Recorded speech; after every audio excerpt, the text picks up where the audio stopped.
Hi guys, this is gonna be my first time reading a book. Well, not my first time reading a book, but reading it to other people. It's actually one of my favorites. It's from Dathan Auerbach. It's called Penpal, and I read it once on No Sleep Reddit, and I loved it so much that I bought a copy. So let's get into it. Also, the mic is maybe a little weird, but I don't know how else to do it. So this is just what it's gonna be like. All right. The first chapter is called Footsteps. In a quiet room, if you press your ear against a pillow, you can hear your heartbeat. As a 6-year-old boy, the muffled, rhythmic beats sounded like soft footsteps on a carpeted floor. And so as a kid, almost every night, just as I was about to drift off to sleep, I would hear those footsteps, and I would be ripped back to consciousness, terrified. For my entire childhood, I lived with my mother in a fairly nice and extremely rural neighborhood that was in a transitional phase. People of lower economic means were gradually moving in. My mother and I were two of these people. Those that spent any amount of time driving on interstate highways will see half houses traveling alongside them. It's an odd sight if you let yourself think about it. Two halves of a house built somewhere miles away from where it becomes a home. Everything about those structures has a feeling of impermanence. The wood that forms around them is cut where it isn't used and assembled where it doesn't stay. The most permanent things about those houses are the concrete support columns that they rest on. But even those seem transitory in a way. My mother and I lived in one of these houses, but she took good care of it. As a kid, I always thought our house was quite nice.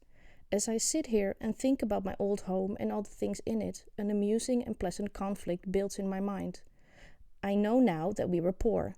But had you asked me then, I would have had no idea what could have prompted that question. My mother must have had so little money to spend, but I never remember her saying the words that tend to become the mantra of some parents when they try to subdue their children's eager shopping. We can't afford it. I don't remember wanting for much. I even had a bunk bed despite being an only child. I'm sure that this is the case for many children in low-income homes, but as a boy, despite the incongruity, I thought my home was as close to a palace as one could hope for. To me, the support columns under the house didn't represent what the house actually was. An imported structure on a makeshift foundation, but what it could be. I remember asking my mother if we could make the columns taller so our house would tower over all the others. Part of my love for the house stemmed from my general love for the area surrounding it. The neighborhood itself was relatively large in proportion to the town itself. Small towns, like many of the luxuries of larger towns or cities. But few stores there are closed down early, traveling events don't stop. Because they probably missed your small dot on the map. And there aren't many police or hospitals at your disposal. But to a kid, these things don't matter. Because small towns often provide a luxury that can be found in larger, more convenient or populated places. Freedom. It's actually really hard to read for such a long time. Of course I had rules to follow. I had a lot of them, in fact. But I didn't notice any of them restricting me because I was allowed to do the one thing a kid in a relatively remote area likes to do. Explore. Just a short walk from my back porch was a dense and untamed wilderness that I spent some part of nearly every day surveying. These woods and waterways surrounding the neighborhood were my playground during the day. But at night, as things often do in the mind of a child, they would take on a more sinister feeling. The apparent change in the very nature of the trees and the lake, I think, was mostly my fault. One of my mother's rules was that I could explore the woods on the condition that I would be home before dark. To motivate my speedy return, I would play games in my mind when leaving the woods at dusk. My feet moved more quickly when I imagined that they were carrying me away from ghouls and beasts. When I would dream, the footsteps would belong to these pursuers. Sometimes Sometimes I'd pretend that a hideous and ravenous wolf was charging through the woods just behind me. I'd imagine what would happen if I stumbled or fell and it caught up with me. But when I concentrated too hard on keeping my balance, it would always seem to ensure that I lost it. Other times, I'd convince myself that there was an enormous clutter of spiders descending from the trees above and blanketing the earth behind, and that I was always inches away from being ensnared in a collective web or simply overwhelmed by their numbers and tackled by the sheer weight of their individuality weightless bodies. The thing I imagined the most, I think, was that if I didn't make it home before the sun went down, my mother would be gone. That everyone would be gone, and that I'd be all alone. I always made it back home the quickest when I played that game. It didn't take long for these games to become a reflex, and the fear would appear without any effort at all. Some nights I would spill into the house so frantically that it would startle my mother, but this was the winter of the first grade of elementary school, so I tried to compose myself and pretend that I was merely worried about getting home too late. The things I imagined in the woods just before nightfall created a feeling of general uneasiness in me when the sun retired. My home offered refuge from these terrors, but the architecture of my house came to sabotage my feelings of security. The concrete stilts that raised my house above the earth left a void just below the entirety of the floor of my home. Gradually, my mind came to fill this crawl space with imaginary monsters and inescapable scenarios, and they would consume my thoughts whenever I was awoken by the footsteps. I told my mom about the footsteps, and she said that I was just imagining things.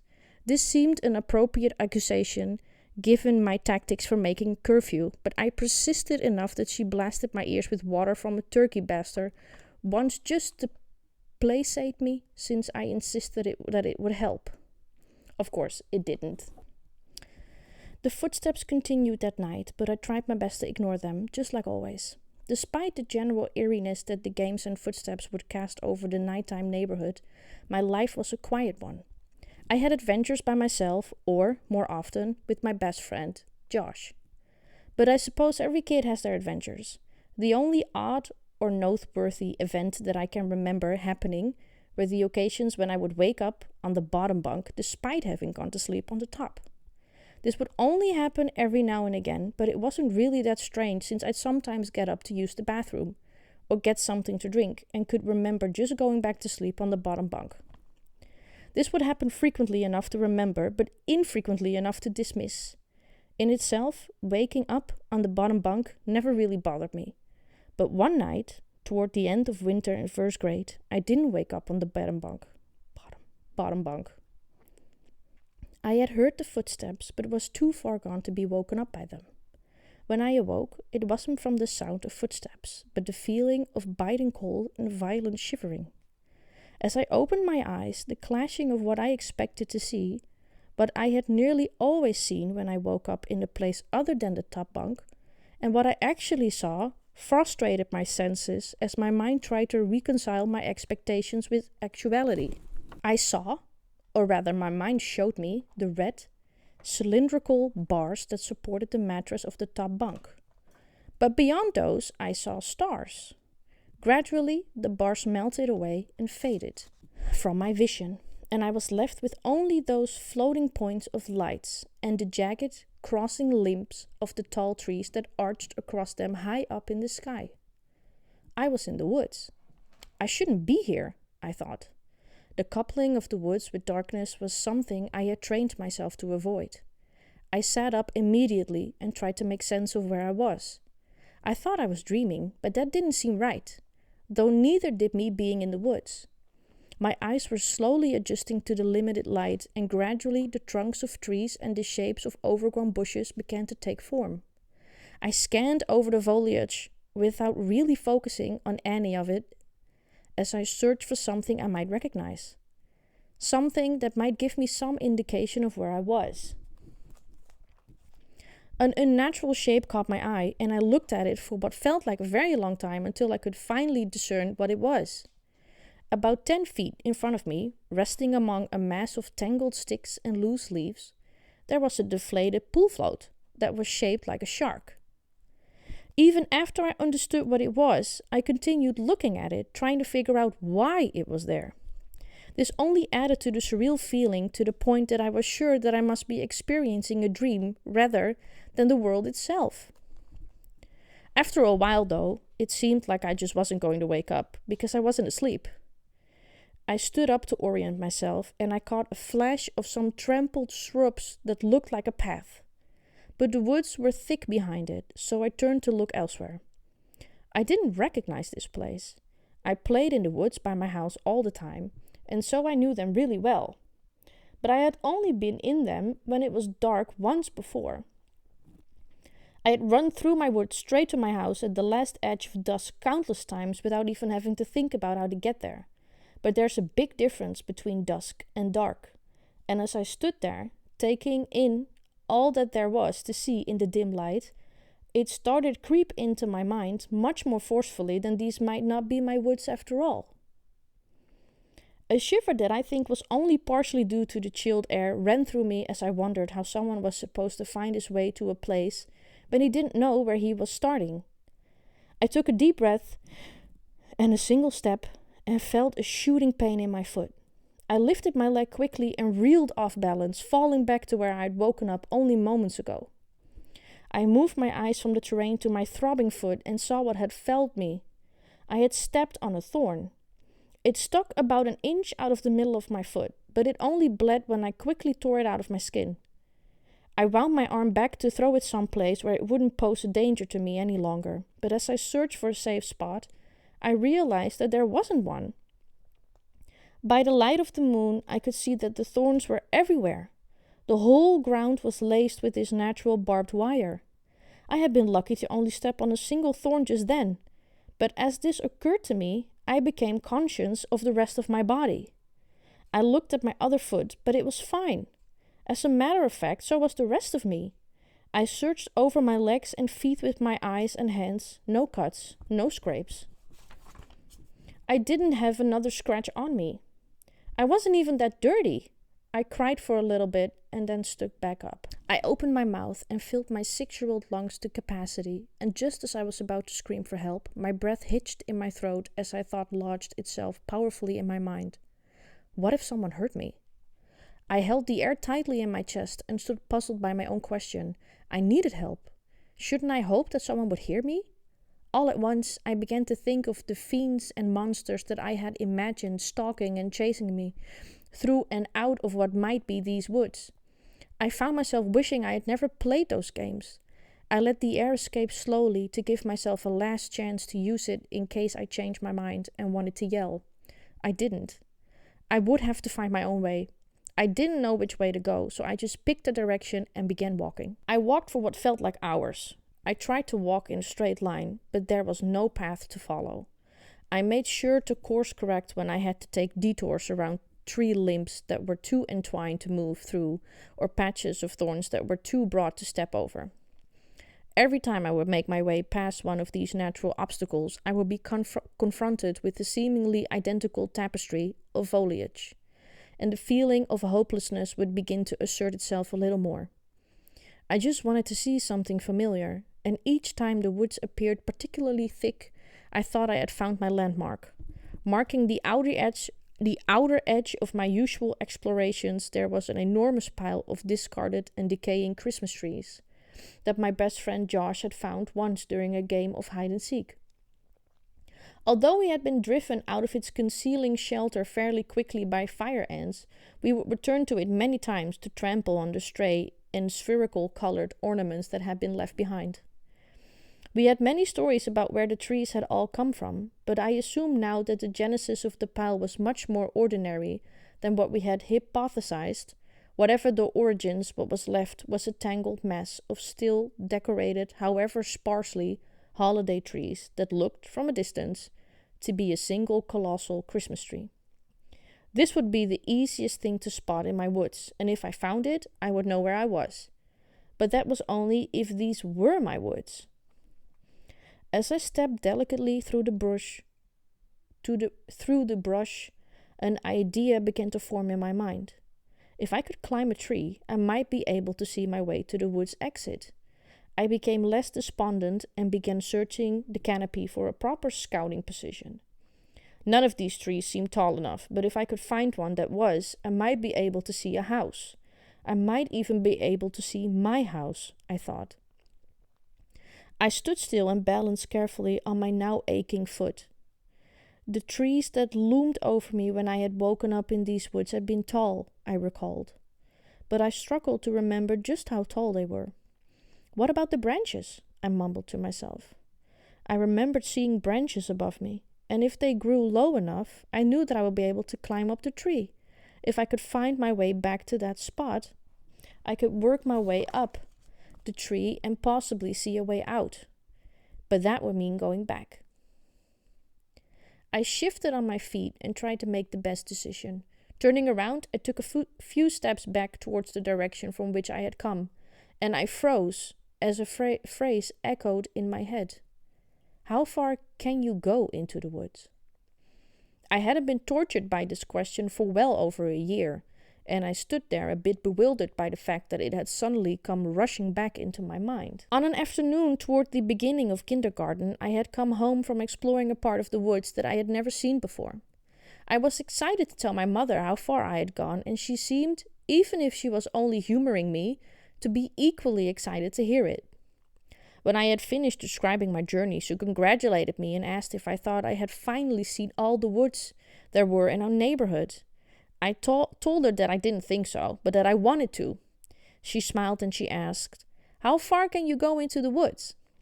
This sounded like a challenge, and so I answered confidently, but none of my answers seemed satisfactory to her. Really far. Super far. And even all the way. Were all rejected as viable responses. After each attempt to close the issue, she would just return with the same question, becoming more amused by the time.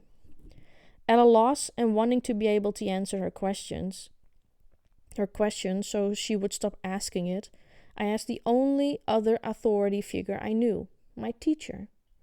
She gave me a quizzical look and asked me what I meant.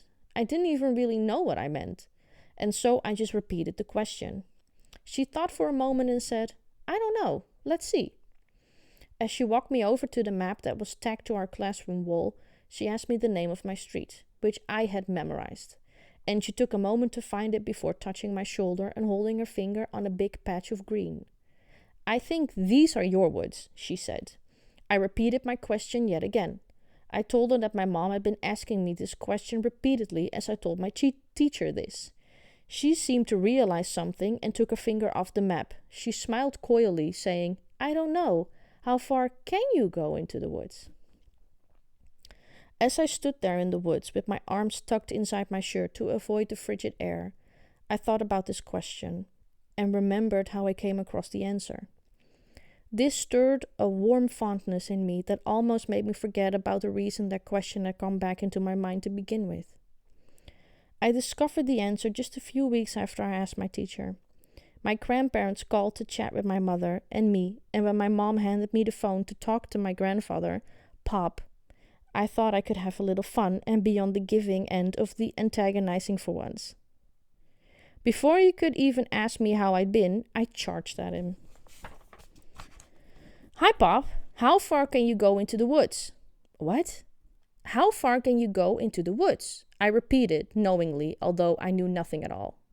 "Oh, well, I suppose about halfway," he said, snickering. "What? How come you could only go halfway?" And then, as if he had been waiting for this moment for his entire life, he bellowed, "Because if I went any farther, I'd be coming out." He began laughing so hard that it transformed into a coughing fit, and he handed the phone off to my grandmother. It took me a while to appreciate the nature of the question and its answer. I had never heard a riddle before, but the more I thought about it, the more I liked it. I would ask that question to dozens of people in the months to follow. Standing there barefoot in the woods, thinking about this riddle, I found that it wasn't amusing anymore. However, now, it was more than just a silly question. I had walked a long way. For all I knew, I couldn't walk any further in. The last tree might be just ahead. If I turn back now, I might be walking back into the woods rather than out of them. I pivoted where I stood and resumed the trajectory that I had adopted when I set out. Everything was eerily quiet as I pressed on. The only noticeable sound were of crickets, cicadae, were of crickets and the light grinding of leaves under my sore feet.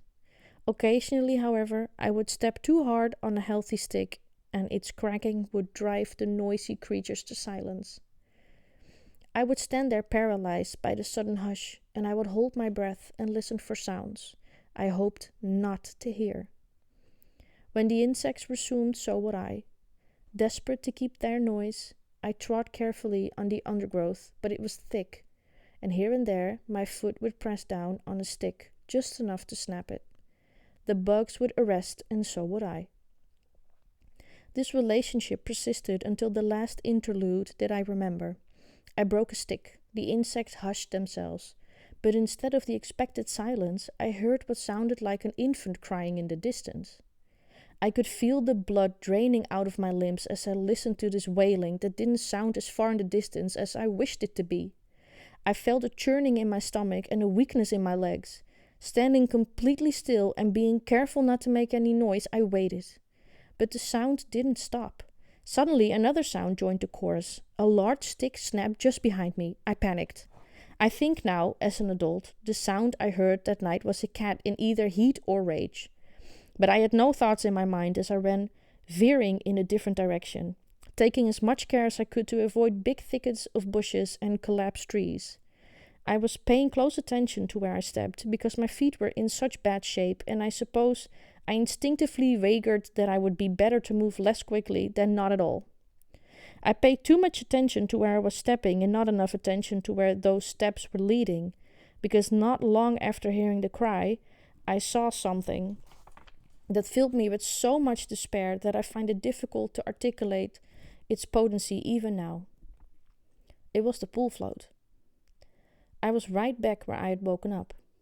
I stood there dazed, staring at the pool float. It looked oddly familiar to me now that the initial mental haze that had plagued me when I first awoken had dissipated. I wonder if that was because it was the only thing in the woods that I actually recognized, but it didn't seem quite right. I shook it off and attended to what really mattered. I had traveled for what felt like a great distance, but I hadn't really moved at all. This wasn't magic or some supernatural folding of space. I was lost, utterly and completely. Up until that moment, perhaps in an effort to focus on what I could control, I had thought more about getting out of the woods than how I got in. But being back at the beginning caused my mind to swim.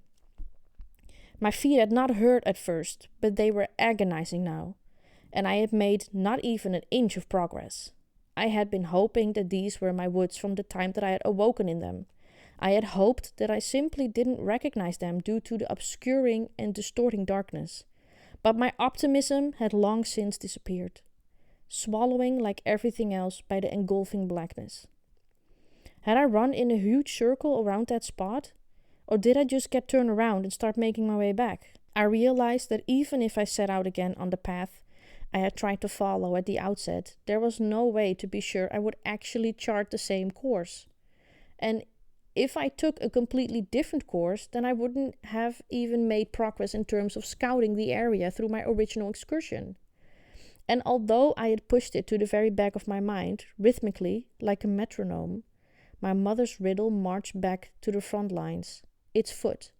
Steps faint at first, but gradually building in a crescendo that became so loud I could think of nothing else. Into the woods. As this echoed through my thoughts, I suddenly pictured the woods as a vast circle of trees. As I turned on the spot on which I stood and looked around me, a fear crept into my mind that I might be standing in the very edge of the circle, and that whatever direction I picked would just lead me deeper, farther into the woods. As I continued scanning the landscape around me, my eyes fixated on one of the trees that I had seen towering above me when I first woke up. I looked at it dully, the way you gaze at something when you aren't actually seeing it, despite how unshakably fixed your eyes have become. Like staring at a wall when you're lost in thought. Slowly, both my eyes and mind regained their focus, and I moved my head up. It was tall.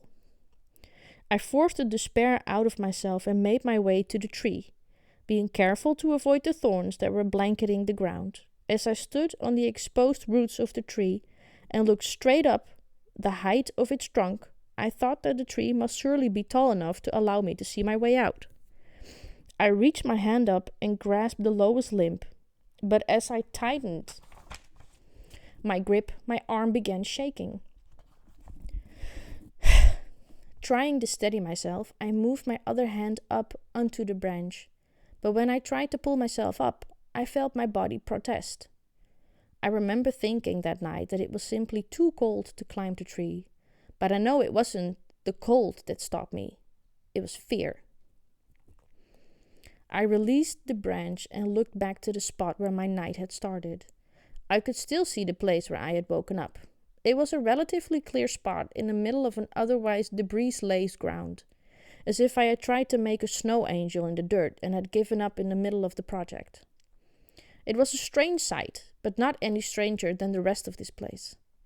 Fully conscious of my feet condition, I walked back to the small clearing and sat down with my legs crossed. What if there's no way out? I questioned, tortuously. I was too defeated to feel anything but apathy, and I turned my attention back to the tall tree and the stars above. Looking upon it all with listlessness, tracing my eyes over the stars, I had an epiphany. I had heard so much about explorers navigating the world by sea, traveling to undiscovered lands and building new civilizations. I had learned that they could do this by following the stars, and my spirits rose in a flash as I realized that I might be able to do the same. At the time, I thought the North Star was just the brightest star, and so I looked for and found the one with the most brilliant shimmer. I followed it. I was careful to keep the star that I picked in my sight at all times. If I reached a point where the trees above obscured it too much or for too long, I redirected myself on a path that avoided them. I ignored every sound that tempted me to whip my body around to confront it, and despite the pain, I surveyed the ground primarily by the feel of my feet rather than the sight of my eyes, knowing if this star was lost, so too would be my way. Eventually, my surroundings began to look more familiar. A network of fallen trees that I recognized as one that I had used as balance beams offered my first legitimate sight of hope. Though I walked around and not across them this time, soon after, I came upon the Christmas tree pile. Its scattered ornaments glimmering dimly in the weak moonlight, I gave it a wide berth to avoid the glass shards that might still pepper the ground from the times that my feet, when they were less vulnerable, had pressed down upon the glass balls of holiday flair and crushed them. My nerves were beginning to calm, and when I saw a dirt void called the ditch, I knew that I had made it out. The feeling of relief that washed over me brought it a smile that was more sincere and joyful than any I had ever worn on my face before. Despite the impulse to quicken my pace when I had my bearings restored and no longer had to watch my North Star so vigilantly, my feet were in so much pain that I had to be mindful of each step. A distance I had covered in mere seconds in my nightly exodus from these woods seemed to be never-ending. I walked with a limp in both legs in an attempt to avoid putting too much weight on either foot, but when I saw the edge of the woods, dirt floor cut off by the paved cul-de-sac of my street, I grew so happy to be so close to home that I broke into a light jog, despite how much it hurt. When I actually saw the roof of my house over a lower-set neighboring house, I let out a light sob and ran faster, winching with each step. I just wanted to be home. I had already decided that I wouldn't say anything about any of this to my mother because I had no idea what I could possibly say. I would get back inside somehow, clean up, and get in bed. If I were lucky, she would never even have to know about my odyssey. Anything that I might say would sound preposterous. And the thought of this whole experience reaching its end strengthening my resolve to leave it in the past forever once I finally shut the door behind me. However, my heart sank as I rounded the corner and my home came fully into view. Every light in the house was on. I knew my mom was awake, and I knew I would have to explain, or at least try to explain, where I had been, and I couldn't figure out where to start. My run became a jog, which became a walk. I ducked under the lowest branch of a large pine tree that stood outside our property and carefully lifted the metal latch to the gate on the chain link fence that enclosed our backyard. Slowly, I pushed open the gate in an effort to quiet the squeaking hinges. In about 15 seconds, I would knock on my back door and attempt to explain myself, but I was still reflexively trying to avoid being caught. I saw my mother's silhouette through the blinds, and although I was worried about how to explain things to her, it suddenly didn't matter to me anymore. I was home. It was over. I walked up to the couple of steps to the porch and put my hand on the doorknob. I turned it, thinking that it might be unlocked since my mother was awake. There was no sense in delaying the inevitable. There was no reason to knock. It turned to full motion, and I felt a mixture of both relief and apprehension. I was just about to push the door open when 2 arms wrapped around me and pulled me back, away from the door.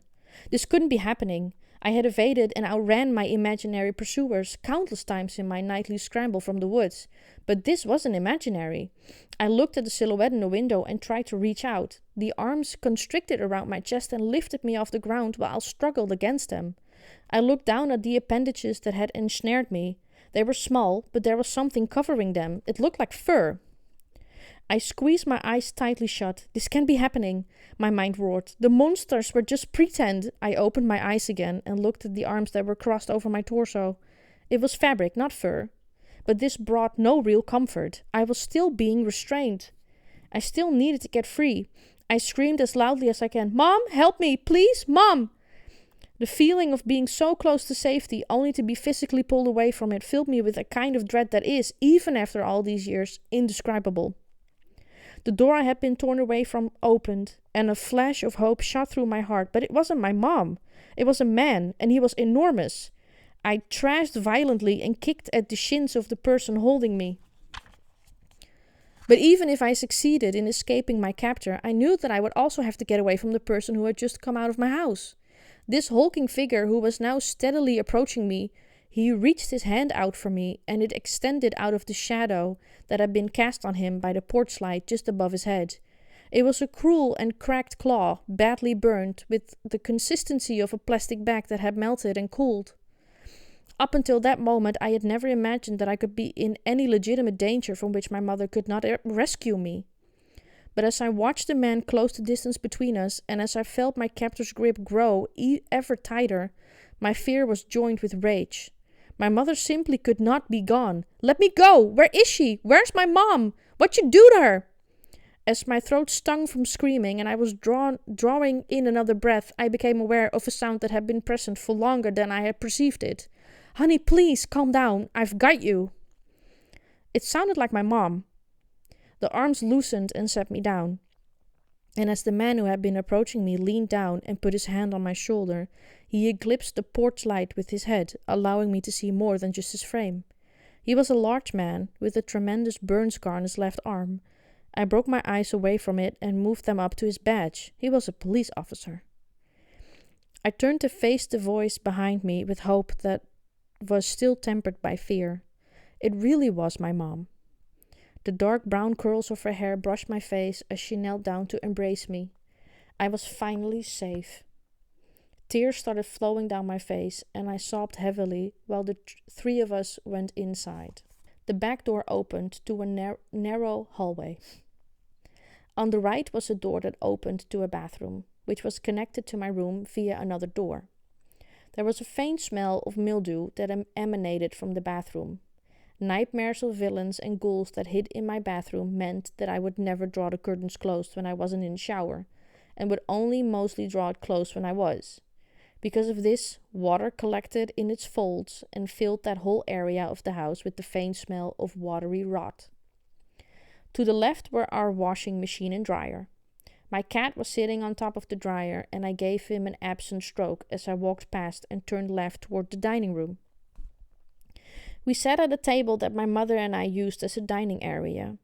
When we sat, and a workstation when I had school projects. It was a fairly large square table that had been painted white, but there were several spots where daily use had started to chip the white paint away, revealing layers of different colors on top of the original coat, whatever that might have been. One area looked almost like a cross-section of a jawbreaker candy, with its concentric and rainbow-colored rings, though my idle or nervous hands had helped along that more excavated section whenever I sat at a table to do homework or have a serious talk with my mother. Historically, the more nervous I was, the more frantically I dug. I learned that night that the first coat of paint was yellow. "I'm so glad you're home, sweetie. I was worried I'd never see you again." She had begun to cry as well. "Where did you go?" I don't know. I don't know what happened." My fear of the whole event being inevitable was coming true. "What do you mean you don't know what happened? Where have you been? Oh, look at you, you're filthy." She surveyed me now that we were in better light. "Oh God, your feet!" I looked down and winced. The top of my feet were caked in a thick, dark coat of my own blood that had already begun to crack with the pattern of damaged glass. As I moved my feet against the linoleum, I could feel that the blood was acting as an adhesive, and I could hear the sound of my skin peeling free from the floor as I lifted them. "You went into the woods?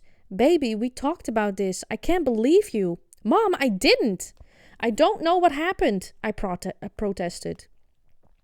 This was quickly becoming an argument, and neither my mother nor I was feeling up to it. "It's okay. It's fine, honey. Just don't ever do this again, okay? I'm not sure me or my shins could take it." A little laughter broke through my sobs, and I smiled a bit. "Well, I'm sorry for kicking you, but why'd you have to grab me like that?"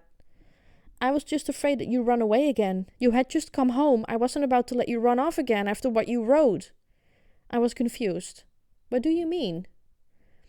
"We found the note you left on your pillow," she said, and pointed at the piece of paper that the police officer was sliding across the table.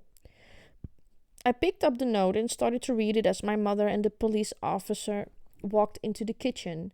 The note said that I was unhappy and that I never wanted to see her or any of my friends again. It was a running away letter. While the policeman exchanged a few words with my mom, I stared at the letter. I didn't remember writing any letter. I didn't remember anything about any of this. But there were many times when I would do things at night that I couldn't recall. I kept reading the letter as I thought about how I would sometimes use the bathroom without remembering getting up, or would wake up and be so tired that I didn't remember the ride to school. But this was different. This was wrong. Even if I sometimes went to the bathroom at night and didn't remember, or even if I could have gone into the woods on my own and gotten lost, even if all these things were true, one thought repeated endlessly in the background of all the other questions and doubt that filled my mind. This isn't how you spell my name. I didn't write this letter. That was chapter 1, you guys. Did you love it? I did. I hope I didn't say too many words wrong, because English is not my first language. I'm trying, guys. I'm trying. It's time for chapter 2. It's called Balloons. When I was 5 years old, I went to an elementary school that, from what I've come to understand, was really adamant about learning through activity. The school was part of a new program designed to allow children to rise at their own pace. And to facilitate this, the administration encouraged teachers to come up with inventive and engaging lesson plans. Part of the underlying rationale, I think, was that if the teachers could trick the students into forgetting that they were at school or that they were doing homework, the students would be more enthusiastic about their work. Moreover, if the students cultivated an eagerness for school right out of the gate, then the general apathy that has its way of creeping into most students as the years go by could be staved off. To this end, each teacher was given the latitude to create his or her own themes that would run for the duration of the grade. And all the lessons in math, reading, etc. would be designed in the spirit of the theme. These themes were called groups. There was a space group, a sea group, an earth group, and the group I was in, community. Regardless of the creativity of the curriculum, in kindergarten in the United States, aside from very basic writing skills, you don't learn much, except how to tie your shoes and how to share. And as a result of that, most of the grade isn't very memorable. This is particularly true if you enter kindergarten with most of the writing skills that they expect you develop by the time you have exited. As one of the students who was in this position, I find that as I look back now, I remember the people fairly well, but the actual curriculum remains mostly a mystery to me. But perhaps it isn't all that unusual. I do remember two things very clearly. I was the best at writing my name in the correct way, which I had mastered sometime before entering the grade, and the balloon project, which was really the hallmark of the community group, since it was a clever way to show how a community functioned at a very basic level. The concept of the balloon project was fairly straightforward. Each student would release a balloon with a note attached, and then would wait for a response from whoever happened to find the balloon. We would ask them to enclose a picture of their area, if possible, and provide a return address so we could become pen pals. The teacher would post each picture on a large map that she had hung on one of the walls in the classroom, and this would help us see not merely how far the balloon had traveled, but how important communication was in bringing a community together. I remember our project being on a Friday because the culmination of weeks of discussion and preparation for this exciting event made it feel as if I was having a 3-day weekend. Very good. The rocky start with which I had begun kindergarten had finally smoothed, and I talked excitedly with my friend Josh each day as we eagerly awaited the Friday launch. The morning of the launch, all the students walked into the classroom and saw that there was a fully inflated helium balloon tied off with ribbon taped to each desk. Our tables were laid out in a grid, and so the balloons had the same arrangement as planted trees in a lot. From the right angle, they would all line up. But if you moved just a little to your left or right, they would fan out, and you could see them all again. We had known about this project in the first week of class, so we had known, at least abstractly, what to expect on Balloon Day. Despite this foreknowledge, however, walking into a classroom full of balloons gave the room the same ambience as that of a birthday party, and in response the kids behaved as if it were one. The balloons were all different colors, and upon seeing this, the students began bartering heatedly with one another for their favorite color, almost immediately. It took the teacher much longer than normal to organize and stifle the students, but gradually we were subdued at our desk and were asked to take out our assignments for the day. The preceding Friday, the teacher had sent us home with instructions to write a note with our parents' assistance. All of the notes had to follow a loose structure, but we were allowed to be creative within those boundaries. My note read something like this. Hi, you found my balloon. My name is, and I attend elementary school. You can keep the balloon, but I hope you write me back. I like Mighty Max, exploring, building forts, swimming, and friends. What do you like? Write me back soon. Here is $1 for the mail. At the bottom of the page, I drew a little stick figure saying hi in a word bubble next to his head. And after a few moments of consideration, I drew a balloon in his hand. On the $1 that I brought from home, I had written 4 stamps right across the front, which my mom said was unnecessary, but I thought it was genius, so I did it. Sitting on each of our desks was a marker, a pen, a piece of paper, and an envelope. The first part of the project for that day was to transcribe the notes we had composed at home, after which we would put it in the envelope and attach it to the balloon. If we wanted to, we could draw a picture on it. There was a palette of paint with some brushes and cups of water sitting on a long table just in front of the teacher's desk for the kids who elected to paint a picture on their note. It was a sunny day, and those who wished to paint on their note were told to finish by a certain time so the letters could be set out to dry in the sun. Only a handful of kids were brave enough to send their art out into the world. After the teacher had finished giving us our instructions, most of my peers resumed their rowdy attempt at trading balloons, while the teacher began assisting the few students who had forgotten to bring their letters to class. As for me, I started on my note immediately because I didn't want it to be sloppy. My handwriting, at least back then, was quite nice. With the guidance of my mother, I had been practicing writing while simultaneously learning how to read for a fair amount of time before I had begun kindergarten. Since the letter was already written, all that was left for me to do was copy it down verbatim. I had broken my left arm some weeks before, so the plaster cast made it difficult to reposition and steady the paper as I went. But finally, I simply laid the heavy arm on the paper, leaned on it, and began transcribing, feeling thankful that I was right-handed. I took care with each stroke of the pen because I knew that I wouldn't be able to erase. I had never written anything important in pen before. Everything of any consequence that I had ever marked on a page was only as permanent as I wanted it to be. But now, each straight or curved line I marked the paper with had a tint of finality in it, and this only served to threaten the stability of my penmanship even more. But this was the way it had to be. Several years before, when the students were still writing their notes in pencil, there had been a storm the day after the balloons were released. Virtually no letters were mailed back, although there was no way to determine exactly why that had been.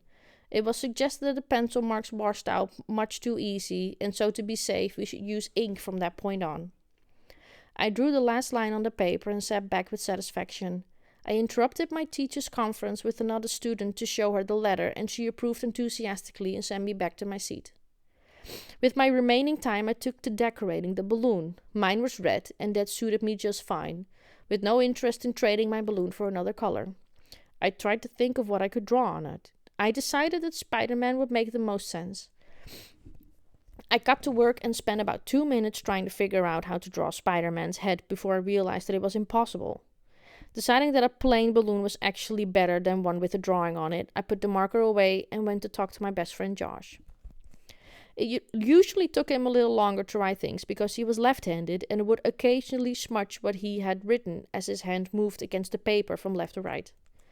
I went over to him that day, partially to help him, but mostly because I wanted to invite him to my house after school for what would have been our first sleepover. When the teacher told us to return to our desks, I walked back but froze as my letter came into view. It was wet. I looked around to see if someone might betray himself by laughing, but all of my peers were sitting attentively at their desk now. I craned my neck over their workspace and saw that quite a few kids had painted pictures. I realized that someone who must have been trying to dry a paintbrush had carelessly sprinkled water droplets onto my note. The ink had already begun to run in outward arcs where the water touched it. The letter was still legible in parts, but some words were nearly obliterated. Others were simply incomprehensible. Rather than being a fan of exploring, according to my letter, I was an avid exploring enthusiast. I wanted to know who did this. I felt that I had put more effort into writing that letter than any of my peers, and so for someone to so carelessly deface it was unthinkable. But there were so many kids who had painted pictures on their notes that it would take too long to attempt to figure out who might have vandalized my letter. Attempting to repair or at least minimize the damage seemed more pressing. There was no time to recreate the letter in its entirety. I thought about rewriting just the damaged parts, but if I crossed them out and tried again, my Penpal would think that I didn't know how to spell. I reassured myself that there would be other letters and other chances and walked quickly to the table where the paints were. I tore off a paper towel and tried to dry off the note as best as I could without smearing the reanimated ink. The teacher called us alphabetically to the far side of the classroom. One by one, we stood in front of a wall-sized map of the city and smiled with our balloons, tethers held tightly in our fists. The mechanical whirring of the Polaroid camera repeated. As each of us had our pictures taken after the film had developed, we put the photographs in our envelopes along with our letters. The teacher handed each of us another letter to enclose, which I imagine explained the nature of the project while also expressing appreciation for their participation in it. The Penpals would have been provided with the mailing address of the school and asked to mail their letters promptly so that the project could progress. That was the whole project. Doing these simple things would allow us to build a sense of community without having to leave the school and do it safely. We would also practice our reading and writing through our correspondences without even realizing we were doing schoolwork. Everyone, faculty and students alike, loved this project, and it had been a huge success every year, with the exception of the year it stormed. We marched single file out of the back door of the classroom and into the courtyard outside. Keeping our formation, we pressed our backs against the wall of the building so that we could pose for a group photograph. One of the students, a boy named Chris, had become so excited upon exiting the classroom that as soon as he saw the sky above, he let his balloon go and started cheering. I think this enthusiasm would have spread quickly if the teacher had been a little slower in scolding him. "Now you're going to be the only one in the picture without a balloon, Chris," she snapped. The boy started to cry. He had a sore throat, so his complaints were hoarse and raspy. I remember thinking that he sounded funny, and I suppose there's some justice in the fact that I caught his sore throat a couple days later. I would like to say that in a demonstration of solidarity, at least one other student let a balloon go, or even better, that we all let ours go and stood by Chris, balloonless and proud. But this was kindergarten. Most of the kids stood there with restrained amusement, while others advertised just how funny they found Chris' plight. In the end, Chris sulked at the very edge of the group picture and held his left hand out of frame, clutching an imaginary balloon, with the frown etched so firmly in his face that it seemed like it might just outlast the lifetime of the picture that he was posing for.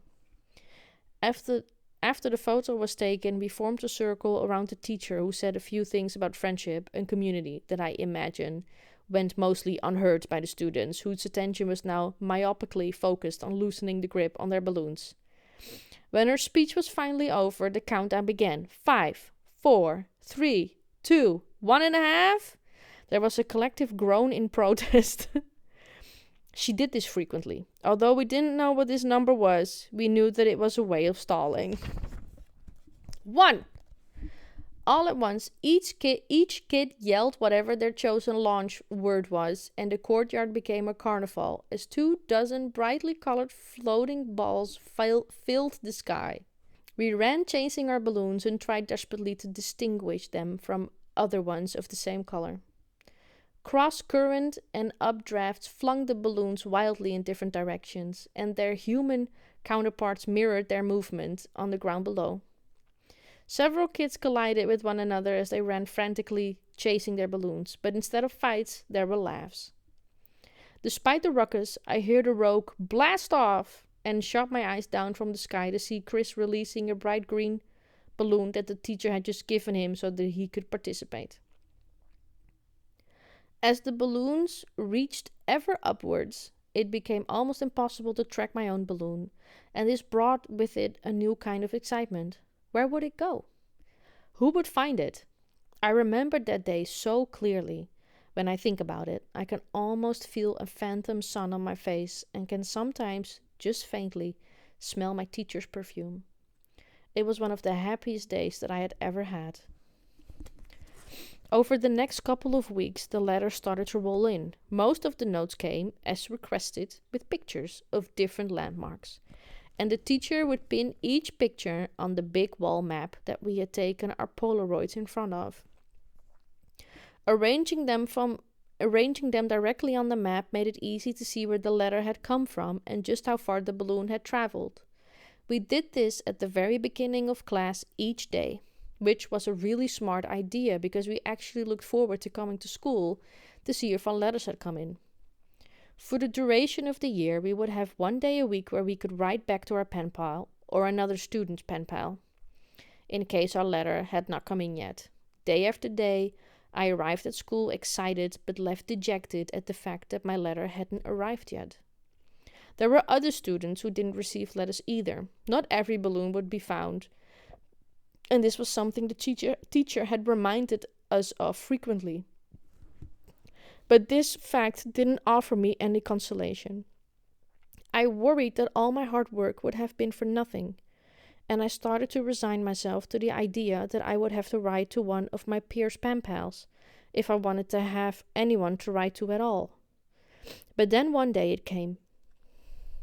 My letter was one of the last to arrive. Upon entering the classroom, I looked at my desk and saw that once again there was no letter waiting for me. But as I sat down, the teacher approached me and asked me about the letter I had written. She asked me if I remembered what I had sent away with the balloon. I was a bit taken aback, but I told her about what I wrote and about the dollar and about the drawing. When I finished, she brought her hand from behind her back and said with a smile, "I think this is for you then."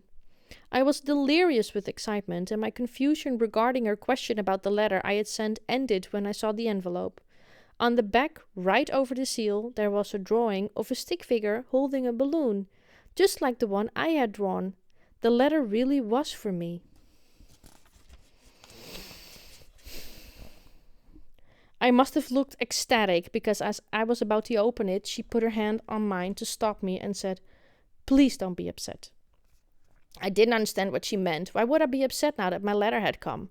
I was mystified that she would even know what was in my envelope, but of course, I know now that she had screened the contents to make sure there was nothing obscene. But sitting at that desk, I was baffled by her concern that I would be disappointed. My balloon hadn't gone lost. The person who found it hadn't just thrown my letter away. All other possible details seemed neglectable and insignificant to me, But when I opened the envelope, I understood her reaction. There was no letter. The only thing in the envelope was a Polaroid, but I couldn't make out what the image was. It looked like a patch of desert, but it was too blurry to decipher. It appeared as if the camera had been moved while the picture was being taken. It turned the Polaroid over, but there was nothing on the back. It was just a Polaroid and nothing more. There wasn't even a return address. I realized that I wouldn't be able to write back, and since there was no way to tell where the picture was taken, I couldn't even be placed anywhere on the map. Instead, my teacher tacked it on the side of the map next to the compass rose, out of the way, but still a part of the project. I was crushed. When I got home, my mom asked me how my day was, and so I told her. I told her I had gotten a letter from my pen pal, and she became visibly excited. I think she had always known that I might never get a response, and as time went on and my potential contact remained silent, her consolation shifted from optimism, impossibility, and potential to realism and acceptance. So when I actually received something, she was both shocked and overjoyed for me, since she knew how badly I had wanted someone to write me back. When I told her that there was no letter, only a Polaroid, she joked that maybe my pen pal had bad handwriting and was embarrassed after seeing how good mine was. I didn't think that this was actually the case. My letter had been damaged before it even touched the sky, but my mother's words always seemed to have the ability to make me feel better. So I accepted her rationale, and I felt happy that I had gotten anything at all. The school year pressed on, and the letters had stopped coming for nearly all of the other students. After all, you can only continue a written correspondence with the kindergarten for so long. This was expected by the teacher, and the lull was worked into the curriculum. Our Friday letter writing session slowly morphed into other projects, and everyone, including myself, had lost interest in the letters almost completely. I still thought about the picture from time to time. In some way, I still felt as if I had been cheated. But then again, there were students who had received nothing at all because their balloons had apparently been lost or disregarded. Recognizing this, I realized that I would seem greedy to those kids, and so anytime I felt compelled to complain, I would bite my tongue. Gradually, I internalized this pretended acceptance and simply moved on, both in appearance and thought, until I got another envelope. Well done. My excitement was rejuvenated fully, and I secretly reveled in the fact that I had just gotten a letter while nearly all of the other pen pals had abandoned their involvement. Most of my classmates had written back and forth with their pen pals several times, and the ones who received nothing at all were probably the victims of bad weather and bad luck. The first envelope I had received, however, was tantamount to someone laughing in my face. It seemed as if someone had gone through just enough trouble to let me know that he didn't care. Holding the correspondence in my hand validated my objections to the original arrival. It made sense that I received another delivery. There had been nothing but a blurry picture in the first one. This was probably to make up for that. But again, there was no letter at all. Just another picture. This one was more distinguishable, but not fully comprehensible. The camera was sharply angled towards the sky. The photographer caught the top corner of a building in the bottom left of the frame, but the rest of the image was distorted by a lens flare from the sun. I turned the Polaroid over, but again there was nothing written on the back. My teacher put her hand on my shoulder and said, "A picture's worth 1,000 words, right?" before walking away towards her desk. A picture's worth 1,000 words? I had never heard that said before, and I sat there for a while trying to decide if I believed it. Because the balloons didn't travel very far, and because they were all launched on the same day, the board became a bit cluttered fairly quickly if a letter came in with a picture of a place that wasn't already overrepresented on the map. It would be displayed, but otherwise the correspondences were distributed to the recipients so we could take them home as keepsakes of the project. A week or two before the school year ended, the remaining pictures were taken off the map and handed out to their owners. My best friend Josh took home the second highest number of pictures at the end of the year. His Penpal was very cooperative and sent him photographs from all around the neighboring city. Josh took home, I think, 4 Polaroids. I took home nearly 50. The envelopes had all been opened by the teacher, but after a while I had stopped even looking at the pictures. However, the photographs were, if nothing else, a collection, and so I saved them in one of my dresser drawers that housed my other collections. The problem with collections, I had found, was that either there was simply no way to gather all the things in a series because there was no end to it, or there would always be that last item that made your collection incomplete. In my mind, I suppose, the things in the collections weren't as valuable as the completeness of the collection itself. My drawer was a mausoleum of my incomplete collections of rocks, baseball cards, comic books cards, and little miniature baseball batting helmets that my mother and I would ceremoniously buy from a vending machine at Winn-Dixie after t-ball games. I'm sorry, I don't know what any of that means. I'm not from America. I put the photos in a box and slid it next to my baseball cards. With the school year over and summer break just beginning, I turned my attention to other things. For Christmas, midway through my year of kindergarten, my mom had got me a small snow cone machine. It didn't make very good snow cones, but the fact that I could make them at home now delighted both Josh and me. He came to covet the machine so much that his parents bought him a slightly nicer one for his birthday. Towards the end of the school year, the snow cones produced by Josh's machine were much bigger and were made much faster than when we would use my machine. Several weeks into the summer break, we decided to take a break from exploring the woods. We would pool our resources and set up a snow cone stand to make money. We thought we would make a fortune selling snow cones at $1. John? Who the fuck is John? I'm sorry. Oh, it's late. Josh and I lived in different neighborhoods, so we had a conversation about where we would set up shop. As one might have expected, we both wanted to locate the business at our respective houses, so before we even had the cups for the shaved ice, we had our first disagreement.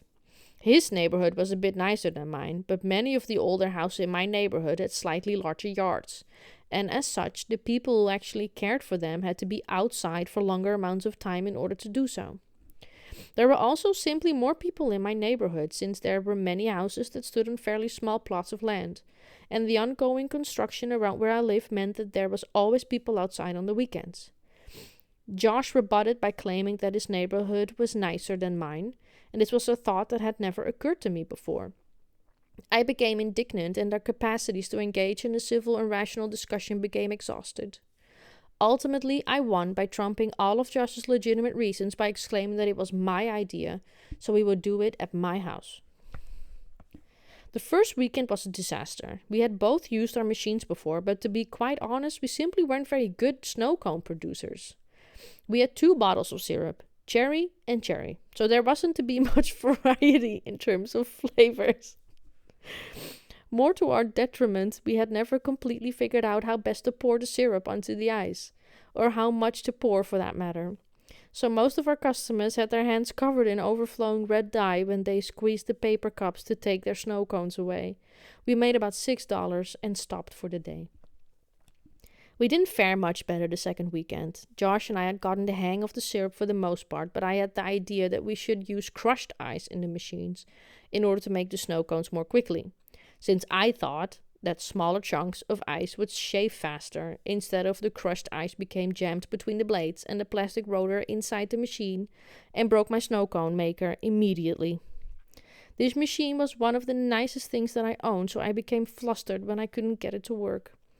I took the top off and looked inside. I could see the chunks of ice that were jamming the blades, and so I picked up the plastic case and banged it on the table a few times in an attempt to dislodge them.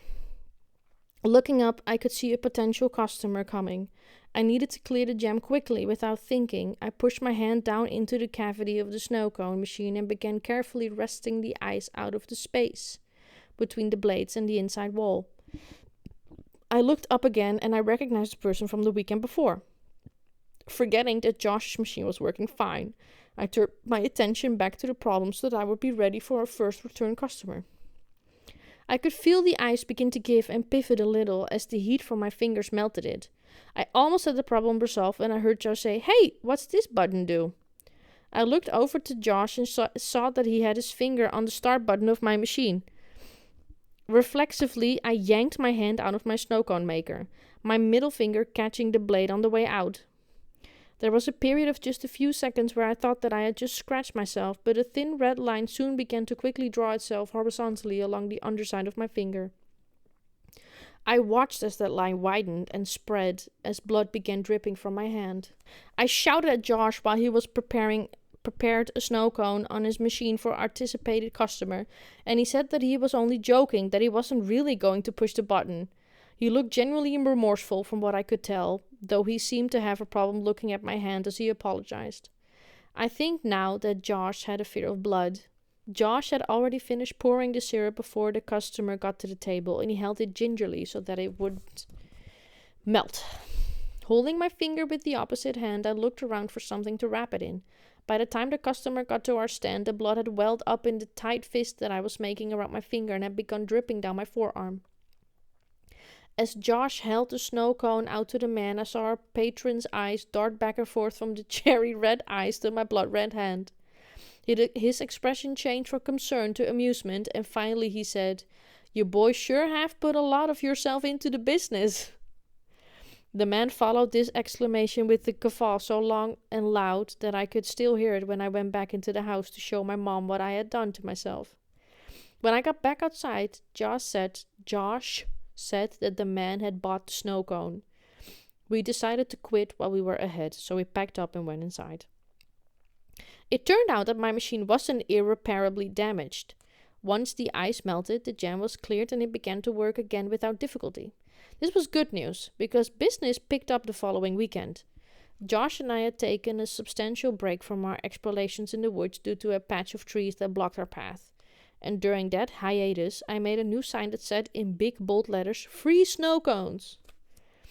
Josh said matter-of-factly that we weren't just going to give snow cones away, and I laughed as I pointed at what I had written in faint pencil just under the advertisement. Just kidding. My neighbor, an elderly woman named Mrs. Maggie, was our first customer that day. She pretended to be outraged by our ruse, but happily paid us. It's very cute. It's a cute book. It's scary, but it's cute. Before she left, she told us that she would look for us in the lake later that day if we decided to go swimming. We had many more customers that day, and they were all good sports about our trick, including the man who returned for a third time. We made $18 that day, and a little bit less the following weekend. The 5th weekend would turn out to be our last day of business. My mom would take my snow cone machine away only a couple days later. When I protested, she told me that she didn't want me cutting my hand off, although I had injured myself weeks ago. Even at that age, I thought that this late reaction was bizarre. Because Josh and I both had a snow cone machine, we each had a separate stack of money that we put together into one pile, and we then split it evenly. When there was an odd number of bills, we would play paper, rock, scissors to see who would get to keep the extra bill. We called this decision-making ritual gaming. That day we had made a total of $17, primarily from the same people we had been selling to since we started our business. After we stopped selling for the day, Josh was divvying up the spoils, and as he paid out my $4th, I was consumed by a feeling of profound bewilderment. The dollar said, "for stamps." I must have vocalized my surprise because Josh noticed my shock and asked if he had miscounted. "No, that dollar, Josh. That's the dollar I sent." "What?" "That's the dollar, man. The one I sent." "What dollar? What are you talking about?" Seeing the dollar here in my hands befuddled me, and I struggled to compose myself so I could explain more clearly. "From the balloon. I sent it off with the balloon, remember? I put it in the envelope with my letter." Josh pondered this for a moment before deciding what this meant. "That's so cool!" he shouted. As I thought about it, I came to agree. The idea that the dollar had made it right back to me after changing so many hands staggered me. I had no way of knowing how far the balloon had traveled, but whatever the distance had been, this was still amazing. Whoever found my balloon must have bought some stamps at the post office, and then slowly and incrementally, the dollar had worked its way right back to me. I rushed inside to tell my mom, but my excitement coupled with her distraction from an in-progress phone call made my story incomprehensible to her. To the point that she responded simply by saying, "Oh, whoa, that's neat," just to placate me. Placate me? Sorry. Frustrated, I ran back outside and told Josh I had something to show him. We thundered up the steps to my front door and ran immediately to my room. I opened the collection drawer, took out the box of envelopes, and showed Josh some of the pictures. I started with the first picture, and we went through about 10 before he lost interest in looking at poorly angled and meaningless Polaroids. I grew irritated with his disinterest. My Penpal had sent these pictures, and today, after countless transactions, the dollar he used to send the photographs had landed right back in my hands. This was almost too much for me to take in. The sheer improbability of it all, even the most minor alteration would have changed things entirely. If Josh had paid the first dollar to himself, I probably would never have even noticed my returning defaced currency. Josh, however, had become completely disengaged and asked if I wanted to go play in the ditch before his mom came to pick him up. I responded with a distracted and almost dismissive agreement as I shuffled through the envelopes. I'm not sure how the routine was born, but the ditch had become a battleground to Josh and me. Nearly every time we stepped into the ditch, one of us would lob a clod of dirt at the other, and this would catalyze a full-scale assault in both directions. It probably started with a single playful toss of a dried mass of compacted dirt, but it became nearly impossible for us to step into the arena without almost instantly entering into a standoff. We enjoyed these battles so much and sought them out with such frequency that the ditch became the ditch. Without us ever noticing, that day was no exception to the rule of combat, but the war game was persistently interrupted by rustling in the woods around us. We were used to these sounds. There were raccoons and stray cats that lived in the woods by my house, but there seemed to be a little too much noise coming from the forest floor for it to be caused by either of those things. As we continued our battle, we traded guesses at what the source of the ruckus was in an attempt to scare one another. Playing games like these gradually evolved into the game I would play by myself when exiting the woods as the sun rolled away. My last guess was that it was a mummy, but in the end, Josh kept insisting that it was a robot because of the sounds that we heard. As we were leaving, I said that if it was a robot, it would have made much more noise. But Josh shook this off and became a little serious. He looked me right in the eye and said, "You heard it, didn't you? It sounded like a robot. You heard it too, right?" I had heard it, and since it sounded mechanical, I agreed that it was probably a robot. It's only now, looking back, that I understand what we heard. When we got back to my house, Josh's mom was waiting for him at the dining room table with my mom. Josh told his mom about the robot, our moms laughed, and Josh went home. My mom and I ate dinner, and then I went to bed. I tried to sleep, but I was feeling restless. Josh might not have been interested in the photos, but after seeing that dollar, I could think of virtually nothing else. Before too long, I climbed down from the top bunk and took the box of envelopes out of my dresser drawer. I took out the first envelope, set it on the floor, and placed the blurry desert Polaroid that has been inside of it on top. I laid the second envelope right next to it and put the oddly angled Polaroid of a building's top corner over it. I did this with each picture until they formed a grid that was about 5 times 10. I was taught to always be careful with the things that I was collecting, even if I wasn't sure whether they were valuable or not. I realized that I hadn't actually looked at the majority of these pictures before. I may have paid them a passing glance when I opened the envelope to look for a letter, but upon being reliably disappointed, I would simply close the envelope and put it with the others. As I looked at them now, I noticed that the pictures gradually became more distinct. I scanned my eyes over the Polaroids. There was a tree with a bird on it, a speed limit sign, a power line, a group of people walking into some buildings. Right as my eyes were about to move onto the next photo in the sequence, they froze and focused on something that vexed me so powerfully that I can now, as I write this, distinctly remember feeling dizzy and capable of only a single repeating thought. Why am I in this picture? In the photograph of the group of people entering the building, I saw myself holding hands with my mother in the very back of the crowd of people. We were at the very edge of the photo, but it was us. As my eyes swam over the sea of Polaroids, I became increasingly anxious. It was a really odd feeling. It wasn't fear. It was the feeling you get when you are in trouble. I'm not sure I was flooded with that feeling, but there I sat, floundering in the distinct sense that I had done something wrong. This feeling only intensified as I finally managed to break my gaze and look at the rest of the pictures. I was in every photo. None of them were close shots. None of them were only of me, but I was in every single one of them. Off to the side, in the back of a group, at the bottom of the frame. Some of the pictures had only the tiniest part of my face captured at the very edge of the photo, but nevertheless, I was there. I was always there. For a moment, I tried to imagine this whole thing as one tremendous coincidence, but I knew that it wasn't, and I sat there stunned. I didn't know what to do. Your mind works in funny ways as a kid. There was a large part of me that was afraid of getting in trouble simply for still being awake. I wanted to wake up my mother. I wanted to tell her there was something wrong here. I wanted to run into her bedroom and throw the pictures onto her comforter and just shout, "Look!" and have her hug me and tell me that everything was going to be fine, that I had nothing to be afraid of. But I just sat there with the looming feeling of having made some irreparable transgression. I decided I would wait until the morning.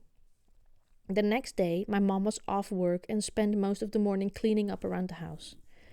I stared blankly at the cartoons on the television and waited until I thought it was a good time to show her the Polaroids. When she went out to get the mail, I grabbed a couple of the pictures and put them on the table in front of me. I sat waiting for her to come back in. I couldn't even think of how to begin, and I dug my fingernails into the chipping paint at the table as I tried desperately to think of the perfect way to explain everything. When she returned, she was already opening the mail. I heard her throw some junk mail into the trash can, and I took a deep breath and forced words out of my mouth. "Mom, can you come here? I have these pictures. Just give me a minute, honey. I need to mark these on the calendar." After a moment, she came and stood behind me and asked me what I needed. I could hear her shuffling with the mail, but I just looked at the Polaroids and told her about them. I reminded her about the balloon project and how I had only gotten a picture in my first correspondence. I told her that after that one, they just kept coming, but I never said anything because they were just stupid pictures.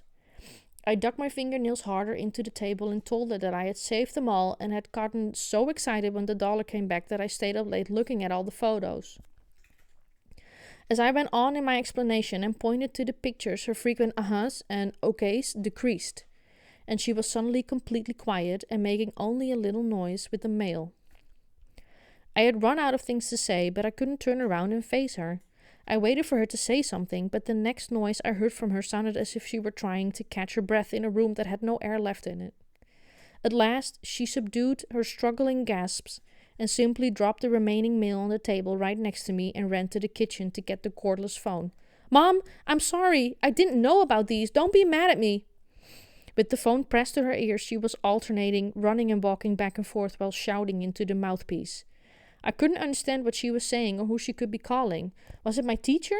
No, this wasn't her fault. I nervously fiddled with the mail that was sitting next to the Polaroids I had arranged. The top envelope had something sticking out of it that I thoughtlessly and anxiously pulled until it came out. It was another Polaroid. Confused, I thought that somehow one of my Polaroids had slipped into the stack when she threw the mail down. But when I turned it over and looked at it, I realized that I had not seen this one before. It was me, but this one was a much closer shot. I was surrounded by the trees and was smiling.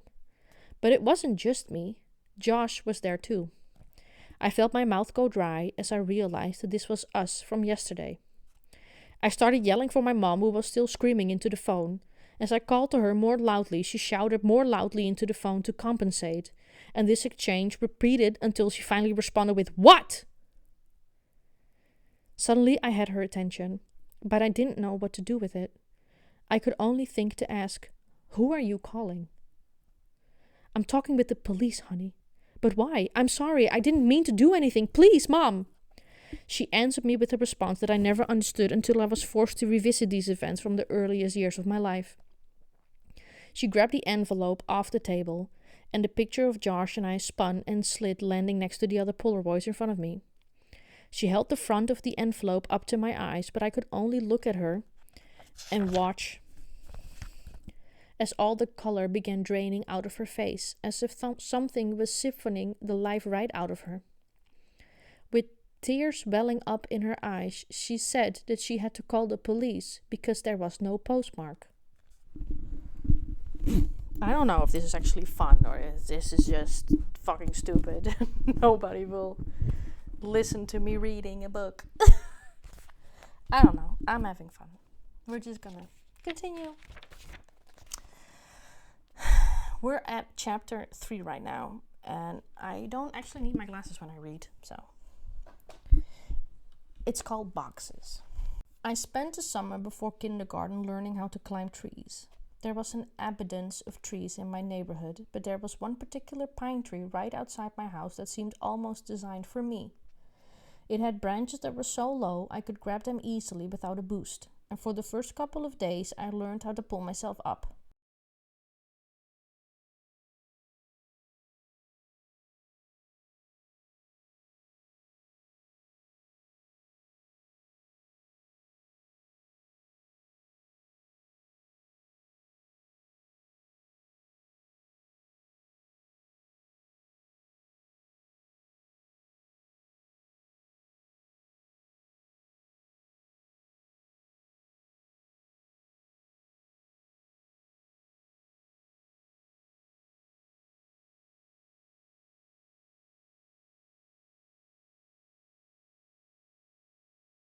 As the summer passed, my abilities grew. Dangling my feet while sitting on a branch quickly lost its appeal, so I had begun to move up to the branches, and before too long I was climbing fairly high.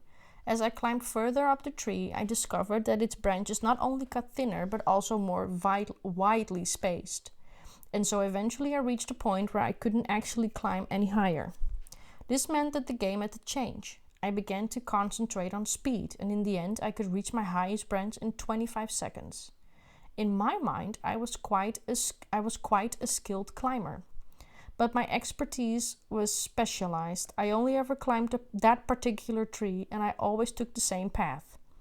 I had worn off the bark and some of the branches from the grinding of my shoes and the wringing of my hands as I moved from one branch to another, in the same familiar path. I got too confident, and one afternoon I tried to step from a branch before I had firmly grasped the next one. I fell about 20 feet, and when I hit the earth, all the air was violently pushed out of my lungs. Dazed, I attempted to get up, but as I put more weight on my left arm, it failed me, and I fell back to the ground. When I looked at the arm that had betrayed me, I understood that I had simply asked too much of it. My forearm was twisted and bent like my tree's roots. And when I tried to move my fingers, I found that they either all moved together or not at all. My mom was running towards me yelling something, and I remember her sounding like she was underwater. I don't recall what she said, but I do remember being surprised by just how wide my bone was. I couldn't climb trees anymore after that. I was going to start kindergarten with a cast and wouldn't even have any friends to sign it. My mother and I had put a great deal of preparation into making my first day of school a success, but we weren't prepared for this. She must have felt terrible because the day before I started school she brought home a kitten. He was just a baby and was striped with tan and white, and he was a talker.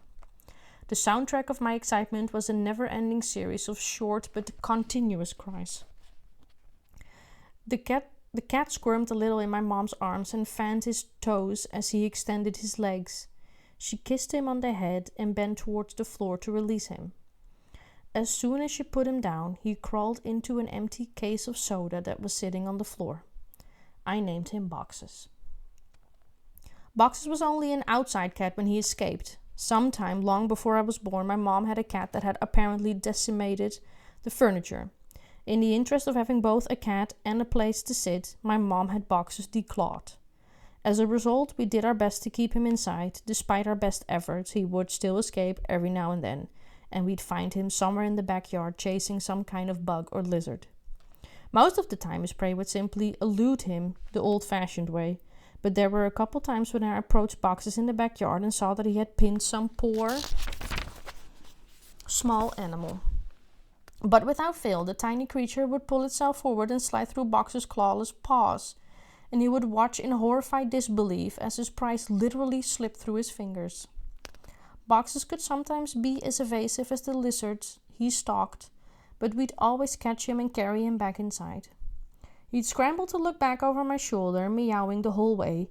I told my mom that it was because he was planning his strategy for next time and warning the lizards that he'd be back. Once we were back inside, we'd give him some tuna fish. Partly due to this ritual, Boxes learned what the sound of the electric can opener might signal, and he would come running whenever he heard it. Most of the time, my mother wasn't opening cans of tuna, but Boxes would howl until she put the can on the ground for him. He would smell it and then look at her in disgust, as if he was thinking, "What is this? Soup?" This can opener conditioning came in handy because toward the end of our time in that house, Boxes would get out much more often. He would run into the crawl space under the house, where neither my mom nor I wanted to follow because it was cramped and probably festering with bugs and rodents. We attempted to get him out by calling his name, but when that failed, it seemed that we might just have to wait for him to come out on his own accord. Ingeniously, my mom thought to hook the can opener to an extension cord and run it just outside the opening that Boxes had gone through. Each time he would inevitably emerge with his loud meows while causing a miniature sandstorm as he shook dirt out of his fur. He would look up at us, excited by the sound, and then horrified at how we could orchestrate such a cruel ruse. A can opener with no tuna made no sense to Boxes. The last time he escaped to under the house was actually our last day in it. The summer between 1st and 2nd grade had just started, and our house had already been on the market for a couple of months. I didn't want to move, and I protested as sincerely as I could, but my mother told me that the schools were better elsewhere. Of course, I didn't care about that, but there was no discussion to be had. My mom had already found a new house in another part of the city, so we had begun packing our things slowly so that we'd be ready to move when our house finally sold. We didn't have much, and I had already packed up all my clothes at my mom's request. She could tell that I was really sad about moving, so she wanted the transition to be smooth for me. I guess she thought that having my clothes in the box would gently reinforce the idea that we were moving. And if it all happened gradually enough, it might be easier for me to accept it once the day finally came. I guess it worked in a way, but even after months of having my clothes all packed up, the room still felt like my room. A little over a week before we were supposed to move, we were carrying some of our things out to the car when Boxes seized the opportunity and ran full tilt into the yard. My mom scrambled to catch him, but the cat evaded her and ran under the house. She cursed that she had already packed the can opener and wasn't sure where it was, and she tried hopelessly to lure him out by calling him while I pretended to go look for the can opener so that I wouldn't have to go under the house in pursuit. Eventually, my mom, probably completely aware of my little scam, moved one of the panels on the side of the house and went into the crawl space. I stood outside the opening, listening to my mother's rustling under the house. "Watch for him," she called to me. And so I crouched down just in front of the hole, ready to catch Boxes if he ran out. "Come here," my mother roared, and I heard Boxes howl as he often would when he was caught. My mom came out with Boxes quickly and seemed unnerved, which made me feel even better about not having had to go in myself. She took him inside and made some phone calls, while I sat on the bottom bunk of my bed and played with a Ninja Turtle action figure. I waited eagerly for Josh's parents to drop him off so we could play. A couple minutes later, my mother came into my room. She was still covered in dirt from having crawled under the house, and when she moved, I could sometimes see the dirt break loose from her skin and rain down onto the carpet of my floor. The unhinged look in her eye was still there, and holding the phone tightly in her hand, she told me that she had spoken to the realtor and we were going to move into the other house right away. She said it as if it was excellent news, but I had thought that we had more time in the house. We weren't supposed to move until the end of the next week, and it was only Tuesday. We weren't even finished packing yet, but my mom said sometimes it was just easier to replace things than pack them and hold them all over the city. I didn't even get to grab the rest of my boxed clothes as my mom ushered me out of my room and out the back door. "What about Josh?" I protested. "What about him?" she snapped. I reminded her that he was supposed to come over later that day, and she said that we would have to reschedule our play date. When I asked if I could at least call him to say goodbye, she said that I could just call him from our new house. We left in the moving van, and I watched my home and my entire life slide out of sight as we rounded the bend and exited the neighborhood. I had left my home behind, but I managed to stay in touch with Josh over the next several years, which was surprising since we no longer went to the same school. Our parents weren't close friends, but they knew that we were, so they would accommodate our desire to see one another by driving us back and forth for sleepovers, sometimes every weekend. The distance did little to weaken the strength of our friendship. As a matter of fact, in many ways, our bond actually grew stronger. Being further apart meant that nurturing the friendship was no longer as easy as taking a 5-minute car ride or waiting a couple extra stops in a school bus. We had to work to stay friends now, and I think that helped us appreciate what we had. At Christmas, after the summer that I moved away, I got a number of presents, but only one did I really remember. I unwrapped a box and opened it to see a walkie-talkie. It wasn't in any kind of packaging, and the cold, utilitarian design stood in sharp contrast to the brightly colored tissue paper that lay under it. I gave my mom a quizzical and confused look as I picked it up. It was a little heavy for me, and it seemed pretty sturdy. As I ran my eyes over its knobs and buttons, my mom smiled and told me to give it a try while tapping the rectangular protrusion on the side of the walkie. I depressed the button and spoke. "Hello?" I waited, but there was no response. I looked back at my mom, who knelt down and looked at the top of the walkie-talkie, and then at a piece of paper she had in her hand. She turned one of the knobs and told me to try it again. "Hello?" I waited again, but it was still silent. I was starting to think that she might be playing a trick on me when the sound of static suddenly burst through the speaker on the walkie. The acoustic fuzz soon gave way to a voice. "Hey, you there?" "Josh?" "Yeah, man, this is so cool." I looked up at my mom and she was looking down at me with a warm smile on her face. Josh was still chattering away on the walkie-talkie, his sentences awkwardly punctuated in the middle by sharp pulses of static. My mom said, "Merry Christmas," and bent down to hug me.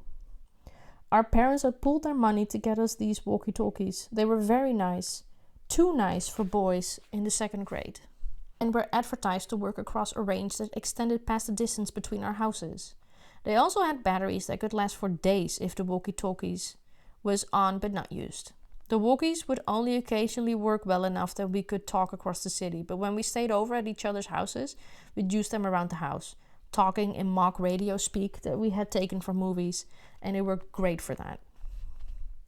Every now and then, when I stayed at Josh's house, we would manage to sneak away and continue our explorations in the woods, but these adventures were never sanctioned. My mom had told Josh's parents that she didn't want me going off into the woods. She said she worried that I might get hurt, and she just wasn't comfortable with taking that chance when she was miles away, despite the fact that Josh's mother was a nurse. This restriction was usually fine, since there were a good number of things to do at Josh's house, and I liked being there. His parents were both nice, but were very rarely at the house at the same time, since they kept different schedules. Josh's mom was a nurse at the same hospital that put my arm in a cast when I fell from the tree, and his dad was a construction worker. He was a big man, but he also seemed genuinely kind. He had caught us playing in the woods once when I was staying the weekend with Josh, when I begged Josh's father not to tell my mom.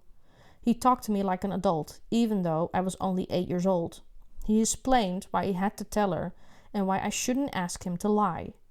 Of course, I still didn't want him to tell my mother, but the fact that he was willing to actually talk to me about it made it easier to accept. My mom had screamed furiously at me and threatened to ban me from going to Josh's house ever again. I couldn't fully understand this severe reaction, but I didn't want to lose Josh as a friend, so when I visited him, we played video games and played in his room, and Josh and I continued to be ferried to each other's house almost every weekend. I never really thought about it, but the fact that our friendship didn't atrophy when I moved away was mostly thanks to the effort that our parents made. Thanks to them, we were still friends when we were 10 years old. One weekend in 5th grade, I was staying at Josh's and my mom called me to say goodnight. She was still pretty watchful, even when she couldn't actually watch me, but I had gotten so used to it that I didn't even notice it, even if Josh did.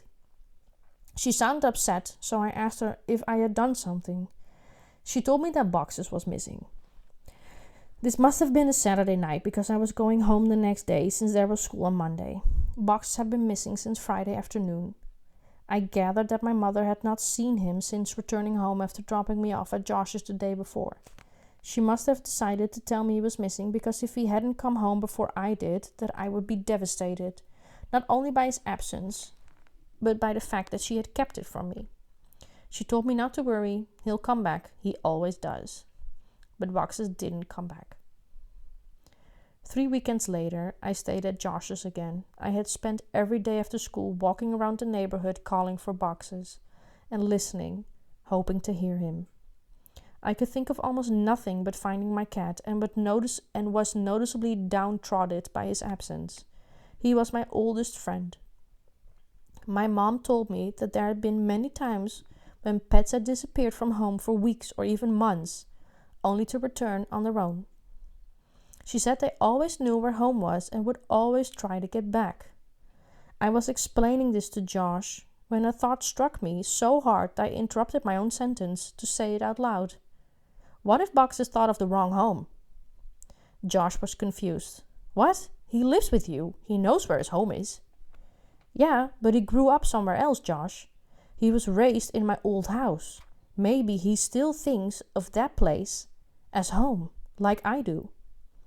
Oh, I get it. Well, that's great. We'll tell my dad tomorrow and he'll take us over there so we can look. No, he won't.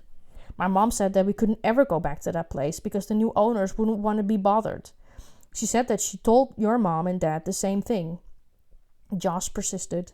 Okay, then we'll just go out exploring tomorrow and make our way to your old house.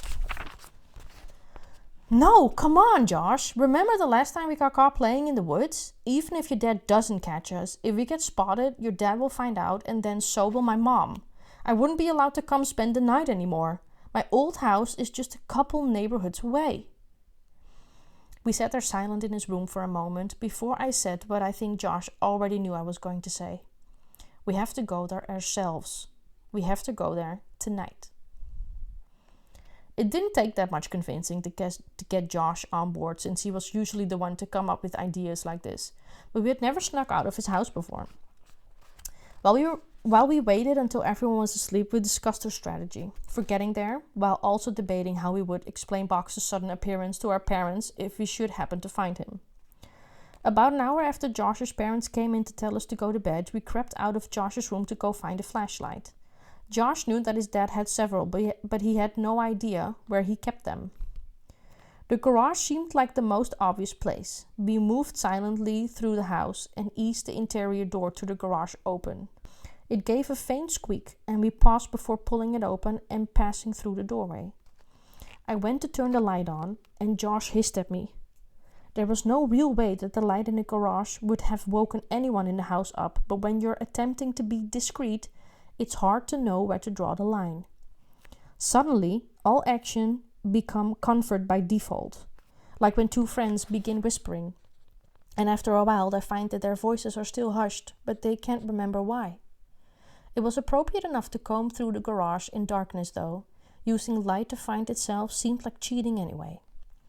Josh's dad had hundreds of tools, and we both squinted, trying to see through the darkness to determine if one of them might be what we needed. If we had needed a wrench instead of a light, we would have been in business. "Hey," Josh broke the silence. "What?" "Hey, man." "What?" I whispered as loudly as I could. "I can't see anything in here." "I know, me neither." "Do you have a flashlight I could borrow?" There was a slight pause before he followed his joke with, "Get it?" At which point my hand shot up to my mouth as I attempted to hold back the laughter that was building inside me. I had been in many situations before where I wanted to laugh but couldn't. I was a veteran of those battles, but in almost all occasions I could permit myself a faint chuckle, or I at least would have the forbidden stare of my mother to anger me. Here, my throat clicked and my body shook as I struggled to subdue myself. I looked at Josh. He was in even worse shape. Tears were running down his cheeks, and he was actually biting his hand to suppress a rising fit. Josh and I stood with our hands to our mouths, allowing only the occasional snort and squeak to escape. The more I saw him trying to hold back his laughter, the more I felt that I no longer could. As I sensed the storm reaching its crescendo, I quickly turned around so I wouldn't be caught in a feedback loop with Josh, and gradually I calmed myself down.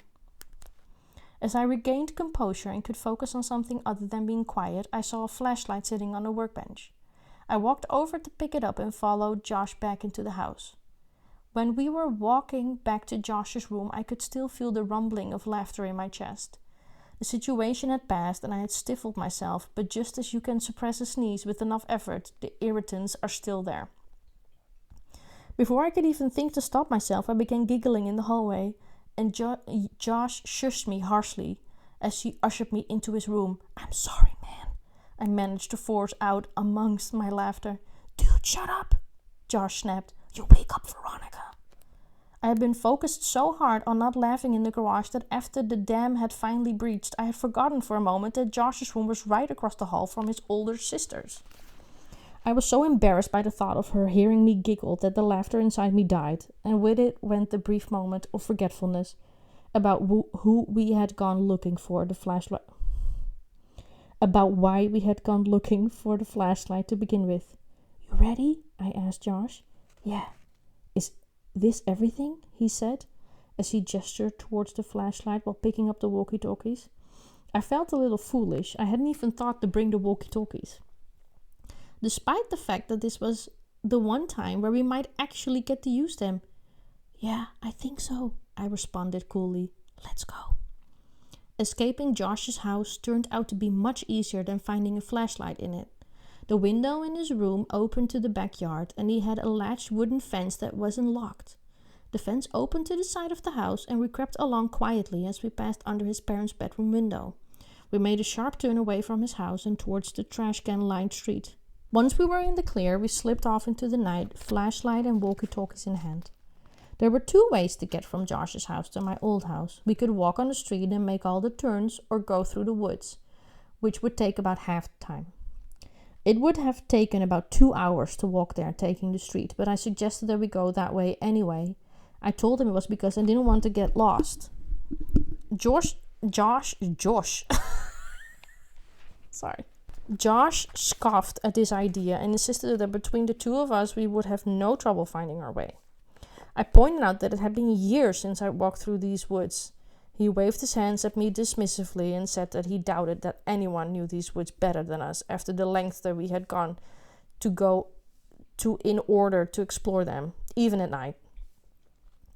But what about when we were kids? You remember how thick the woods get? But we're not kids anymore, he responded. Before I could rebut, he added that if we were seen walking along the street, someone might recognize him and tell his dad. He threatened to go home if he didn't take the shortcut. I accepted his preference because I didn't want to go by myself. Nervously, I turned with Josh towards the line of trees across a vacant lot and walked on. Josh didn't know about the last time I walked through these woods at night and how hard it had been to find my way out. The woods seemed much less frightening than I remembered. I was older now, and I found that with a friend and a flashlight, the trees seemed less ominous and the sounds less foreboding. We seemed to be making pretty good time too, though I wasn't entirely sure where we were, but Josh appeared confident enough, and that bolstered my morale. While not infused with the general eeriness that I had expected, there was still something surreal about the woods. This feeling was, I'm sure, at least partially informed by my memories of this place. But there was something about the way the trees twisted together in the dim light of the moon, as the wind rustled and whistled through them, that made it feel like a wholly different place than it was during the day. The fact that a place this untamed was wedged between stretches of houses and neighborhoods made it seem even more bizarre. But in truth, I knew there was nothing strange about any of this. My thoughts were just wandering as I tried to think about anything other than what it was like to be lost in these woods. I needed to break the silence. How much farther do you think it is? We were on Josh's side of the woods, so I thought he might have a better sense of the distance. I don't know, a while, I guess. Well, what's a while mean? I don't know, man. On the bright side, how far can you walk into the woods, right? The question reverberated in my ears. What did you say? I uttered flatly, as my feet dragged to a halt. Josh turned his head back a little over his shoulder and said, with a half grin, How far can you walk into the woods? My face felt hot. That question.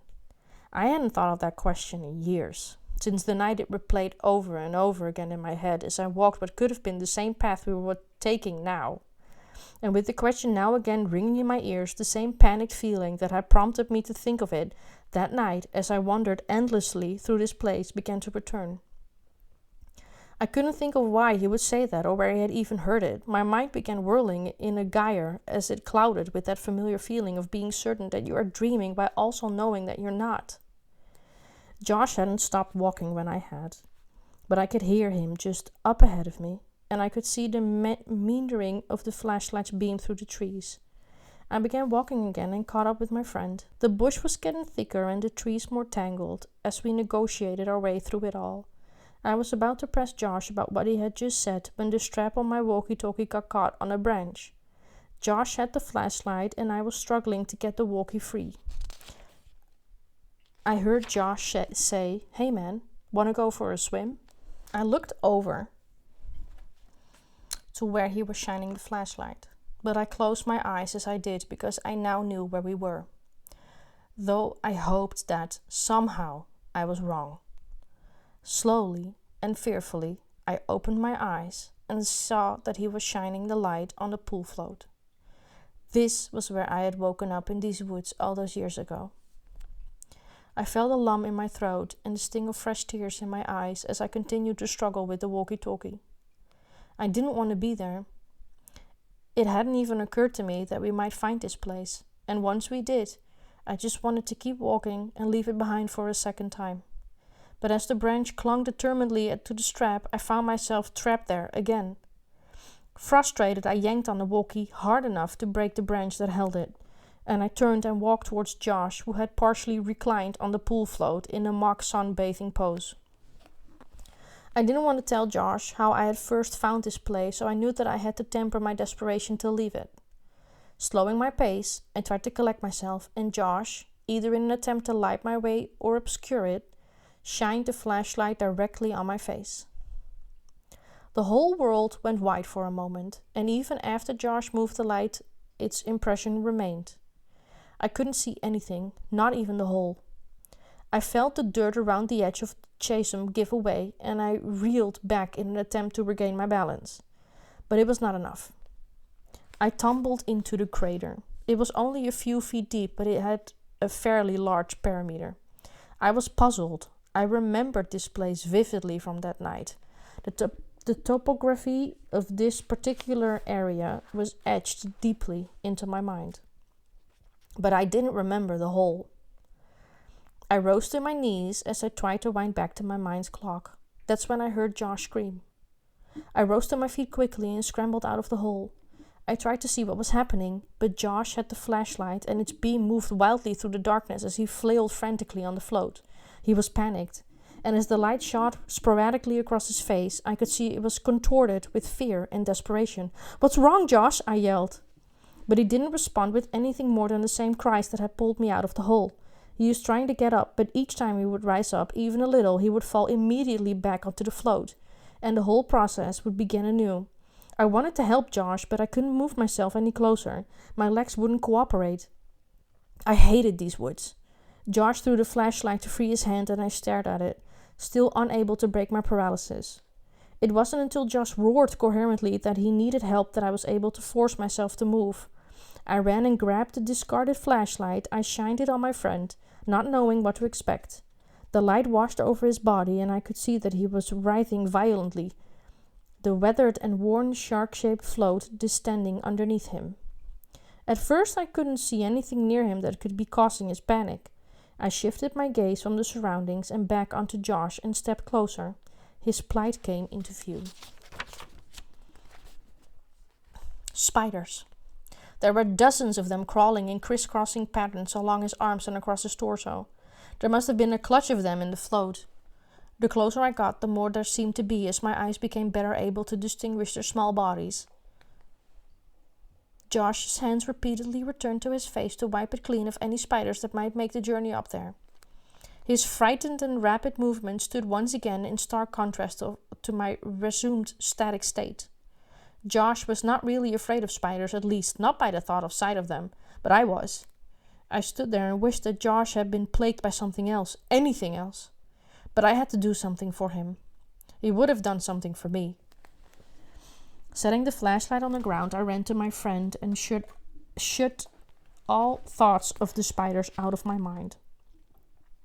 If I thought about them, I would stop thinking about helping Josh. I grabbed his arm and leveraged back, pulling him up as steadily and strongly as I could. Once on his feet, he yanked off his shirt and began savagely beating it against the ground while I tried to brush the remaining spiders from his arms and neck. When the urgency had passed, we stood there for a moment, surveying one another and ourselves, picking and brushing the odd spiders off the other, and occasionally slapping our hands against our own bodies in response to some tickling rogue hair or leaf. From a distance, we must have looked like two monkeys with neurological disorders when the danger seemed to have passed and the spasm stopped. I bent down, I picked up Josh's shirt and handed it to him. He snatched it out of my hand and shook it violently in case there was any stowaways arcanids, and after he pulled it over his head and slid his arms through, he leaned forward and said with the kind of tone you might hear in someone's voice as they were punctuating a great argument with a final point, "Fuck spiders." We walked on. I had my bearings back, and Josh knew that we were in my part of the woods. So he dropped back a little, and I took the lead. We were getting closer to my house now, so we became more focused on what had brought us into the woods in the first place. Boxes was my cat, but Josh had known him for almost as long as I had. So long, in fact, that Josh had his own set of stories about my cat. When we were in first grade, Josh was staying at my house for the night and was sleeping on the bottom bunk. At some point while he slept, Boxes climbed in bed with him and was still there when he woke up the next morning. Josh told me that when he opened his eyes, Boxes was laying about a foot away from his face and was staring right at him. Josh said, or at least implied, that for a moment he felt like they were sharing something special, that they were making some kind of connection. This moment lasted right up until Josh smiled and Boxer smacked him in the face with his clawless paws, quickly and repeatedly, just before he dashed out of the room, leaving Josh dazed. Of course, I didn't witness any of this, but I was somewhat privy to the conclusion, since Josh's shouts were what woke me up that morning. That night, as we walked through the woods, drawing ever closer to my old house, we took turns telling different parts of the story to one another. We continued on our path, but as we passed a pile of dead Christmas trees, its weathered ornaments still healthy enough to catch the faintest light and cast it away, what Josh had said earlier in our journey still tugged at my thoughts. I confronted him abruptly. "Why'd you say what you said back there?" "What? About Boxes biting me on the nose? I swear he did." No, not that. "You asked how far we could get into the woods. Why'd you ask me that?" "Huh? Oh, I don't know. I thought it'd be funny." "Yeah, but where'd you hear that question? Why would you ask me that?" I was trying not to let on that it had upset me. "It's that riddle. You told me that stupid riddle in kindergarten." "What? I don't remember that." "Come on, are you serious? It was the day we let our balloons go. I guess you finished your work, or, yeah, that's right, because it was before your paper got all messed up. You came up to me when I was finishing mine, and we started talking about how we'd explore the woods at your house and stuff. And then you asked me how far I could go into the woods, but I didn't know what you meant, and when I tried to answer you, you just kept asking that stupid question over and over again." "Oh yeah!" Josh started laughing, "and then you said, I just have to figure it out, and you tried to be all mysterious, but then you just blurted the answer out like 10 seconds later. Oh yeah. No wonder you forgot. Who'd want to remember blowing a joke so bad?" He punched me lightly in the arm, and I shoved him back playfully. We laughed as we walked through the ditch. We were back in my old neighborhood, and suddenly the task at hand seemed much more daunting. It was probably about 1 o'clock in the morning. Most of the houses were dark inside, and there were no streetlights in a part of my old neighborhood. So our flashlight cut sharply through the darkness, and we saw only what the beam hit. I started to wonder how we were going to find Boxes in such darkness. I found myself wishing we had another flashlight. The last time I had rounded the bend that was ahead of us, I had seen my house fully illuminated, and there was a part of me that expected to find it in the same state as Josh and I pressed forward and the roof of my house appeared over the others. All the memories of what transpired that night came flooding back. In the woods, I had been hit with waves of flashes from the past from that winter night when I was 6, and they would break and retreat back into the reservoir of my mind. But as I retraced my path on the paved road back to my house, for a moment, Josh seemed to fade away, and every step seemed to hurt as if my feet had once again been cut open by the sharp sticks and thorny bushes of the wood's undergrowth. Although I was wearing shoes this time, I could almost feel the small asphalt pebbles that had wedged themselves into the cuts on the soles of my feet the last time I made this journey. "There's your house," Josh whispered. I snapped out of my daze and felt a skipping in my heart as we finally turned a corner. About to face the full view of my house, I remember how incandescent it had been last time, how light had poured out from every window. But this time, all the lights were off. Suddenly, my feet didn't hurt anymore. From a distance, I could see my old climbing tree. It looked smaller than I remembered, but my memories of scaling that tree had transformed it into a redwood in my mind.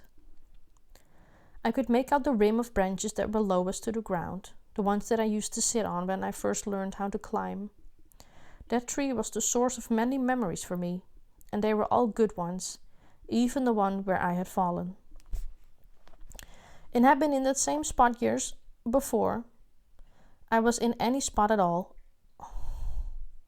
oblivious to all that transpired around it or who it had affected, and it would probably remain there after I was gone if it was left alone. As my mind traced the steps of casualty, backward, I realized that I wouldn't be back here this night if that tree hadn't grown, and I was briefly in awe of how all events were like that. As we got closer, I could see that the grass in the yard now reached half the height of the chain link fence that encircled it. I couldn't even guess when it had last been mowed. One of the window shutters had partially broken loose and was awkwardly rocking back and forth in the breeze. Overall, the house just looked dirty, as if a thin film of grime and grease had coated the whole building. Despite whatever rain there had been, it had never even occurred to me that a whole house could get filthy. I was sad to see my old home in such a state of disrepair. Why would my mom care if we bothered the new owners if they cared so little about where they lived? And then I realized there were no new owners. The house was abandoned, though it looked simply forsaken. It dawned on me how much work my mother must have put into the maintenance of the house if this is what it looked like when no one bothered. It was like seeing an old friend who had become terminally ill, and it broke my heart. I couldn't help but wonder why my mom would lie to me about our house having new occupants. Maybe she just didn't want me to see it like this. Despite how sad it made me, I realized that this vacancy was actually a good thing. Since there was no one to take care of the house, there was no one to stop us from looking for my cat. It would be so much easier to look around for boxes if we didn't have to worry about being spotted by the new family. This meant that we could probably make it out of there faster, which was our top priority. Josh interrupted my thoughts as we walked through the gate and up to the house itself. "Your old house sucks, dude," Josh yelled as quietly as he could. "Shut up, Josh! Even like this is probably still more fun than your house. Hey man, okay. I think boxes is probably under the house. One of us has to go under and look, but the other should stay next to the opening in case he comes running out."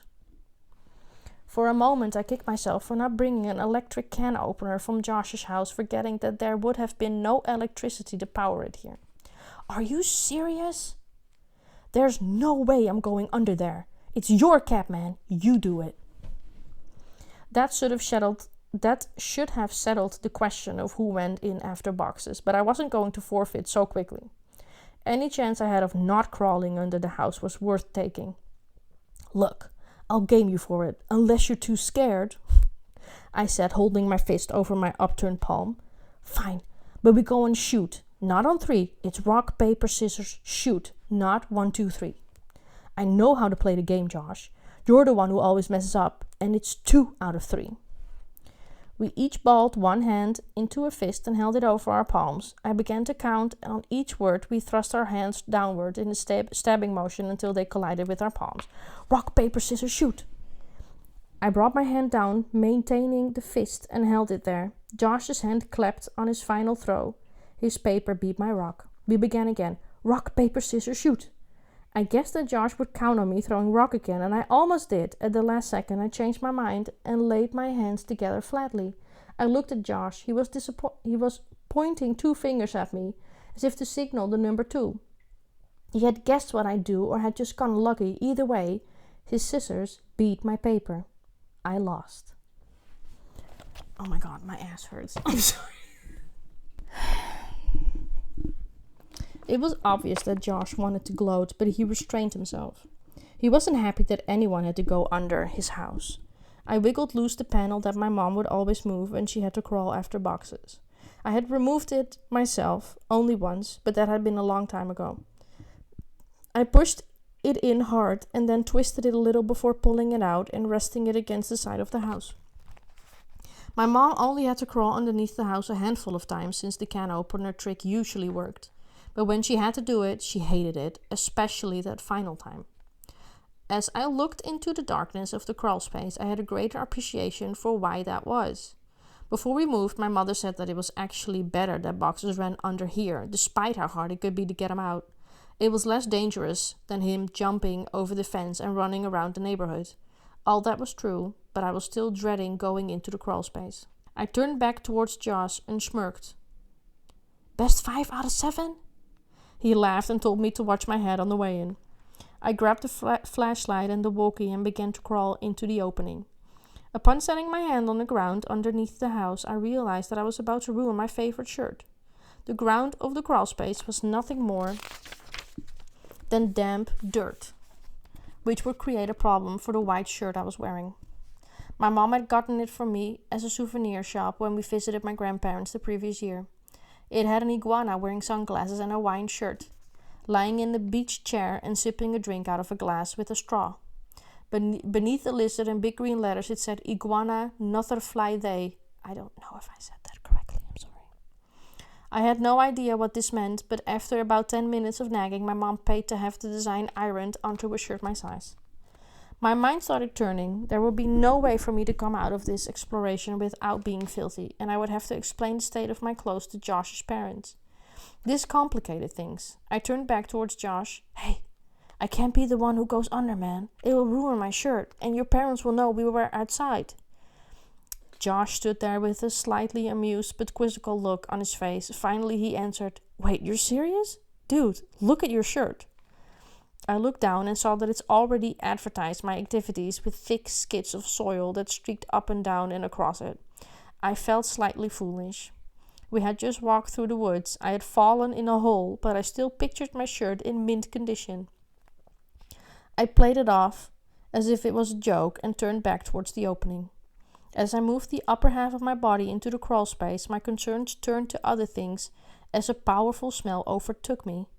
It smelled like death. I turned on my walkie. Josh, are you there? This is Macho Man. Come back. Josh, cut it out. There's something wrong down here. What do you mean? It stinks. It smells like something died. Oh man, is it boxes? I really hope not. I set down the walkie and oscillated the flashlight as I crawled forward a little, trying to survey as much as possible from my current position. Looking through the hole from the outside, you could see all the way back with the right light, but you had to be inside the crawl space to see around the support blocks that held the house up. I'd say that about 40% of the area wasn't visible unless you were actually in the crawl space, but even inside I could only see directly where the flashlight was pointing. This would make scouting around the place much more difficult. I tried to call my cat. Boxes! I paused and listened. Boxes! There was no sound or movement. I tried clicking my tongue against the roof of my mouth, but there was no response to that either. Pressing my hands hard against the earth, I pulled myself forward until my feet slipped past the opening and into the crawl space. As I moved farther into the void, the smell intensified to the point that it stung my nostrils.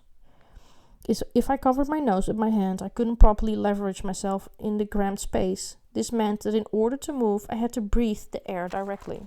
When I tried breathing through my mouth, the stench in the air layered on my tongue and coated the inside of my cheeks to the point that I could actually taste it. For the entire journey from Josh's house to my old home, I had hoped that we'd find boxes here, but now the fear was growing in me that boxes had come here and something had happened to him. I began hoping for the first time that I wouldn't find boxes after all. I twisted my body and tried to look around with the light, but I couldn't see much of anything. The foulness of the rotten air now lined my throat, and I coughed and spat reflexively to remove it. I needed to hurry up so I could leave this place. Reaching my arm forward, I wrapped my fingers around the support block to pull myself forward, and as I did that, I felt something that made my hand recoil. Fur.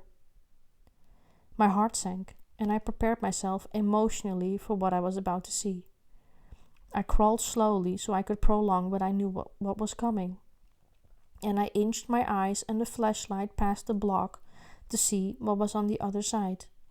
I staggered back in horror and disgust. Jesus Christ! Escaped my trembling mouth.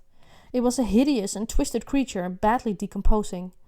Its skin had rotted away on its face, so the teeth were revealed in an ever-present sneer that made them look enormous. Its eyes had either sunk back into its skull or were simply gone altogether, but I still felt like it was looking right at me. The smell radiating from it was unbearable. What is it? Are you okay? Is it boxes? I reached for the walkie. No, I don't think so. Well, what the hell is it then? I don't know. I shined the light on it again and looked at it with less fear in my vision. I chuckled, though I felt bad for doing so. It's a raccoon. We'll keep looking. I'm gonna go inside the house to see if he might have made it in there somehow. What? No, Josh, don't go in there. What if Boxes is down here and runs out? He can't. I put the board back. I looked and saw that he was telling the truth. Why'd you do that? Don't worry, man. You can move it easy. Doing it this way makes more sense. If Boxes ran out and I missed him, then he'd be gone. If he's down there, then it will be easier for you to grab him, and then you can just radio me and I'll come move the board. If he's not down there, then you can move it yourself and meet me in the house. I thought of the time that my mother had tried to catch Boxes either running out of the house or sprinting around the backyard. Josh had a point. In fact, this plan seemed more thoroughly thought out than our entire mission. Still, I liked the idea of him being just outside, even if he wasn't doing anything productive. It was just good to have him there, but we'd save time this way, and we needed all the time we could get. Both of Josh's parents got up early, and I would still have to try to clean my clothes after crawling around under the house.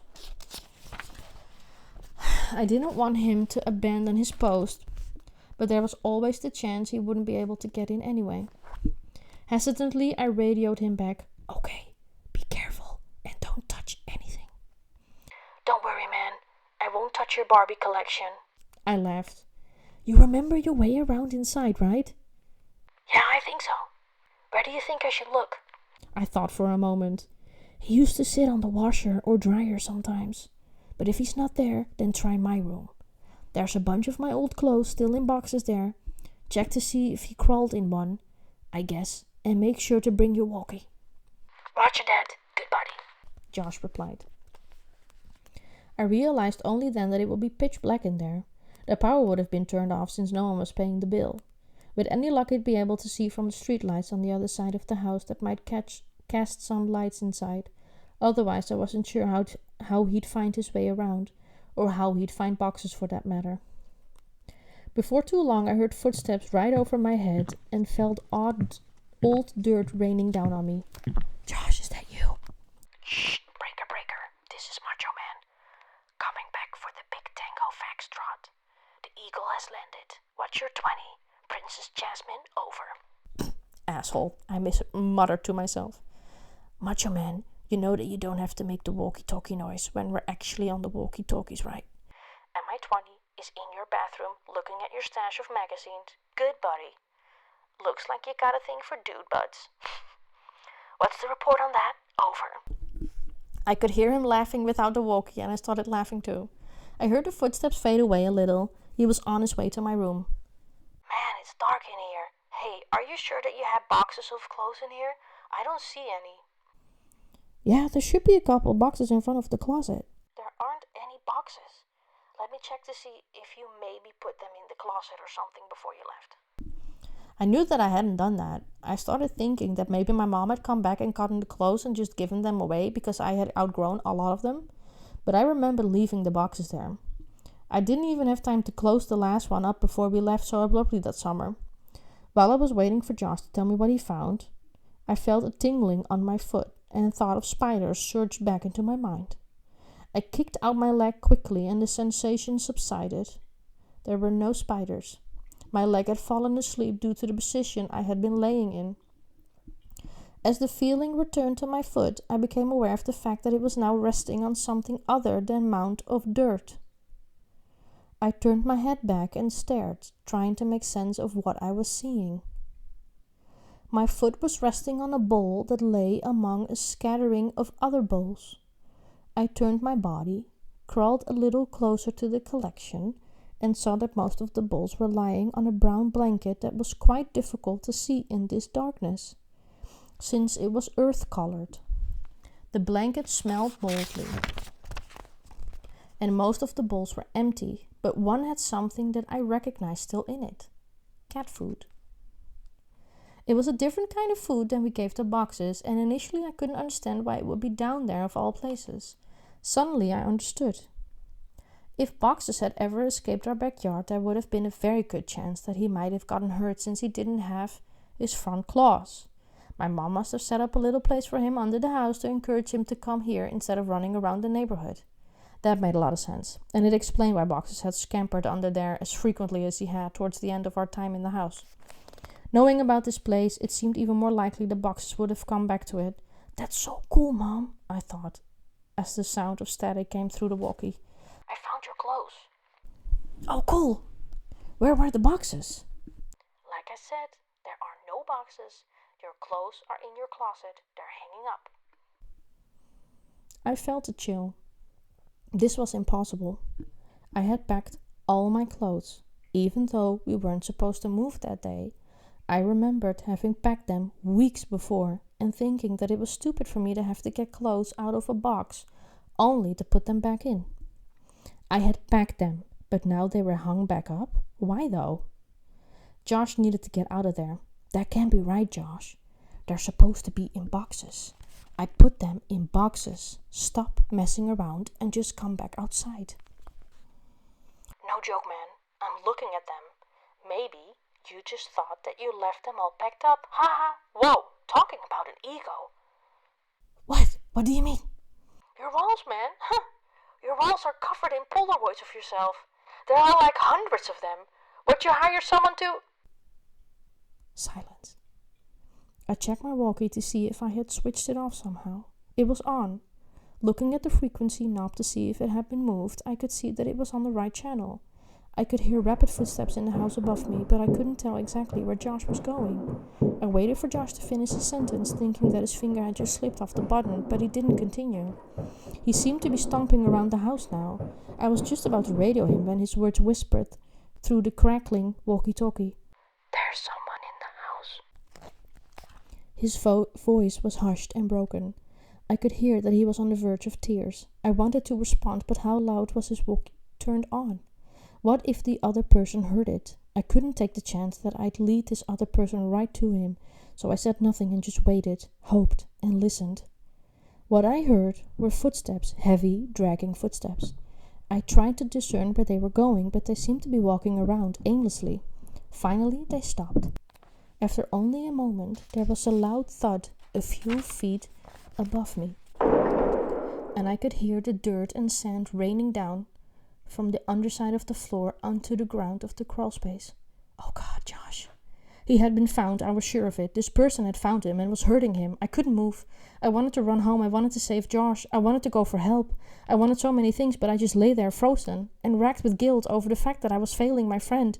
It wasn't at all that I was unable to help him, as if I had tried and failed and felt I had let him down, as if I had tried to scramble out of this pit and rush inside to rescue him, only to be thwarted and defeated. It was that I couldn't bring myself to try anything at all. I hadn't moved 1 inch, and he was my best friend in the world. He was my only friend next to boxes. I broke out in tears at the thought of Josh's fate and at the knowledge of my own impotency when he needed me, and I cried even harder from the selfish fears that were stirring up inside of me as I realized that Josh might have told this person where I was hiding, and there was nothing I could possibly do. As I struggled to compose myself, I felt my heart flutter when I heard Josh's voice through the walkie, but this relief was short-lived. He's got something, man. It's a big bag. He just threw it on the floor, and oh God, man, the bag. I think it just moved. Josh hadn't been discovered, but I knew he soon would be by the man with the bag. It was hopeless. As I lay there unable to move, my eyes focused on the corner of the house that was right under my room, right under where Josh would soon be discovered. I moved the flashlight, my breath hitched at what I saw. Animals, dozens of them, all of them dead. They lay as a heaping pile of fur, claws, and teeth. Time and weather had fused some of them together into grotesque chimeras, their snarling mouths telling the world of their dissatisfaction at the union. Could boxes be among these corpses? Was this what the cat food was for? For a moment I thought to move closer. Perhaps if he was there I could see him and know the truth. A heavy footstep above me broke my shock. I knew I had to get out of there, and I scrambled to the board. I pushed on it, but it wouldn't budge.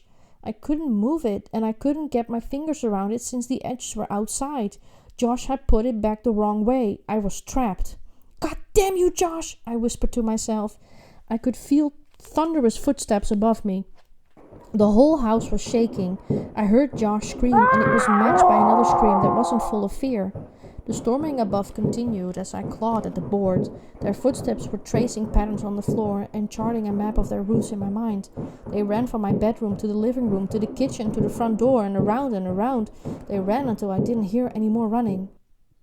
I pushed on the board as hard as I could, and I felt it move. But I knew it wasn't me who moving it. I could hear footsteps above me and in front of me, and shouting and screaming, filling the brief silences between the stomping and shoveling. The board moved a little more, and what little ambient light there was outside poured through this new opening. Walkie or flashlight? I had to make a decision of which to use to defend myself. It was still so dark outside that I feared I couldn't make it back to Josh's without the light. But if I broke the walkie-talkie, then Josh and I would be separated completely.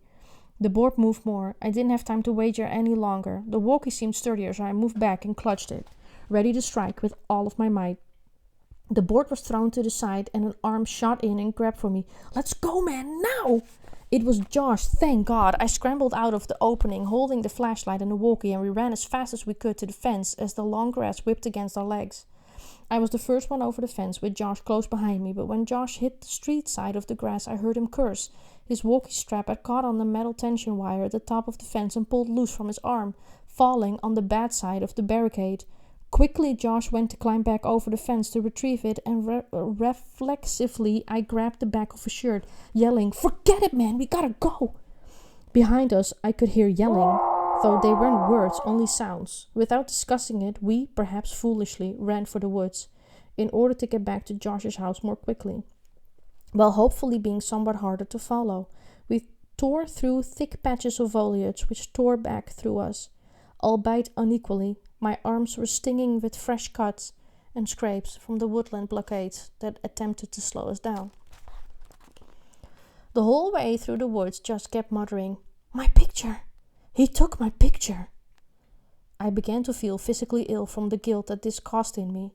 I knew the man already had Josh's picture from when we played as boys in the ditch. I supposed Josh hadn't thought about that day since it happened. Maybe he still thought of those mechanical sounds were from a robot. Aside from Josh's mutterings, not a word was shared between us as we hustled through the woods back towards Josh's house. We made it back into his room before his parents woke up. I didn't know how to use his washing machine, and even if I did, it would have made too much noise. After my attempt to scrub the dirt out of my shirt and pants with water from the sink proved unsuccessful, I borrowed some clothes from Josh and reluctantly snuck back outside to throw the incriminating clothes into the large green city trash can that was sitting by the curb. The fact that there was so many trash cans lining the neighborhood road told me that a garbage day was somewhere nearby on the calendar. And when I lifted the lid to Josh's trash can and saw it filled with garbage bags, I was relieved that the day hadn't already come. I hesitated for a second, taking a last look at the lizard on my shirt, then shoved the clothes underneath one of the bags and crept back around the house and through Josh's bedroom window.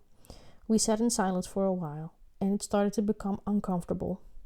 Finally, to break the quiet in the room, I asked him about the big bag in my old house and if it really moved. He said he couldn't be sure. He kept apologizing about dropping the walkie-talkie at the house, but obviously that wasn't a big deal, all things considered. We didn't go to sleep that night. Instead, we sat peering out the window, waiting for the man with the bag, but he never came. We agreed to never tell anyone about what happened. No good would come from that. After a couple of hours, the sun pushed the darkness out of the sky, and my mom came to get me a couple hours after that. She asked me about the clothes I had on, and I told her that Josh had liked the shirt I had been wearing and asked if he could borrow it. She said that was nice of me. As we were pulling out of Josh's driveway, my eyes lingered on the trash can at the edge of the yard, and I caught myself whispering, "I thought I closed the lid." I considered that the garbage truck might have just put the trash can down with the lid open, but it didn't matter. The evidence was gone, and I breathed easy. Until very recently, my mother didn't know about what Josh and I had done that night. Of course, I spared many of the details when I told her, but I thought that if I told her something she didn't know, maybe she would reciprocate. By the end of the story, my mother's eyes had glossed over. I asked her why she lied about bothering the new owners to stop me from going when there weren't any new owners at all. Why had she tried so hard to stop me from going back to our old home? She became irate and hysterical and told me to get out of her house, but I just sat there waiting. When she realized that I wouldn't leave, she sat back down and she answered my question. She grabbed my hand and squeezed it harder than I thought her capable of and locked her eyes to mine. She whispered through clenched teeth, as if she was afraid of being overheard. Because I never put any fucking blankets or bowls under the house for boxes. You think you were the only one to find them there? Don't you tell me that I lied to you about there being someone in that house. God damn you. I felt dizzy with those few sentences. I understood so much. I understood why she had looked so uneasy after she brought boxes out from under the house on her last day there. She found more than spiders or a rat's nest that day. I understood why we left almost 2 weeks early. I understood why she tried to stop me from going back. She knew. She knew he made his home under ours, and she kept it from me. And as I walked out of her house, I could only think of what else she might know. I left my mother that night without saying another word.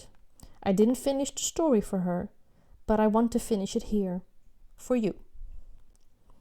When I got home from Josh's house that day, I threw my stuff on the floor, and it scattered everywhere. I didn't care. I just wanted to sleep.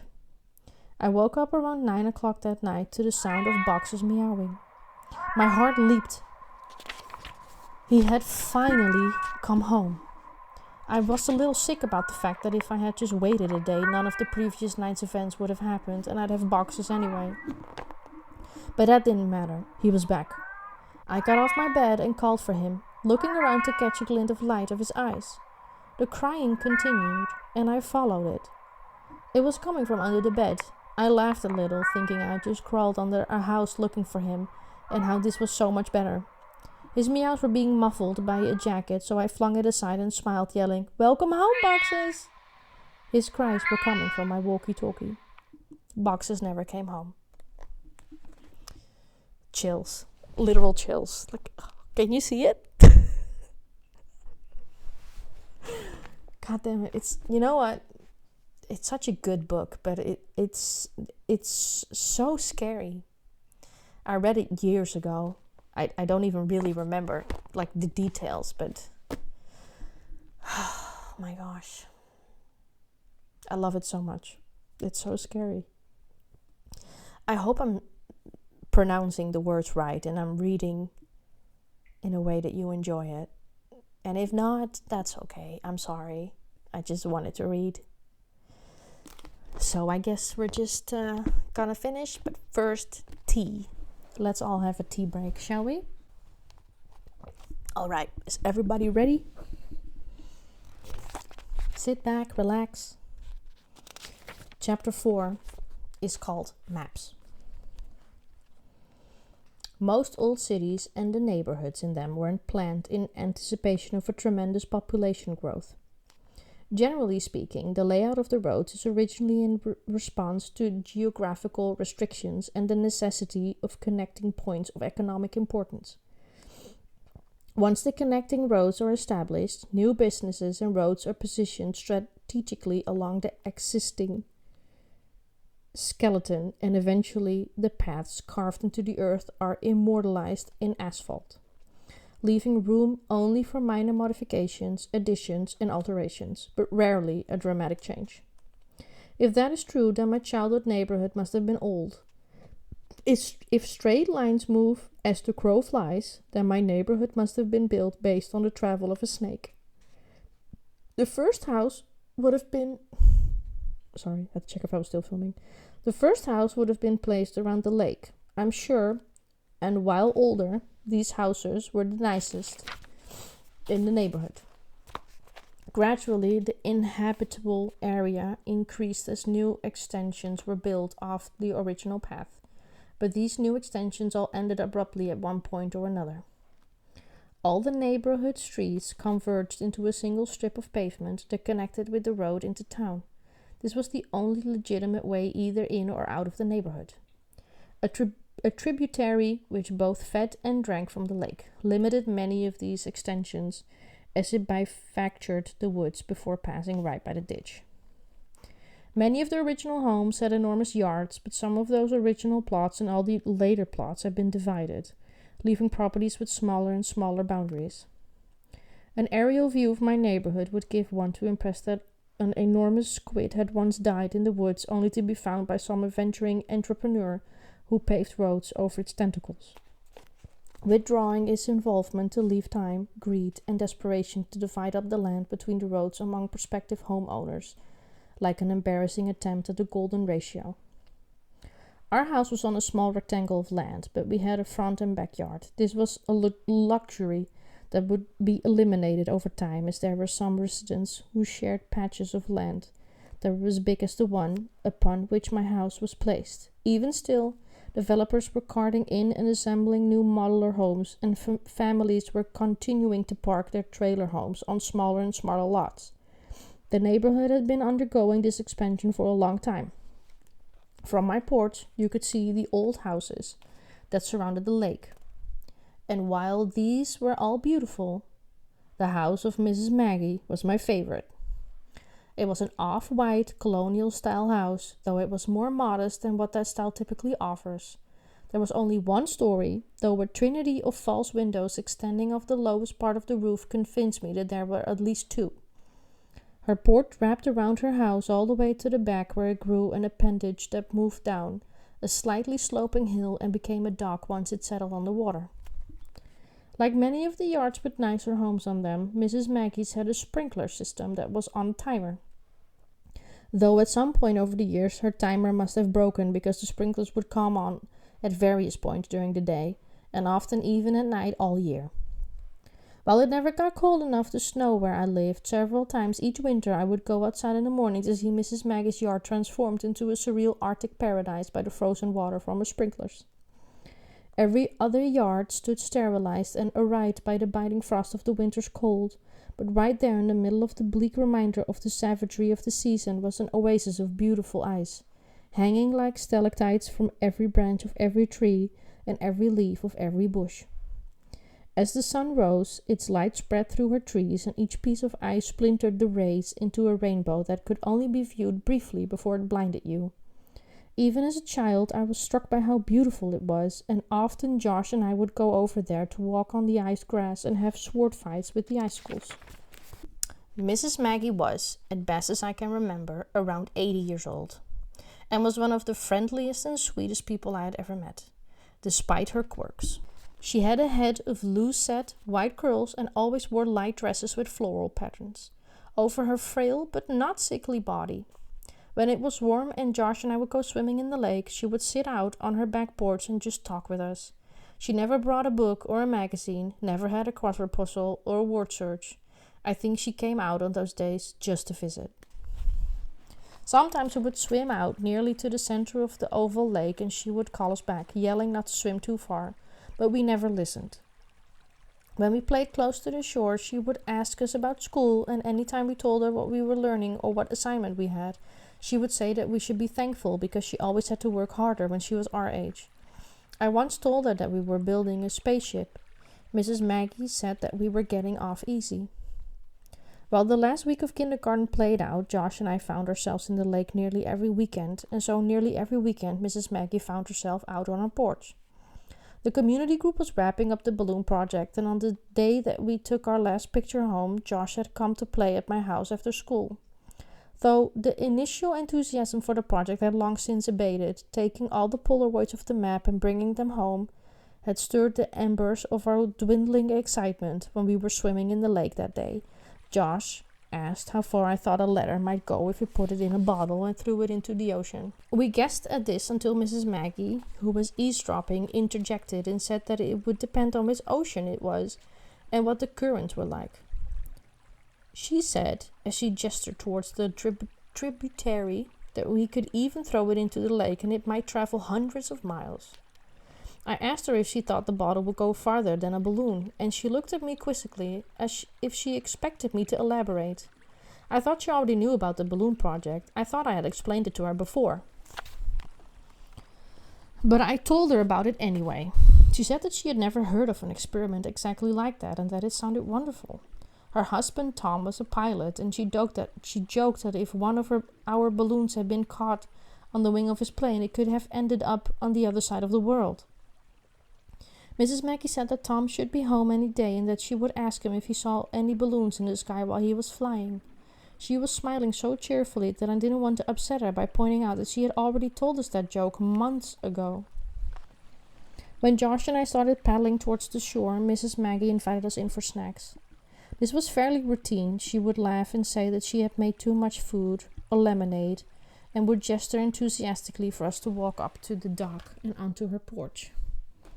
It was a tempting offer, especially when it was hot outside or we had tread water for too long, but we would always decline as politely as young boys knew how. Mrs. Maggie wasn't a stranger, but despite how kind she was, we were never comfortable enough with her to accept her invitation. I don't know what Josh's reservations were exactly, but mine began the day I met Mrs. Maggie. I'm sorry, my ass hurts. I have to change position. I'm sitting on the ground right now, okay, guys? Just for the ecstatic, how do you say it? I can't even think anymore. It's like 2 a.m. You know what I mean.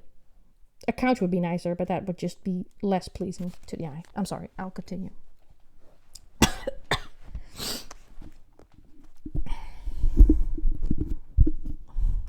The first time I met her was the first time my mother let me walk home from the bus stop by myself. For the first few weeks of kindergarten, my mom had made arrangements with her employer to pick me up from school, but this meant that to make up for the lost time, she would have to leave me at our house alone for about an hour each day. We didn't live very far from my elementary school, but the lines to pick up the students were always long. So long, in fact, that the students who rode the bus would often make it back to their houses before we made it back to ours.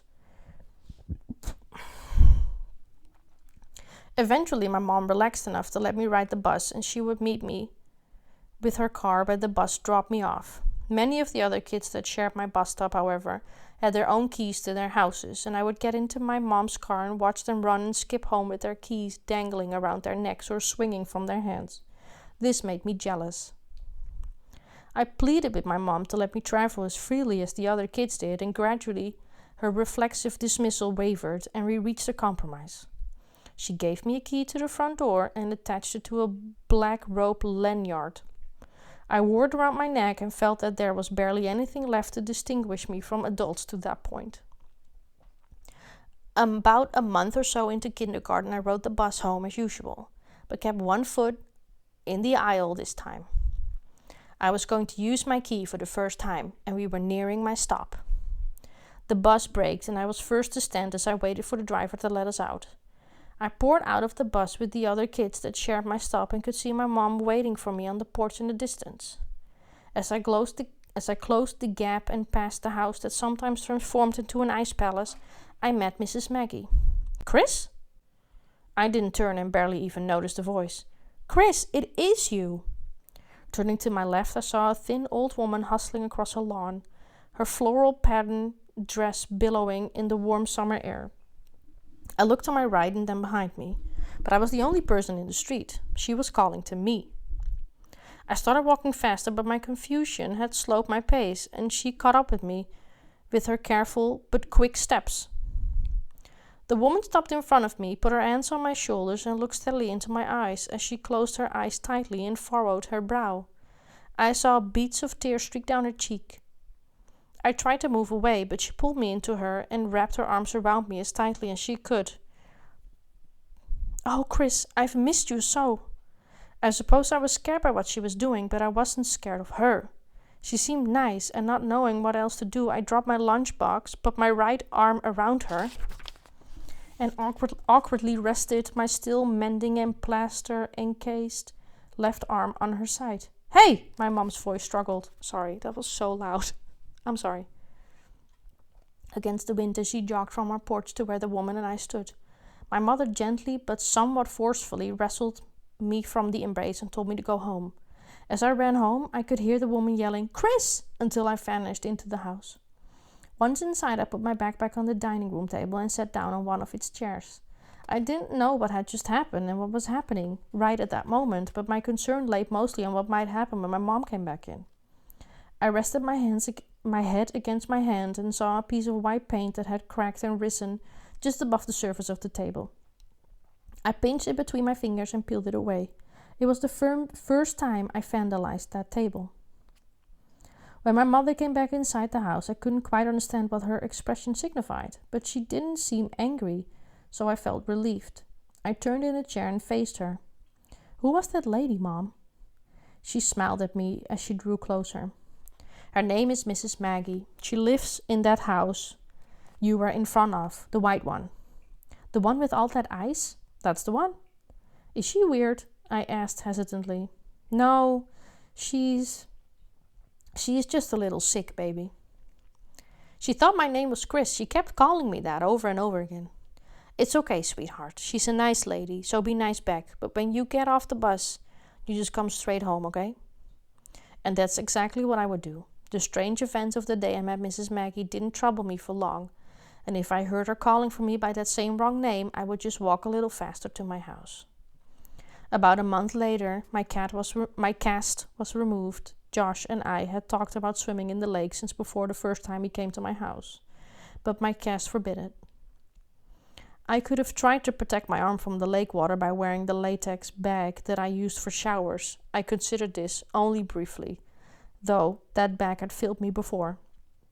Once the cast was removed, we took to swimming in the lake immediately, taking advantage of what warm weather remained. I remember how strange and weak my atrophied arm felt as it pushed through the water that first time. And I remember thinking that I'd better not push too hard or it might just snap again. Josh and I got to know Mrs. Maggie fairly well by swimming in the lake almost every weekend, taking a hiatus only when it became time for Mrs. Maggie's yard to freeze again. When winter had passed and Josh and I returned to the lake in the second half of kindergarten, we still wouldn't accept Mrs. Maggie's invitations or snacks. But one afternoon she surprised us with a different kind of offer. We had expected her to invite us inside again, but this time when we looked towards her, as she called to us, we saw her throw a small package into the water like one might throw a frisbee. Hesitantly, but mostly curiously, we swam to it. Josh and I grabbed for it at the same time and wrestled it back and forth, ripping the plastic wrapping as we struggled and throwing the object into the water. "What is it?" Josh asked. "I don't know. I think we have to unfold it." And so we did, but even after it was fully expanded, it was still hard to identify. We moved it around in the water, turning it in different ways, when finally Josh found an inflation tube jutting out of the gray and black mass. I heard him breathe deep and watched him pour his lungs into it. When he tired, I took over, and as we tread the water, we passed the gift back and forth until it was completely filled. I folded the stopper into the tube and we flipped our inflated present over. It was a float, one shaped and painted like a shark. We splashed frantically to climb onto it, but each time one of us would make progress, the other would roll the float in an attempt to mount it. As we competed, I glanced at Mrs. Maggie and saw her laughing and clapping her hands. Eventually, we decided to take turns riding it, but the float soon doubled as a mechanical bull, as the swimmer would invariably move underneath the shark and push up forcefully in an effort to unbalance the rider. Through all of this, Mrs. Maggie looked on us with a smile shining on her face.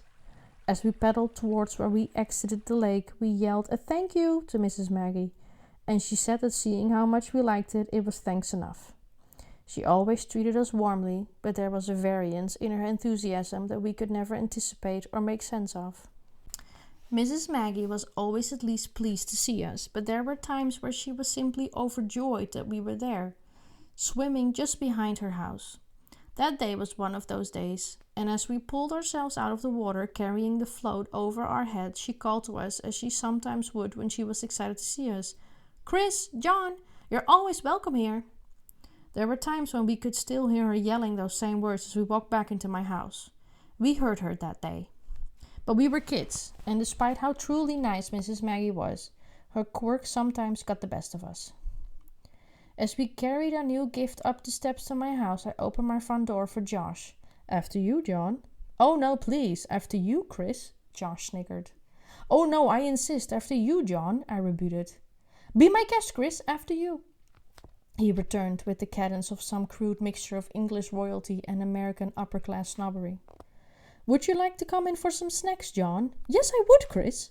We laughed as we walked through the door at the same time, leaving the float on the steps behind us. I saw my mother standing in the kitchen staring at us. She moved towards us and stopped in front of us.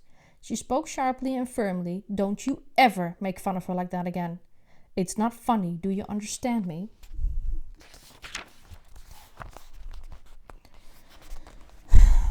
Josh and I looked at one another and then back at her and nodded. My mother smiled and went back to what she was doing, and Josh and I put it out of our minds for the remainder of the day. After Josh left with his dad, I told my mom that we weren't trying to be mean and we never talked like that in front of Mrs. Maggie.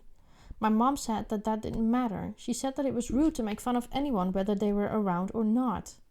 When I told her that she was constantly calling us by the wrong names and we just thought it was funny, my mom seemed to search for what she wanted to say. "Well, sweetie, you remember how I told you Mrs. Maggie was sick?" I nodded. "Mrs. Maggie is sick, up here." She gestured to her own head with her finger. "But you remember how, when you had that sore throat earlier this year, sometimes you'd feel okay, but then other times you feel really bad? That's how it is for her. But when Mrs. Maggie gets really sick, she gets confused. That's why she messes up your boys' names sometimes. She doesn't mean to, but sometimes she just can't remember. Do you understand?" I nodded again. "She wants us to come in for snacks sometimes." "I know she does, sweetie. She lives in a big house all by herself, so it's okay if you talk to her when you swim in the lake, but when she invites you in, you should keep saying no. Be polite, and her feelings won't get hurt, okay? But she'll be less lonely when Tom comes home, right?" "How long until he comes home?" "It seems like he's always gone." My mom seemed to struggle, and I could see that she had become very upset. Finally, she answered me, "Honey, Tom's not going to come home. He's in heaven. He died years and years ago, but Mrs. Maggie doesn't remember. She gets confused and forgets that, but Tom's not ever coming home. He's gone." I was only 6 years old when she told me that, and while I didn't understand it completely, I was still profoundly sad for Mrs. Maggie. I knew what it was like to miss someone, how much it hurt and tore at you, but to miss someone so much while being so sure that he'd return, never knowing or remembering just how impossible that reunion truly was. I struggled to imagine what that must be like. I wouldn't learn until very recently, however, what Mrs. Maggie's life had really been like. I know now that Mrs. Maggie had Alzheimer's disease. Her husband Tom really had been a pilot. He flew a commercial jetliner all over the eastern United States, and this caused him to spend a great deal of time away from home. After he retired, he and Mrs. Maggie kept mostly to themselves, but every time my mom would run into one of or both of them, the conversation would inevitably focus on the trips they wanted to take, if they could only find the time. Tom had discounts with the airlines he had retired from, but as is so often the case, their plans were always for someday, and that day kept getting moved further down the line. On the evening of July 4th, years before I was born, Tom came to my mom's house. He was distressed, though he tried to conceal it as he casually asked my mother if she had seen Maggie. He said that she had gone out for some chicken so that he could grill it for the holiday, but that had been almost 6 hours ago. My mom hadn't seen her, but said she would contact Tom immediately if she saw her or heard anything. The police brought Mrs. Maggie home about 5 hours after that. She had wandered from the grocery store and walked to an apartment that she and Tom had shared 30 years before, when Tom was just starting his job at the airline. When the police arrived at the apartment, Mrs. Maggie insisted that she lived there with her husband, but when they read out aloud the address that was printed on her driver's license, she regained her clarity and covered her embarrassment with nervous laughter. She wasn't hurt when the police brought her home, but Tom was destroyed. He would tell my mom sometime later that he had known for a long while that something was wrong with Maggie, but he had hoped that she would just get better somehow. A few days after the police brought his wife home, Tom told my mother that he was planning on taking his wife to Rome. It had been a dream of hers since she was a young girl. Maggie had a collection of books about Rome and Italy at large that were all dog-eared on the pages with the places that she wanted to see. He said that pushing it back was simply not an option anymore. The doctors had told him that the window of her lucidity, I said it right, would likely grow smaller as time pressed on. Tom began to cry and stammer as he it scared me so much. I moved the table next to me. Jesus. And stammer as he touched his own head and said that he needed to take her now, while she was still here. He wanted her to be there in the place of her dreams while she still had a chance of knowing where she was. He wanted her to remember. They were old now, but he thought that they might still do some hiking, and to prepare he began to exercise by walking around the neighborhood with Maggie. Physically, Maggie was in much better shape than Tom, so he had a lot of ground to cover if he wanted to keep up with her in Rome. He kept the trip a secret from her because he wanted to surprise her, and he justified the new exercise regime by telling her that the fresh air and exercise would be good for them. They were getting on a plane in 1 month. Tom was worried that he wouldn't be in good enough shape by the time they made it to Rome, so after Maggie went to bed, or before she woke up, he would leave the house and go on extra walks. My mom would see him almost every night when she sat outside on the porch. He would walk briskly through the cool night air, and as he passed our house, she would wave to him, and he would wave back and then bring the hand down to his lips with his index finger extended and pointing straight up, as if to say, "It's our little secret." One night, about 2 weeks before the trip, my mom was sitting outside on the porch and saw for the first time Tom jogging. His posture wasn't professional, but he was really moving. She waved to him, but he either didn't see her or he was too tired to wave back. She went back inside and went to bed for the night. About an hour later, a knock on the front door jerked my mother out of sleep. She cracked the door enough to see through to the outside and saw a badge. It was a police officer. Behind him, the sky was filled with blue and red flashing lights. They were so bright that she had to shield her eyes as if the lights were the sun itself. Her first thought was that Maggie had gone missing again, and she was about to ask if that was the case when the officer spoke and then gestured towards her lawn.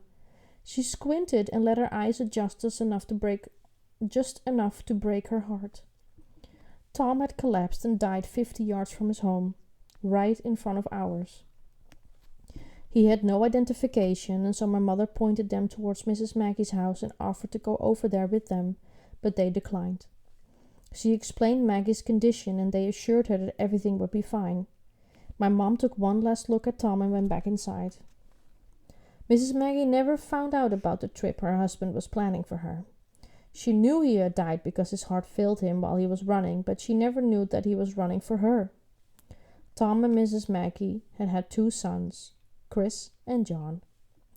After Tom's death, Mrs. Maggie's condition continued to deteriorate. Her son had apparently worked out payment plans with the utility companies and paid for Mrs. Maggie's water and electricity, but they would never visit her. I don't know if something happened between them, or if it was the illness, or if they just lived too far away, but they never came around. I have no idea what they looked like, but there were times when Mrs. Maggie must have thought that Josh and I looked like they did when they were children. Or maybe she just saw what some part of her mind so desperately wanted her to see, ignoring the images transmitted down her optic nerve, and just for a little while showing her what used to be. I realize only now how lonely she must have been, and I find myself hoping that she understood why my friend and I never accepted her invitation. But Josh and I were always friendly with her, extending our stay in the lake sometimes to keep her company and talk with her. The day Josh and I had our second discussion with Mrs. Maggie about the balloon project, and she retold the same joke about Tom's plane carrying our balloon away, just a few weeks before the year ended, an idea began to form between us after she mentioned that the lake might extend for hundreds of miles. We had seen much of the woods surrounding my house, and we had explored the woods surrounding his. Although we had never confirmed it ourselves, Josh had found out from his dad that the patches of trees that we played in near our houses were actually connected. When we learned of this, we were extremely excited, not for any particular reason, But knowing that we had been playing in the same woods the whole time, despite whether we were at my house or his, seemed to bring our houses even closer together. But there was still the matter of the lake and its tributary. Mrs. Maggie had said that the lake's appendage might stretch on for hundreds of miles. Since the woods were connected, Josh and I thought, despite Mrs. Maggie's speculation, the lake near my house might somehow connect to the creek around his. So we resolved ourselves to find out. For the last few weekends of kindergarten, our explorations intensified. When our summer vacation started, we would scout during the week and sell snow cones on the weekend. But it quickly became difficult to answer our own question. We needed a way to chart our progress. We needed a way to determine where we had been and where we were going. But we didn't have anything like that, so we had to make it ourselves. We were going to make maps. The plan was to make 2 separate maps and then combine them. We would make one map exploring the area around creek near Josh's house and make another following the outflow from my lake. Originally, we were going to make one map, but we realized that wasn't possible since I had started drawing the map of my area so huge that the route from his house wouldn't have fit. We didn't know anything about map making, but we knew from our lessons with the map in the community group that it was important to use the same skill consistently. This didn't involve any math. Following our teacher's explanation on how maps were made, we would just put a little dot on the map for every few steps that we take. We kept the map from the lake at my house and the map from the creek at Josh's house, and we would add to each when we stayed the night with each other.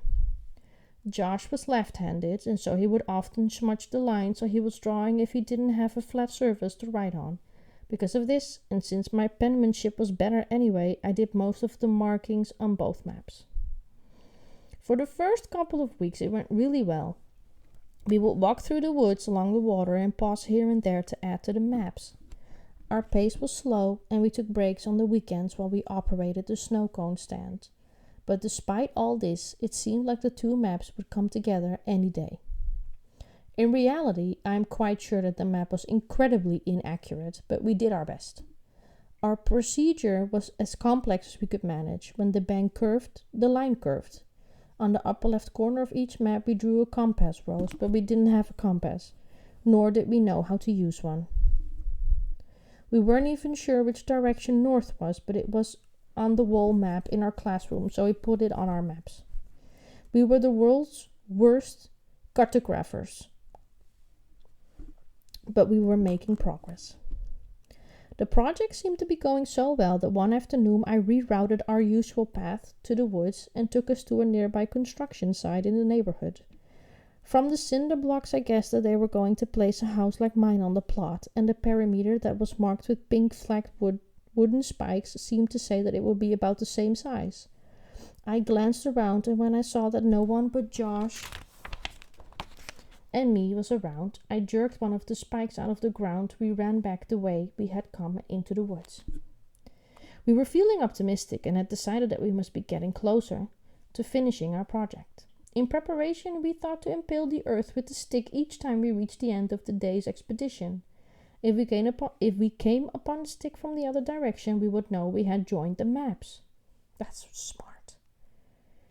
This new strategy also sped up the process because it meant that rather than attempting to use our map to find the point at which we had last stopped, which was nearly impossible, though we ignored this fact, we could simply run through the woods until we saw our stake and extend the map from there. Unfortunately, it wasn't long before the woods became too thick near the lake's long arm, and we were unable to proceed further. We debated trying to circumvent the barricades, but this idea forced us to accept that without the constant guidance of the water, our navigation skills were obliterated. Having reached a dead end, our interest in the maps stagnated, and we reduced our exploration significantly while we focused on how to make the snow cone stand more successful. I used the time to make a better, albeit deceptive sign. I'm sorry, I don't know what that word is. Just a few weeks later, however, the entire dynamic at my house changed. The weekend my 4 stamps dollar made its way back to me, my house descended into chaos. Police officers came to our door and talked to my mother and me for hours. One policeman with a thick black mustache and a striking burn scar on his left forearm and hand had asked me for my collection of my Polaroids the day the dollar came back. My mother told me to always listen to the police, and so I did what he asked, but I think he could tell I was reluctant. Although he could have easily said nothing at all, the officer told me that he just wanted to borrow them so he could look at them too, and this made me feel better in a way. After they left, I found myself suffocated with new restrictions on what I could do and where I could go, though I didn't understand why this was. My mother told me that the policeman might need to speak with me again, so I had to stay inside. But none of the police who ever came back over the next several weeks seemed to need or want to talk to me. With the snow cone stand gone, Josh and I turned our attention back to the maps with revitalized interest, though our discussions were based on the telephone now. Every day we would call each other to talk about how we would move forward. We were still at the same impasse that caused us to largely abandon the mission almost a month before. Josh struck out on his own and attempted to expand his part of the map from his house, but he wasn't making headway alone. The project seemed to be dead in the water.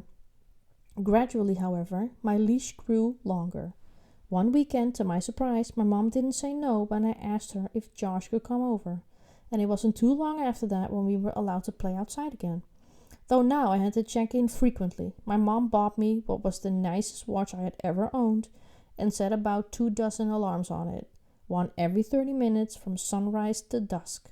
She told me that if I wasn't back between each alarm, she would take the watch away. She said that I wouldn't need it anymore since I'd be confined to the house from that point on. I couldn't quite understand the need for such a policy, but I was only 6 years old, so of course I assented. If Josh and I were just...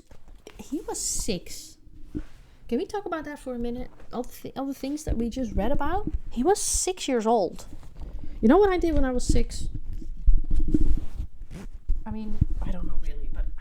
Barbies, I guess. Inside, discovering woods in the middle of the night? Are you insane?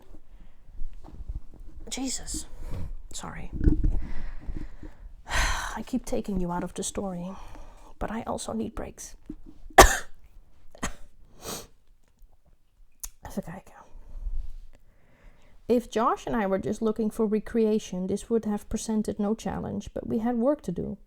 My mom's new policy meant that we couldn't stay in the woods for hours and continue to look for a new path. And every time we seemed to make some headway, my watch would beep and we would have to run back to the house. We thought that we could just swim when we got to the cutoff in the woods, but that clearly wouldn't work since the map would get wet. Even if we could keep it dry, the pacing would be ruined and the accuracy of the map, though there was surely little to begin with, would be compromised. We tried going faster when we were coming from Josh's house, hoping to see the pink tasseled spike in the ground that would signify that the project was over, but we eventually ran into the same problem of the blockading forest. Then we had a brilliant idea. We built a raft.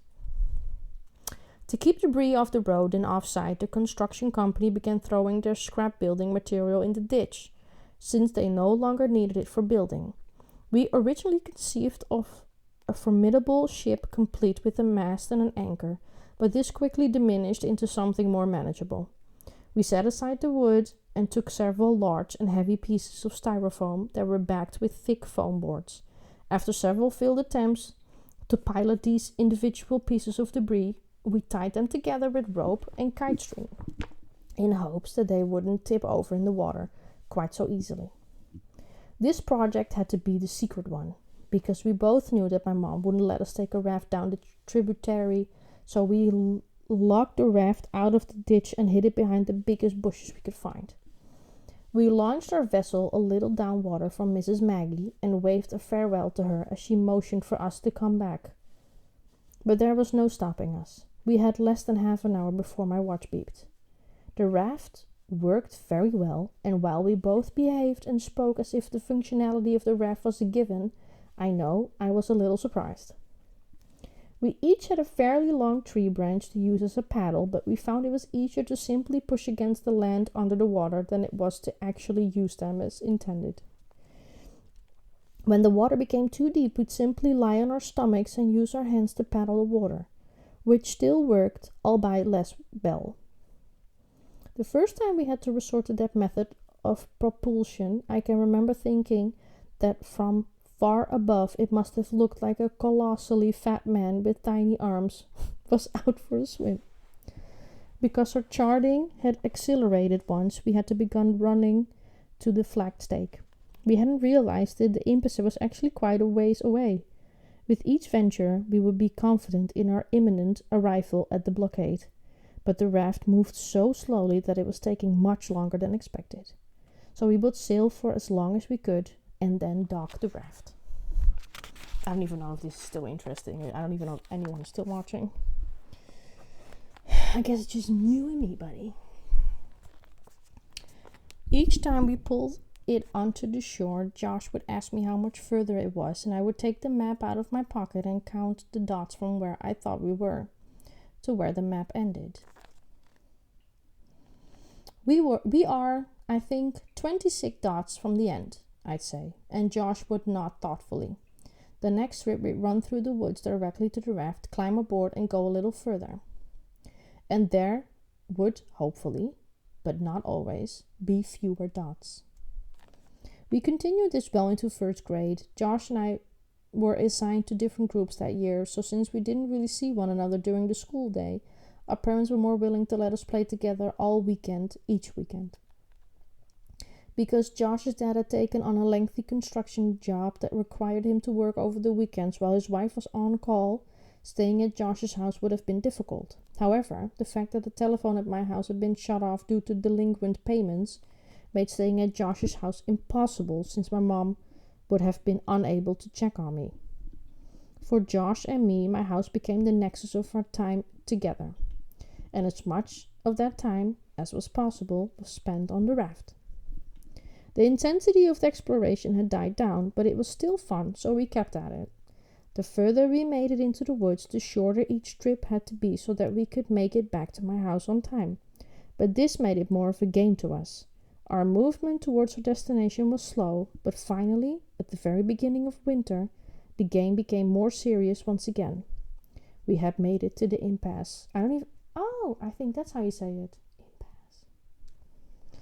We wanted to proceed past it right away, but it was nearly time to be back to my house, so we dragged the raft onto the shore and rested it right next to the wooden marker, which we hadn't seen in weeks.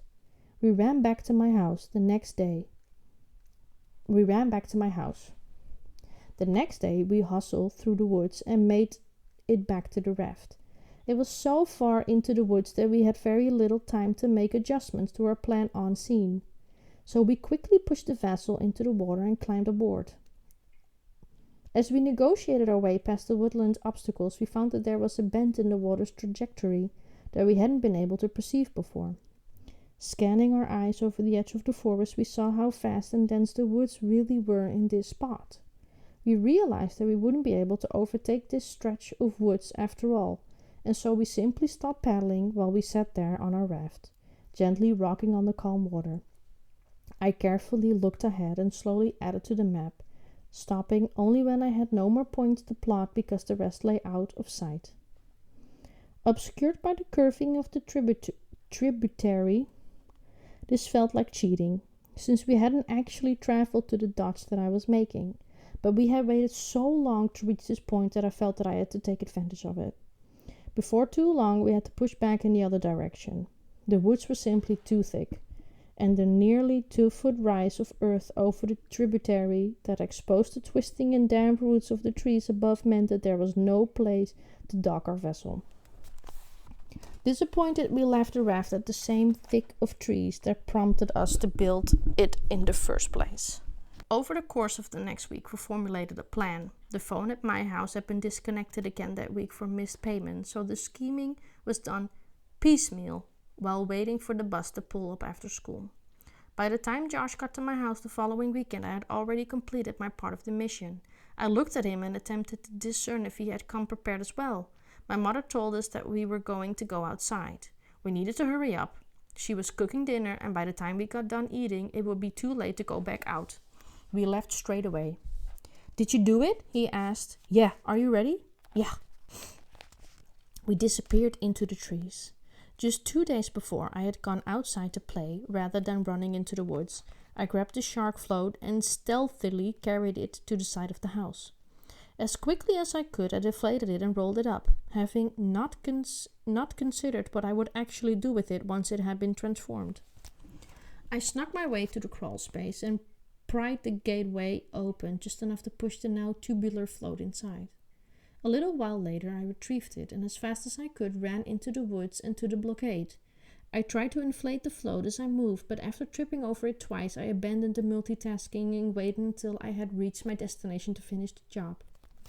When Josh and I reached the site, however, our plans seemed to unravel. I thought you said you had brought the float. I did. Then where is it? Josh roared. He was already disrobing, revealing the bathing suit that he had put on under his shorts. I wedged it between the raft and the tree. I even tied it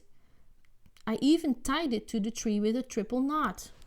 Well, it must have blown away. That didn't make sense. I had kicked the float hard just before I ran back to my house because I wanted to make sure it was secure. It hadn't budged even an inch. As I looked around the area hoping to see the float, a strange feeling began to grow inside me. Something was off, but I wasn't immediately sure what it was. The realization struck me hard and fast. What about the towel, though? What towel? Josh returned. I brought a towel for you, just like we planned. I set it right under the corner of the raft. Do you think it blew away too? It doesn't matter now anyway. Let's just go back. And so we did. We had planned for Josh to use the float to help him swim out past the blockade. It was getting too cold for us to leave the house in our swimsuits with my mother's approval, so we had to sneak the suit, just as I had snuck the float. He wouldn't have been able to chart his journey on the map, but if he made it to the end, then at least we would have had some idea of how far it extended. This was our trump card, so to speak. It was our last way of making any real progress, and it had been ruined. It started to seem as if we would never finish the map, but then finally we caught a break. On a Sunday evening, around 7 o'clock, Josh and I were eating microwave dinners when one of my mom's co-workers knocked on our door. Her name was Samantha, and I remember her vividly now because, employing what I had learned from watching movies, I would propose to her a couple of years later when my mother brought me to work with her to pick up her paycheck. Samantha would tell me that I was sweet, but maybe we should wait until I was a bit older. Samantha began talking to my mother, and as she did, her gaze became fixed upon Josh and me. She paused for a moment, laughed, and said, "Whoa, they really do look alike. You weren't kidding." I had heard my mother say this about us before, but I didn't see it. My mother corralled her co-worker's attention and listened to the rest of what Samantha had to say. After a moment, my mom told Josh and me that we had to go to work with her so she could fix a problem that had arisen. She said that it would take about 2 hours, and I gathered the problem was Samantha's fault, and discussing it in the car was why it wouldn't take more time. We all walked out of the house. My mom seemed apprehensive about bringing us to where she worked. Once, when she couldn't find a babysitter, her boss had formally reprimanded her for bringing me in with her for the day. I opened the rear door of my mother's car and was just about to climb in when I heard her yell, "Shit!" I flinched and stepped down onto the concrete driveway. My mom was leaning over, looking at the deflated front passenger side tire. The sunlight was fading and she struggled to survey the damage. "What's wrong?" Samantha called as she stood behind her opened car door. "There's a fucking nail in my tire," she muttered. Some other profanities and cursed the construction workers that had left their mess in the road as she ushered us to Samantha's car. She paused when she opened the back door. There were no back seats. "Are you fucking kidding, Samantha?" "I'm having the cushions replaced and reupholstered." After fuming for a moment, she took Josh and me back up to the house and walked us inside. She seemed flustered, but she was still stern as she leaned down in front of us and alternated, locking her eyes onto me and then Josh. She said that under no circumstance were we to leave the house or open the door for anyone. There would be a call every half hour from her when she got to work in order to check in on us. She asked if we understood, and we nodded. She looked me dead in the eye as she was closing the door and said, "Stay put." As soon as she closed the door, I walked to the kitchen, took the phone off the base and held it to my ear. Nothing. Our phone was still disconnected from having not paid the bill, and Josh and I knew this because we had asked my mom to order us a pizza only a couple hours before. She had snapped at me about the phone and told us we could have frozen dinners. She must have forgotten in all the confusion, and I realized now that must have been why Samantha had come by unannounced. Of course, we had no way of knowing whether the phone might be turned back on at any moment, but that thought didn't even cross our minds. This was our chance. We watched my mother and Samantha drive down this serpentine road towards the exit, and as soon as the car rounded the last visible bend, we ran to my room. I dumped my backpack out while Josh grabbed the map. "Hey, do you have a flashlight?" Josh asked. "No, but we'll be back way before dark." I was thinking that we should have one just in case. "Well, I don't know where one is." "Wait." I ran into my closet and pulled a box down from the top shelf. "You have a flashlight in there?" Josh asked. "Just hold on." I opened the box and revealed 3 Roman candles that I had taken from a pile amassed for July 4th that past summer, along with a lighter that I had managed to take from my mother some months before. These things would ensure that we at least had some light if we needed it. Neither of us was afraid of the dark, and this was a little bit before I had been given an opportunity to be truly afraid of these woods at night. So it wasn't fear that motivated our search for a light source, only practicality. We threw it all in my backpack and bolted out the back door, making sure to close it so that boxes wouldn't get out. We had 1 hour and 50 minutes. We ran through the woods as fast as we could and made it to the raft in about 15 minutes. We had our bathing suits on under our clothes, so we stripped off our shirt and shorts and left them in 2 separate piles about 4 feet from the edge of the water. We untied the raft from the tree, grabbed our branch oars, and cast off. This was it. We tried to move rapidly to reach a point beyond the contents of our ever-expanding map, as we didn't have time to waste seeing old sights. We knew that we were slower in the raft than on land, and that we would be in the raft for quite a while after the cutoff, since the woods were too thick to walk through. This meant that we'd have to ride the raft back to the original docking site, even if we found a new place to dock it further ahead. After we passed the last charted part of our map, the water began to get so deep that we found that we could no longer touch the bottom with our tree branches. So we lay on our stomachs with the branches under our chests from left to right and paddled with our hands. The sun was dropping below the canopy, and as a result it was becoming harder to distinguish the trees from one another. I think we were both too excited to notice how quickly the light was fading. As the sun retreated more, we paddled faster with our arms, the noise of our hands repeatedly confronting and breaking through the water surface tension was loud, but not loud enough to completely overpower the sound of the crunching of dead leaves and the snapping of falling sticks in the woods to our right. As we would slow our pace and quiet our actions, the rustling in the woods would seem to cease, and I began to wonder if it was really ever there at all. We didn't know what kinds of animals reside this far into the woods, but I was confident that we didn't wish to find out. As I amended the map that Josh was illuminating with the lighter, we were suddenly confronted with the fact that the sounds were not imagined. Rapidly and rhythmically, we heard the woods speak out. It seemed to be moving slightly away from us, pushing through the woods just beyond our map. It had become too dark to see. We had misjudged how long the sun would linger. Nervously, I called out, "Hello?" There was a brief moment of breathless tension as we lay static in the water. The only sound was that of the water gently rolling against the side of our raft. This silence was suddenly broken by laughter. "Hello?" Josh cackled. "So what?" "Hello, Mr. Monster in the Woods. I know you're sneaking around, but maybe you answer to my hello? Hello?" I realized how stupid it was. Whatever animal it was, it wouldn't respond. I hadn't even realized I said it until afterwards. But if anything was actually there, I obviously wouldn't get a reply.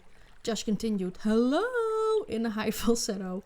"Hello," I countered with as deep baritone as I could manage. "Hello there, mate." "Hello, beep-boop, we are robots. Hello." We continued mocking each other with increasingly elaborate salutations while we dug our arms into the water and moved them in a counterclockwise direction so we could turn the raft back the way we had come. When the front of our raft had pivoted enough that it faced the seemingly impenetrable woods, a sound floated out from them that chilled my blood so much that the winter water just below might have felt temperate. Hello? It was a breathy and airy whisper, the kind you might hear as someone read to himself, broadcasting his voice but not realizing it. It had come from a spot just off the map, which now sat behind us as we slowly drifted away back towards charted territory. Josh and I looked at one another. I could read the fear on my friend's face, and any hope that I had been fooled by imagination disappeared. All options seemed equal in their fertility. We were too slow on the raft to outpace anything. We would be so much faster on land, but we had no feasible way to get onto it, though that was the last place we wanted to be. At that moment, I shifted on the raft and faced the direction of the sound, and I fumbled with the Roman candle. I wanted to see. "What are you doing?" Josh hissed, but I had already lit it.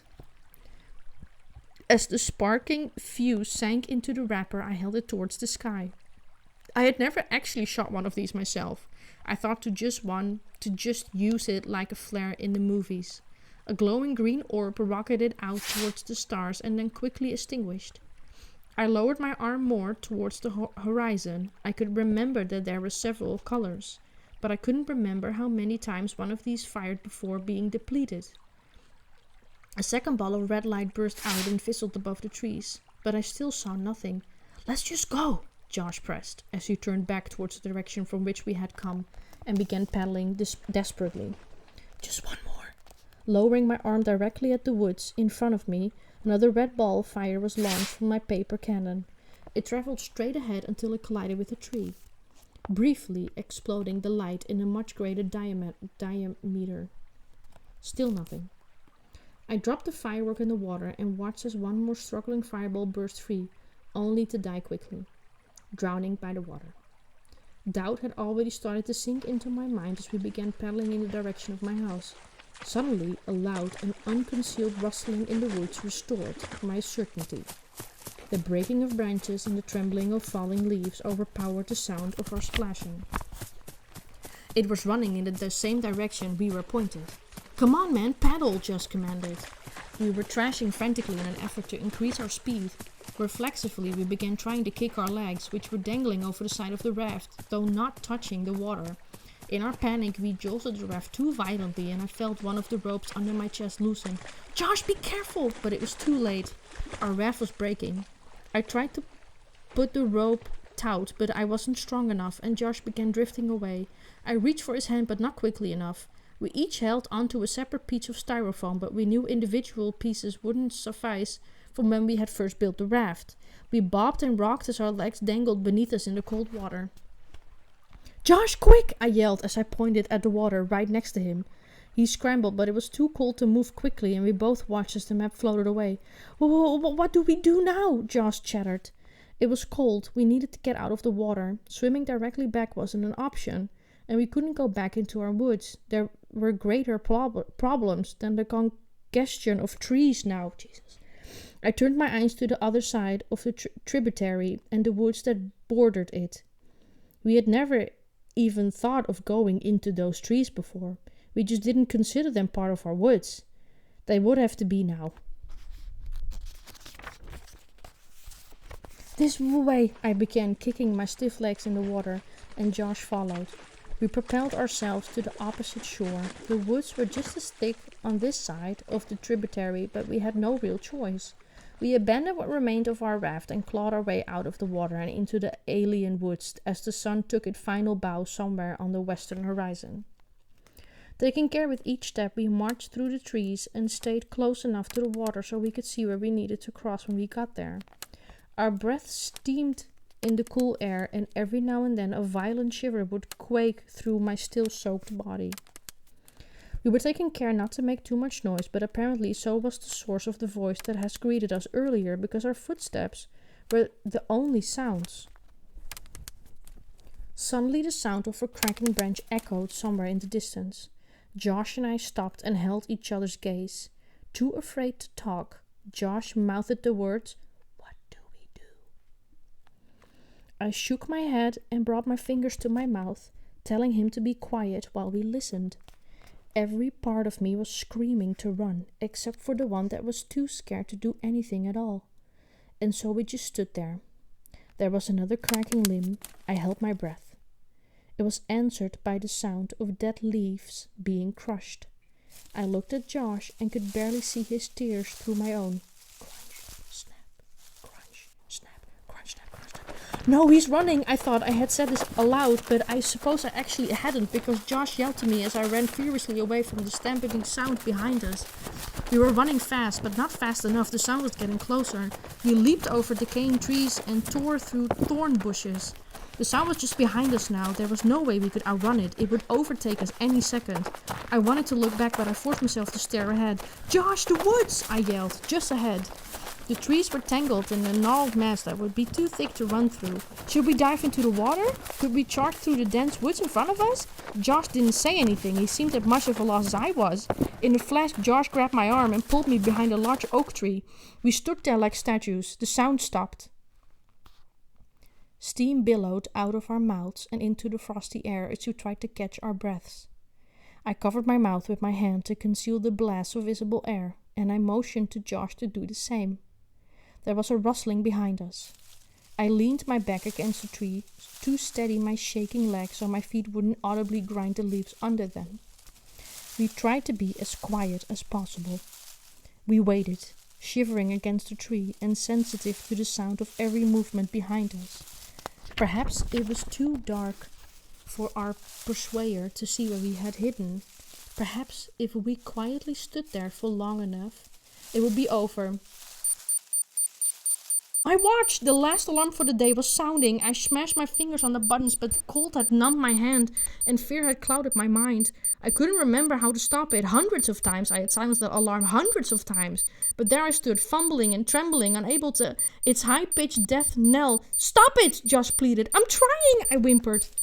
The rustling behind us began to move. It was getting closer now. I tore at my wrist and yanked at the plastic clasp and rubber band until it finally came off. With the whipping of my arm, the watch landed and sunk into the water. But it was too late. The crunching and snapping was right next to us now. We had nowhere to run anymore. I closed my eyes tightly and squeezed tears out of them, which rolled down my face. Defeated and terrified, I collapsed at the base of the tree and wrapped my arms around my knees, pressing them to my chest. A figure appeared in my peripheral, emerging from its hiding spot on the side of the same tree that we had hoped would conceal us. I turned my head so my eyes could take it in. It was a deer. I stared at it in disbelief, and it stared back at me in what might have been confusion or curiosity. It was the closest I had ever been to a deer before. Or since, for that matter. Even in the poor light of the pale moon, I could see the texture of its fur and the moisture on its nose. "Get out of here!" Josh snarled in a tantrum, apathetically throwing a small stick at the creature. It bounded off into the woods. We could still hear it long after it had disappeared from sight. We trod through the woods, moving as the dead might move, exhausted by both fear and the winter air. We didn't speak another word until we had arrived at the point from which we had departed. Only now were we on the opposite side of the water. The tributary was narrower here, but neither of us wanted to get back into the water to cross. Josh asked me what I thought we should do, but I didn't respond. I thought that if we continued through the woods along the water, we would get to the lake and we could just circle around it, but that would take far too long. I didn't have my watch anymore, so I didn't even know what time it was. For all I knew, my mother could be home already. There was no time. "We have to cross here," I said. As quickly as we could, we moved through the water and onto the opposite shore. The earth sloped into the water here, so we were able to simply walk out of it and back onto familiar ground. We took off our swimsuits and were desperate to get into dry clothes that would shield us from the biting chill of the air. I slid on my shorts, but there was something wrong. I turned to Josh. "Where's my shirt?" He shrugged and gestured towards the water. Maybe it got knocked into the water and floated into the lake. As he motioned, I saw one of the pieces of a styrofoam raft floating in our direction back towards the lake. I told Josh to go back to my house and to say that we were playing hide and seek if my mom was home. I had to try to find my shirt. I ran behind the house and peered out over the water while scouting along the shoreline. It occurred to me that with any luck I might find the map too. If the raft had floated this way, then maybe the map had too. I was moving fast because I needed to get home, and I was about to give up when my concentration was interrupted by a sound coming from just behind me. Hello? I whipped around. It was Mrs. Maggie. In the porch light, she looked incredibly frail, and the usual warmth that wrapped her manner seemed to have been snuffed out by the chill. I couldn't remember ever seeing her without a smile, and so her face looked strange to me. Hi, Mrs. Maggie. Oh, hi, Chris. The warmth and smile had returned to her, even if her memories had not. I couldn't see it was you in the dark there. What are you doing out so late? Just playing with a friend. Now that my rapid movements had stopped, the cold had started to creep into me again, and I could feel my teeth chatter against themselves. I was beginning to feel weak. Each breeze seemed to drive the icy water on my skin through it and down to my bones. Mrs. Maggie? I thought for a moment and collected myself. Mrs. Maggie, can I come inside? I just need a towel. My head began to swim. Not right now. Chris, your brother. How do I put this? She seemed to search for the words as I half-heartedly searched for my missing shirt and any scrap of paper that might be the map. She spoke out again at the same time I did, and her voice fell dully on my ears. Mrs. Maggie, have you seen... Mom's home! I felt the world drop out from under me. Mom's home? Had she just said that? She was still talking, but I couldn't hear her anymore. I abandoned my search immediately and ran around the side of her house. I could hear Mrs. Maggie running through her house parallel to me. My legs felt weak, but I pushed them hard against her concrete driveway. My stomach twisted when I saw my mom's car in our driveway, but then I remembered that she hadn't taken her car. I thundered down toward the street and could hear Mrs. Maggie walking briskly across her frozen yard behind me. The ice-covered grass snapping and crunching beneath her feet, but I didn't look back. Instinctively, I ran around the house and went to the back door. I eased it open. I couldn't hear anything. No yelling, no talking, not a single sound. I slid into the bathroom that connected to my bedroom and cracked the door open. I heard Josh yell and I flung the door open the rest of the way. You scared the crap out of me, he protested. Is my mom home? No. The tightness in my stomach relaxed and I could feel my whole body slump a little in relief. Had I heard Mrs. Maggie right? I suppose that it wasn't very surprising that she could be wrong about Mom being home when she had trouble remembering what my name was. Josh had already changed his clothes and was looking much more comfortable than I felt. I went into my closet, stripped the wet clothes off and put some dry ones on. It couldn't have been more than 5 minutes later that my mom came home. We'd actually gotten away with it, even though we'd lost the map. Couldn't find it?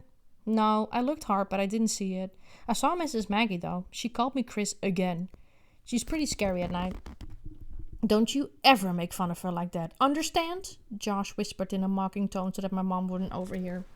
We both laughed, and he asked me if she had invited me in for a snack, joking that the snacks must be terrible since she couldn't even give them away. I told him that she hadn't, that I had actually tried to invite myself in and been rejected, and he was surprised. As I thought about it, it really was surprising. Nearly every time we had seen her, she had invited us in for snacks, and here I had invited myself and she said no. But she had evidently thought that my mom was home, so maybe it wasn't so strange that she didn't want me to come in. The subject turned to what had happened in the woods. We discussed it at the lowest possible volume. We were no longer sure about what we had heard. When Josh mentioned the Roman candle, it occurred to me that the lighter I had taken on the raft might still be in my pocket. Even if we had gotten away with our secret mission, if my mom found a lighter in my pocket, the penalty would be severe.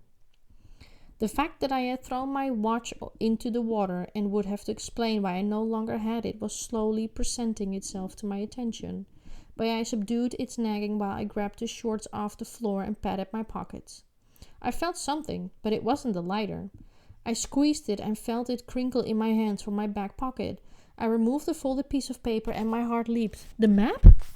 I thought desperately, but I watched it float away. As I unfolded the paper, my palms began to sweat as I tried to understand what I was seeing. Drawn on the paper inside of a large oval were two faceless stick figures holding hands, one much bigger than the other. The paper was torn, so a part of it was missing, and there was a number written near the top right corner, either 15 or 16. I nervously handed Josh the paper and asked him if he had put it in my pocket at some point, but he scoffed at the idea. I put the question to him again, hoping he would change his answer, that he had just forgotten that he'd done it. He denied it again, and asked why I was so upset. I pointed towards the smallest stick figure and what was written next to it. It was my initials. Josh kept talking, but I wasn't really listening anymore. My eyes were stuck on the piece of paper. I had to continuously and actively refocus my vision, which would blur as my mind meandered trying to make sense of it. I put the drawing in my collection drawer, and Josh went home the next day. I had always attributed the odd exchange with Mrs. Maggie to her being sick, the product of a mind too young to understand and a mind too old to remember she was such a lonely woman. And although I was too young to appreciate that fully, there must have been some part of me that did, because I never went out of my way to correct her when she called me by the wrong name. That night was the last time I saw Mrs. Maggie. It was the last time her yard would be transformed into an Arctic kingdom by her poorly timed sprinklers. But, as a kid, you just accept that people come and people go. That's just the way the world is. They have their own lives, and as they live them, sometimes it takes them out of yours.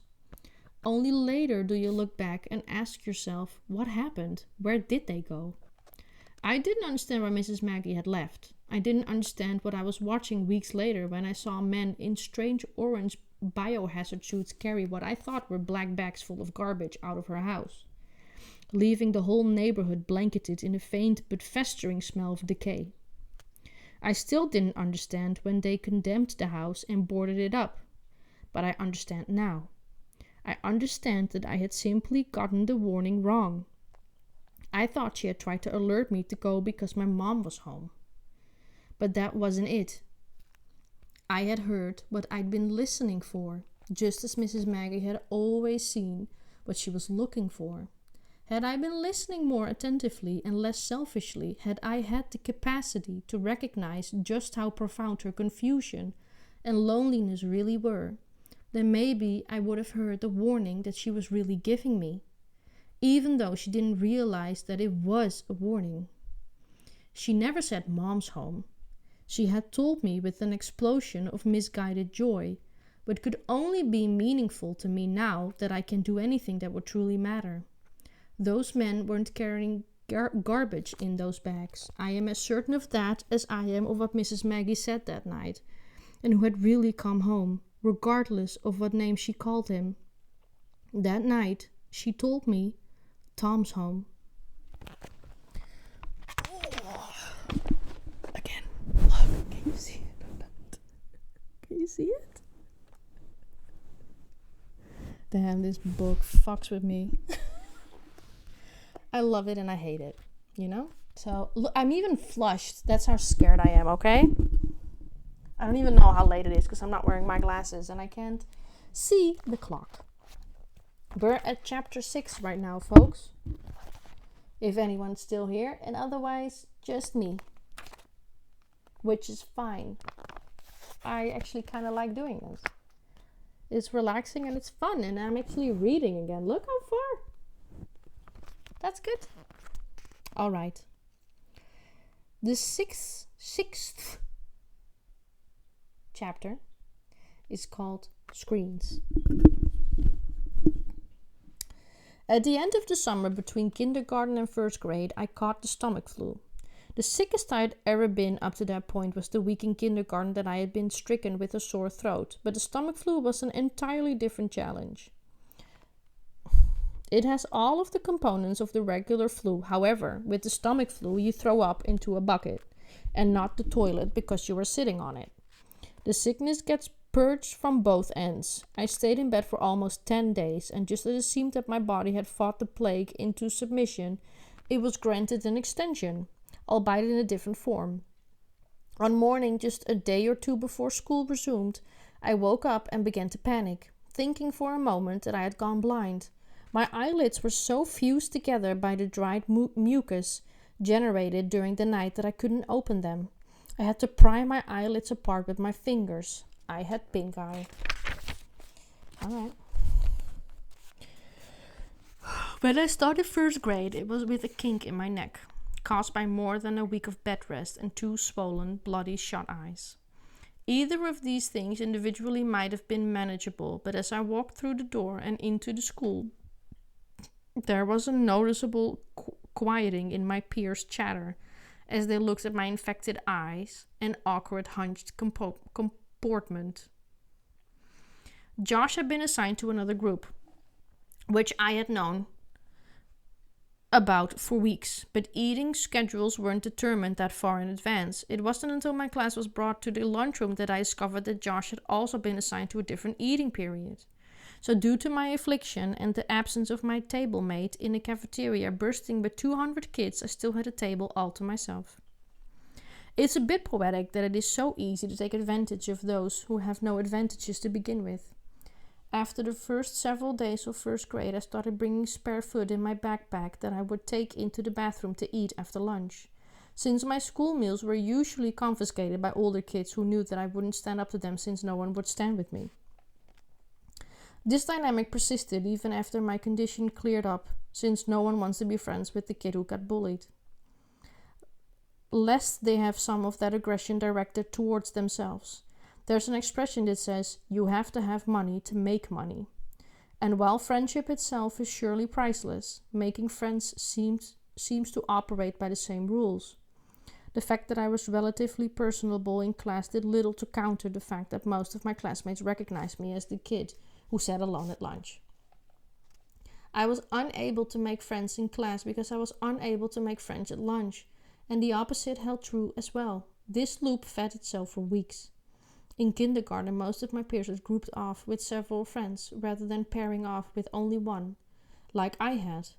This meant that in first grade it would have been difficult to insert myself into their fold, even if I hadn't been a leaper.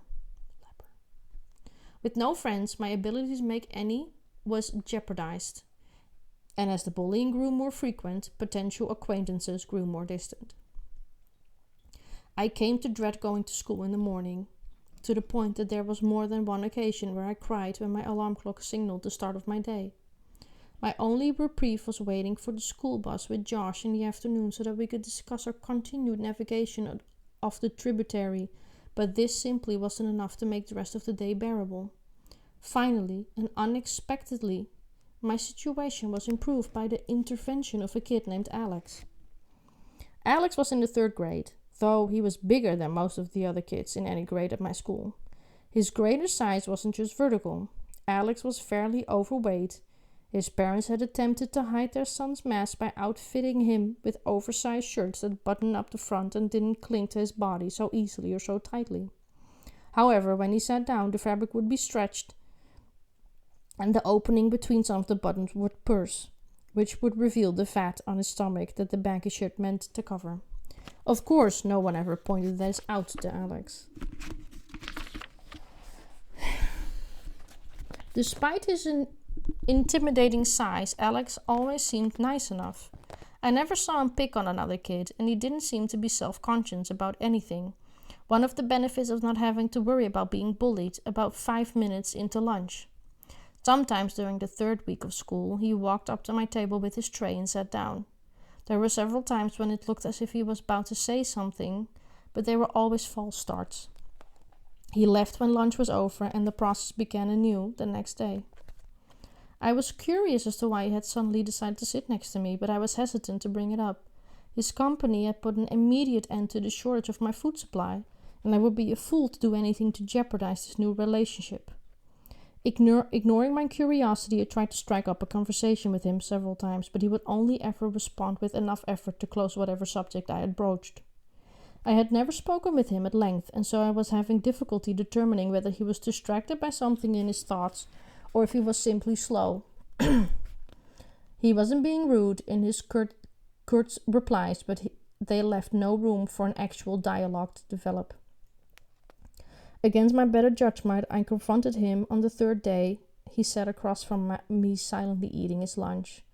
He seemed at a loss initially, not because he didn't know the answer, but because he knew I would ask but had not yet thought of how he would respond. After fumbling and stammering for a moment, he simply blurted it out. He had a crush on Josh's sister, Veronica. Veronica was in 4th grade and was probably the prettiest girl in the school, even as a 6-year-old who fully endorsed the notion that girls were disgusting. I still knew how pretty Veronica was. When she was in 3rd grade, Josh told me 2 boys had actually gotten into a physical fight because of her. It erupted out of an argument concerning the significance of the messages she had written in their yearbooks. One of the boys eventually hit the other in the forehead with the corner of one of the yearbooks, and the wound required stitches to close. While not one of those 2 boys, Alex too wanted her to like him, and confessed that he knew that Josh and I were friends, although he had difficulty articulating it, probably because it was an embarrassing request. I gathered that he had hoped that I would convey his ostensibly philanthropic deed to Veronica, and that she would presumably be so moved by his selflessness that she'd take an interest in him. If I talked him up to Veronica, he would continue to sit with me for as long as I needed him to, because this was during the time when Josh mostly stayed at my house navigating the tributary with me. I didn't have the chance to bring it up to Veronica because I simply didn't see her. Even if I had, I'm not sure what I could have said that would have worked in his favor. Aside from simply saying that he was a nice guy. But I needed to convey the message. It seemed like Alex had taken a liking to me and might continue to sit with me regardless of whether I held up my end of the agreement. But whether or not he realized it, he had done me a tremendous favor, and I wanted to return it. I told Josh about the situation, but he just made fun of Alex. Part of me understood why Josh found it funny, but I insisted that he talk to Veronica since Alex had done a nice thing for me. He told me that he would tell his sister because I wanted him to. Though I doubted that he would, Josh was annoyed that people seemed to be taken with his sister. I remember him calling her an ugly crow. I never said anything to Josh, but I remember wanting to say, even then, that Veronica was pretty and would one day be beautiful. I was right. When I was 14, I was a freshman at a high school that was comprised of 2 distinct populations of students. The majority of the students lived in the district for that school, and they attended it as regular pupils, but there was a small percentage of the student body that commuted to the school to attend a completely separate program with a fundamentally different curriculum that was designed to prepare students for college. I was in this program.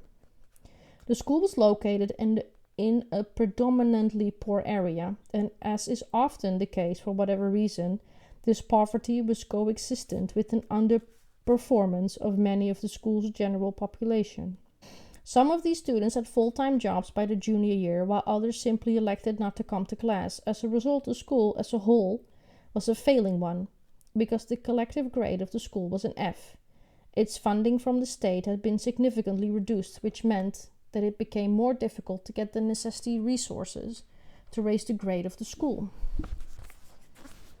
As a last resort out of this true catch-22, my program was placed in the school to raise the overall grade without having to address any of the actual reasons why the school was failing to begin with.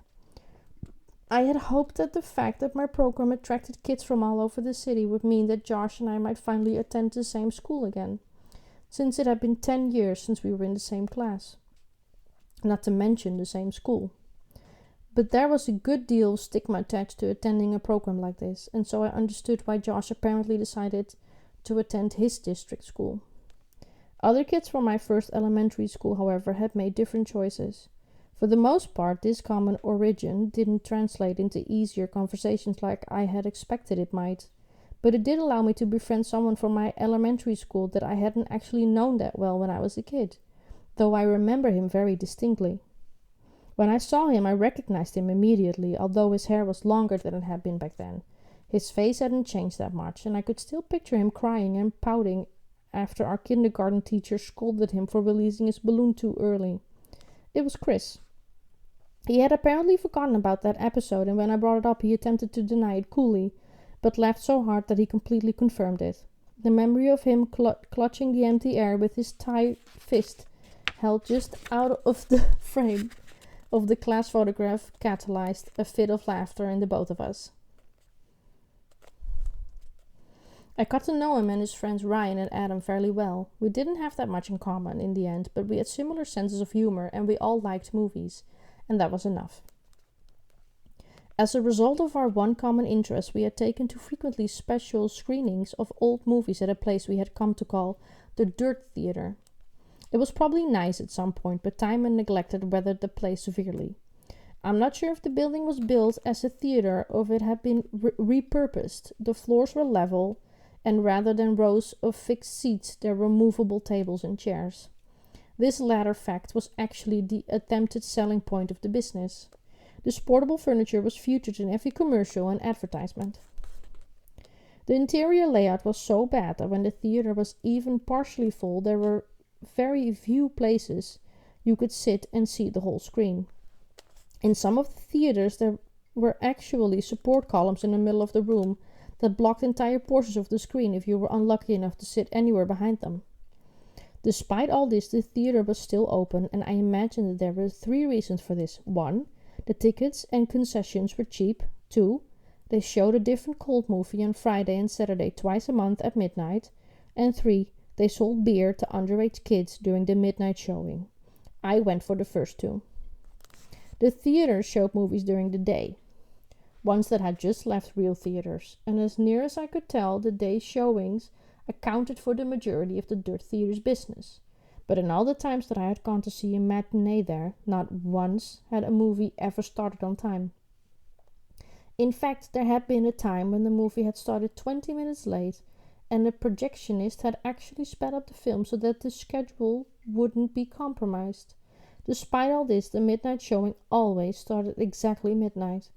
It was a strange business model, but one that must have worked because, as far as I know, the theater is still open for business. In my sophomore year of high school, when I was 15, Chris, Adam, Ryan, and I went to the Dirt Theater to see Scanners by David Cronenberg for $1. We had arrived with enough time to secure virtually whatever seats we wanted, but we sat in the very back of the theater. I wanted to sit close to the front for a good view, but since Ryan had driven us, the choice was his. Rather than a good view, we were left with virtually no view at all, but for some reason, Adam and I were the only ones who seemed bothered by this. There were no previews before the midnight future, so much of the audience would slide in close to showtime. Just a few minutes before the movie started, a group of attractive girls walked in the steadily filling theater.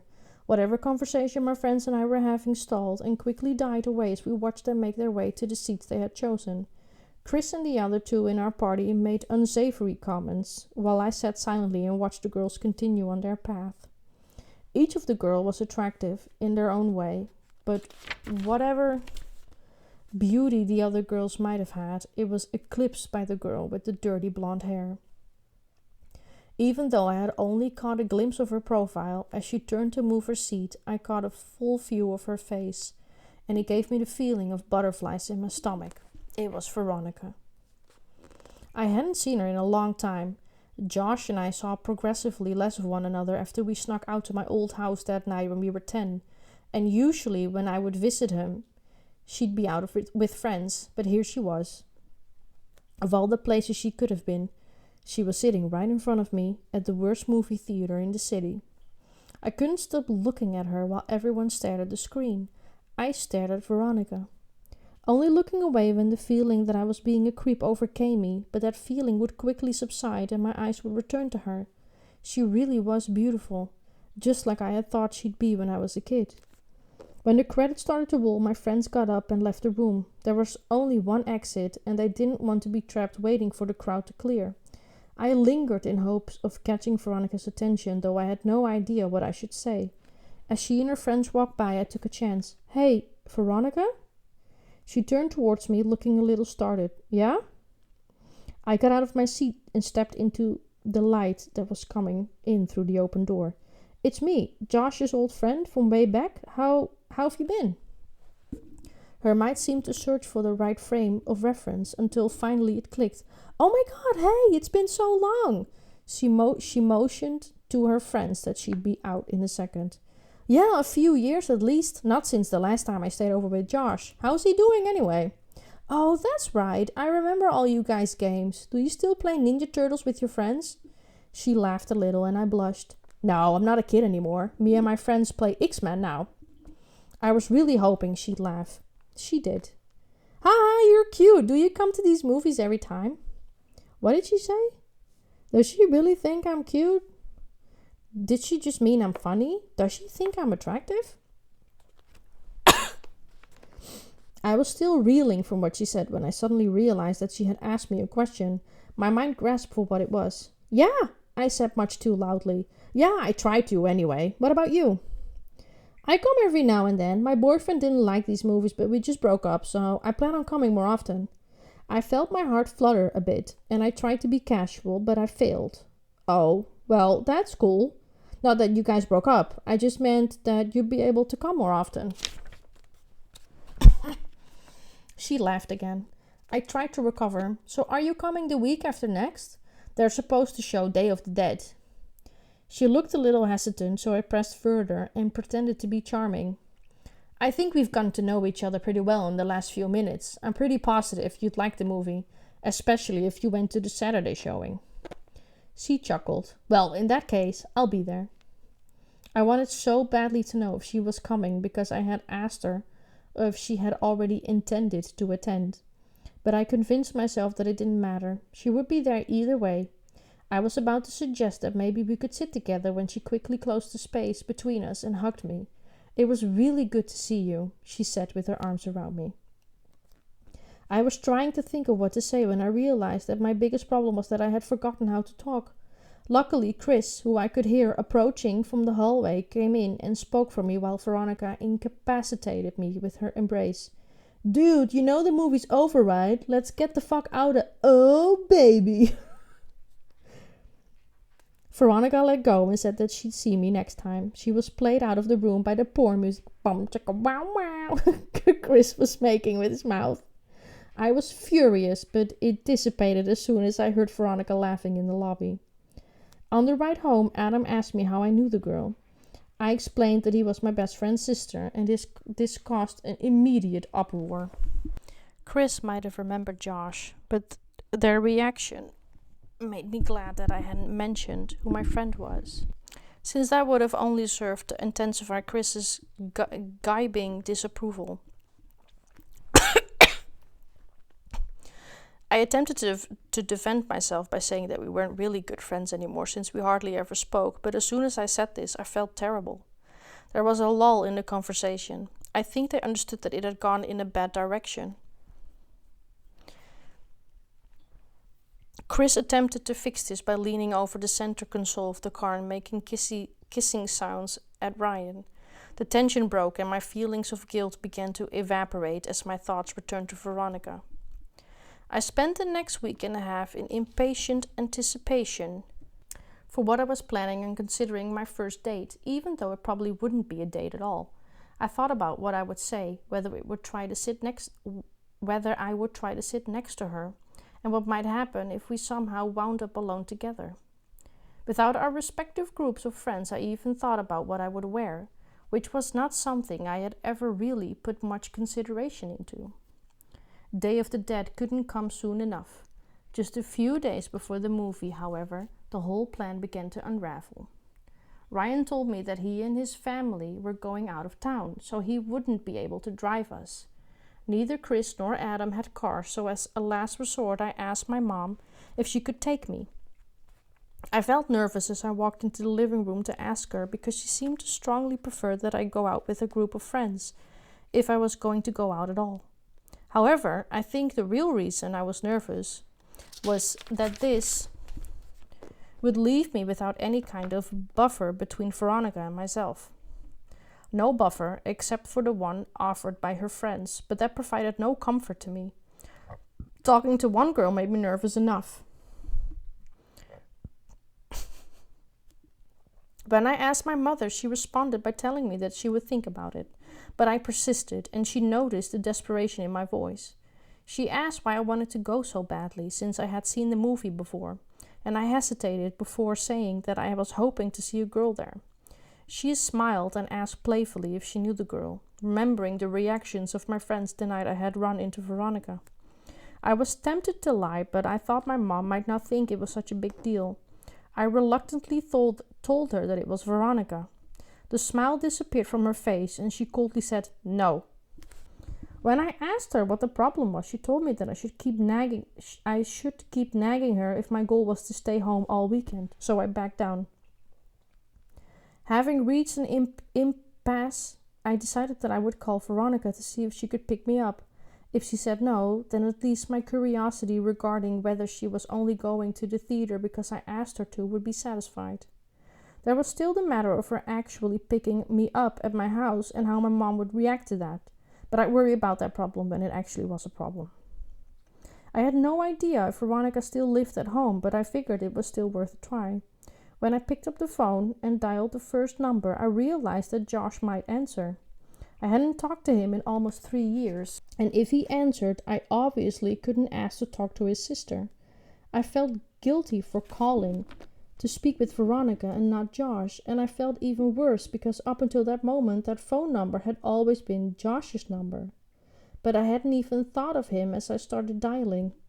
I tried to think of the last time that I had talked to Josh. For a moment, I thought that it was just a few months after my 12th birthday. But I realized that I hadn't actually spoken with him then. I remembered that his parents had called and spoken with my mother. She told me that they were updating their address book and just wanted to confirm that we had the same number. I asked my mom if Josh had asked to speak with me, and my mom looked sad and said that he hadn't. As I clutched the phone and held my thumb over the buttons, resentment started to build in me as a way to suffocate the guilt. Josh hadn't called me in years either. Even after he insisted that he would, there was no reason to feel bad about any of this. I dialed the rest of the number that was still embedded in my muscle memory from having dialed it so often when we were children. After several rings, someone finally picked up, and when I heard the click of the connection call, I felt my heart rate accelerate. It wasn't Josh. I felt a mixture of both relief and disappointment. I realized in that second that I really missed Josh. After this weekend, I would call him, but this was my only chance to see if Veronica could or would take me, so I asked for her. The person told me that I had dialed the wrong number. I asked who I was speaking with, and she told me her name was Claire. I repeated the number back to her, and she confirmed. Claire said they must have changed the number, and I agreed. I apologized for the disturbance and hung up.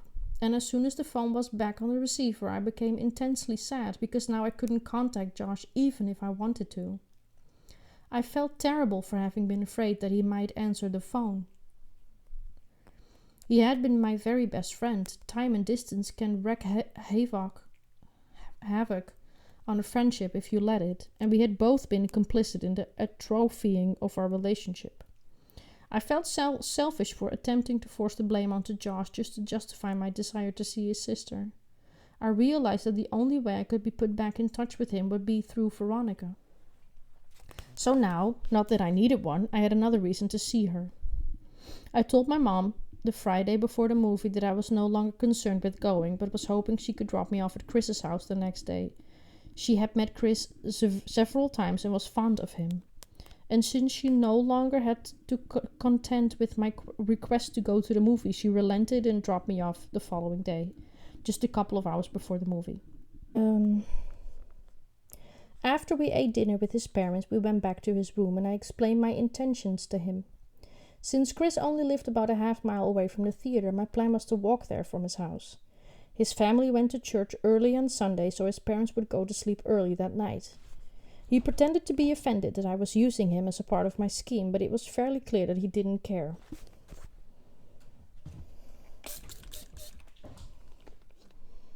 Initially, I was apprehensive about telling him that I didn't want him to come with me, but whether he was simply doing me a favor or was telling the truth. Before I could even bring it up, he volunteered to stay behind since he had planned on chatting with a girl he met online. Chris reminded me that Veronica was a senior in high school and that I was guaranteed to make a fool of myself. He said that the walk back to his house would be even lonelier if the laughter in my face when I tried to kiss her. I told him not to electrocute himself when he tried to have sex with his computer. I left his house at 11:15 that night. I tried to pace myself so I'd get there just a little before the movie. I was going by myself, so I didn't want to just loiter impatiently outside of the building. On the way to the theater, I figured that if Veronica showed up at all, it would be too lucky for us to arrive at the same time, so I debated whether I should wait outside or just go in.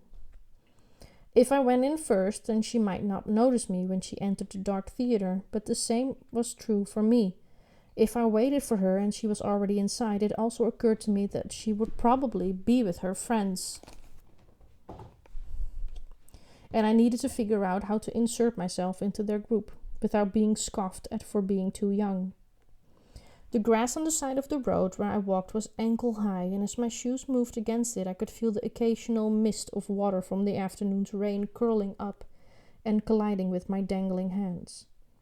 The sky had cleared itself of clouds in the evening, but the cool air still lingered, and this made the walk more pleasant, despite my insecurities and uncertainties.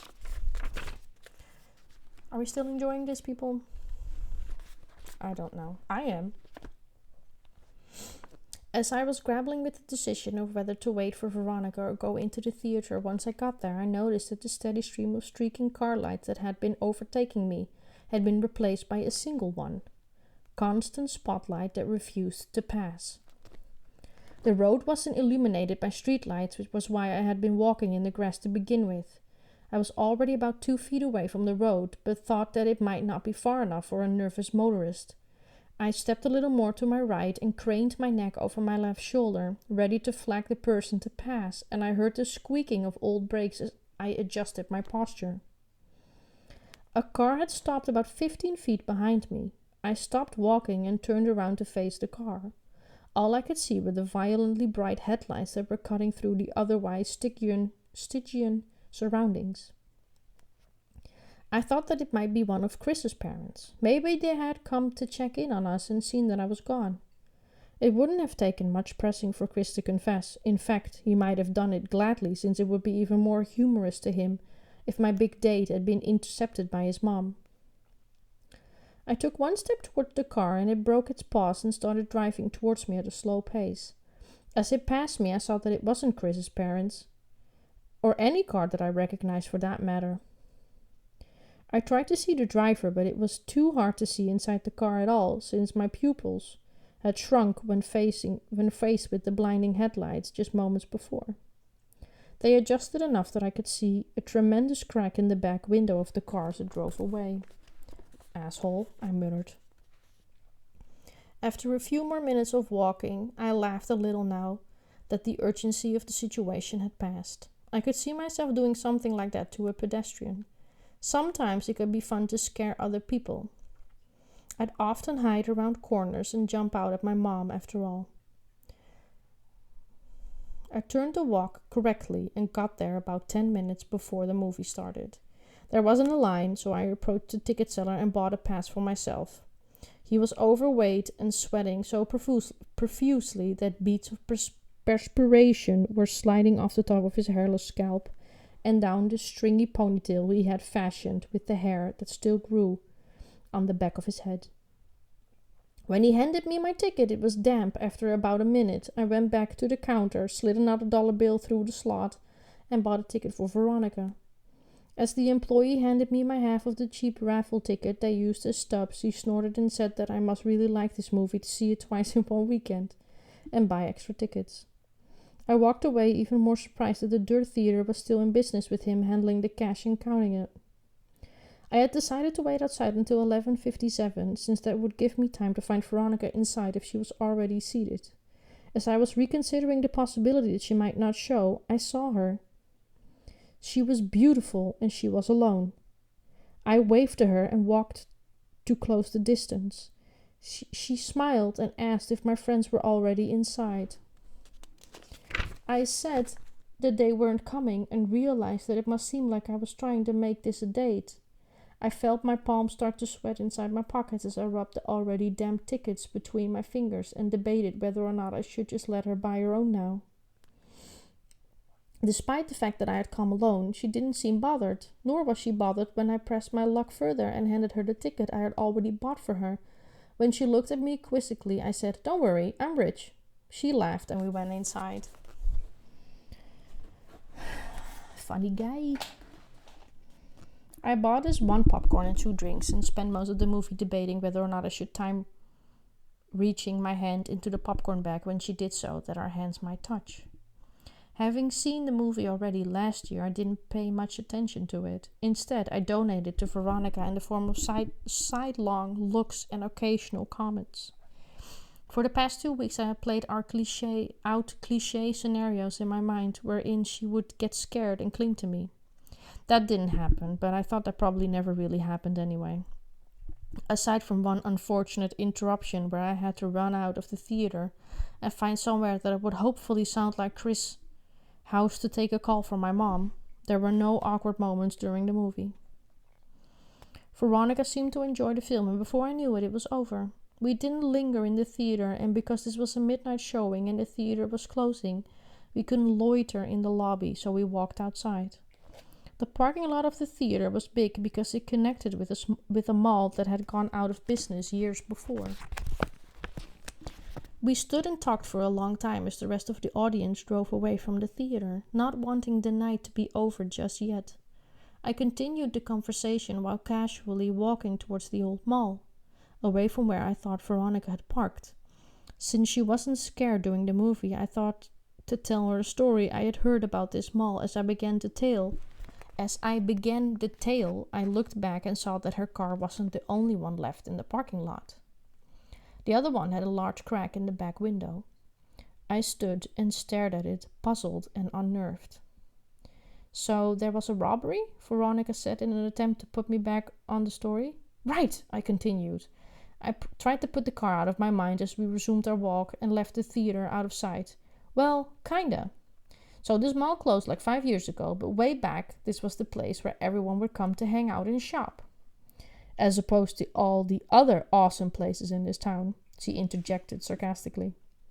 "Damn right. Anyway, everyone thinks that the place just went out of business, but that's not true. What happened was that at some point the manager or whoever noticed a lot of the food inventory was going missing. I don't mean like candy bars, I'm talking about whole freezers full of food. So he put all these security cameras everywhere, to try to catch who was taking it, but the camera never showed anything. They'd be on all night, pointing at the freezers. But in the morning, they'd open them up and all the food would be gone. And there'd be this huge mess. Spooky, she gibed. Just hang on." So the owner guy hired these 2 security guards to stay overnight and keep an eye out. The first couple of nights are no problem, right? No food is missing. Everything's cool. But then one night, the guard hears this huge crash coming from across the empty mall. And so he runs over to see what's going on. Then he hears these screams. The smile disappeared from Veronica's face. "It's his partner, but he can't tell where the screams are coming from." Exactly. On the video, it's just him running back and forth. And he's shouting something, but the cameras don't have sound, so no one knows what he's saying. "How do you know all this then?" "Just a second. So eventually the guard runs up to one of the freezers, the one behind the Chinese food place? Well, he opens it up, he takes a look inside and backs away, and then he just runs out of the mall. He didn't even lock the doors. The owner comes back in the morning, finds his mall unlocked and no sign of the security guards. He checks the tapes and doesn't understand what happened. But he sees who left the door unlocked after he checked the freezers and sees the mess and the missing food. He calls the police and sends them after the guard who just ran out. They find him at his house, just locked in his room, shaking. They asked him what happened, but the guy won't talk. They ask him about the food, but the guy just keeps shaking. Finally, they take him into the station for more questioning. The police have a theory that these 2 guys were involved somehow, so they start really interrogating the guy. But he just won't talk. "Where's your partner?" they ask him. "What happened to your partner? Where's he take the food?" But the guy won't crack. Finally, they start threatening him with jail time and he just breaks down. The guy says he saw his partner being pulled through the big drain in the floor of the freezer. The police are like, pulled? Pulled by what? And the guy just started crying and screams, a monster! They do an investigation but never find a partner. But when they opened the grate on the floor of the freezer, they saw the pipe was gone and it was just this big hole. The investigation shuts the mall down for months and the owner goes bankrupt. What about the guy, the security guard? Veronica asked, her voice trembling a little bit. He winds up in the insane asylum down south. He draws these pictures of monsters during free time, but they always look different. I started trying to guide us to one of the giant windows that stretch from the foundation to the roof of the mall. But here's the thing, they never found any monster. But they did find all kind of boxes and big plastic wrappers in that hole under the freezer. And they found the missing guard's flashlight down there too. It was smashed to pieces. We were right in front of the window. But the craziest part is that they just give up. They just shut down the mall and locked it up forever. They say that if you're quiet and you look for long enough, you can still see the monster walking around the mall now, since no one's there to bother it. But what's weird is that everyone who's ever seen it tells a different story of what it looks like. I pressed my hand in C shapes against the window and peered through the dirty glass. Veronica followed my lead. We waited silently for almost a minute, our breath fogging against the window. Right as she was in the middle of saying that she didn't see anything, I kicked the window hard with my foot and the whole pane vibrated. Veronica shrieked briefly and tore away from the window, grabbing my arm, and she moved back. You jerk, she yelled with a smile growing on her lips. What, didn't you see it? I started laughing. I'm sorry. She playfully shoved me. I had heard that story so many times from Chris, but the window kick was my idea. Veronica seemed to like horror movies, so I was hoping that she would appreciate the story, and I was happy that she took the joke well. Okay. As the laughter and false hostility abated, my mind returned to the car with the cracked window. Suddenly, uneasiness turned to understanding and amusement. That makes a lot of sense. The driver of that car works here and must have figured that I was on my way to the movie, I thought. Injecting real horror into the life of a horror fan seemed like an obvious move. That was exactly what I just had done. With things more relaxed, we continued walking around the mall and started talking about the movie we had just seen. I told her that I thought Day of the Dead was better than Dawn of the Dead, but she refused to agree. I told her about when I called her old number and about my dilemma about who would answer the phone. She didn't find it as funny as I did, but she took my phone and put her number in it. She commented that it might be the worst cell phone she'd ever seen. Her evaluation wasn't rescinded when I told her I couldn't even receive pictures on it. At least it plays really good music, I said. She looked at me quizzically and handed my phone back to me. I shook the phone rhythmically, and some chip of plastic or a stray metal screw that had come loose inside the phone casing began to rattle. Around inside the phone, I danced in a self-mocking fashion briefly and then tried to call her so she'd have my number. But I had no service. I power-cycled the phone and took advantage of the high connection I always had when it first turned on. The call went through and I watched her cancel it. Hey, I was going to leave you a voicemail. I had an important message for you. She laughed. Oh yeah? What was it?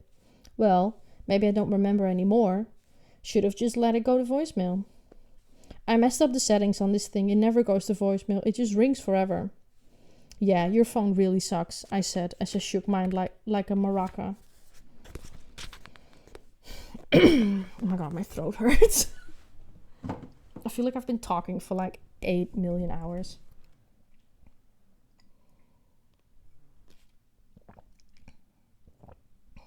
Oh my god!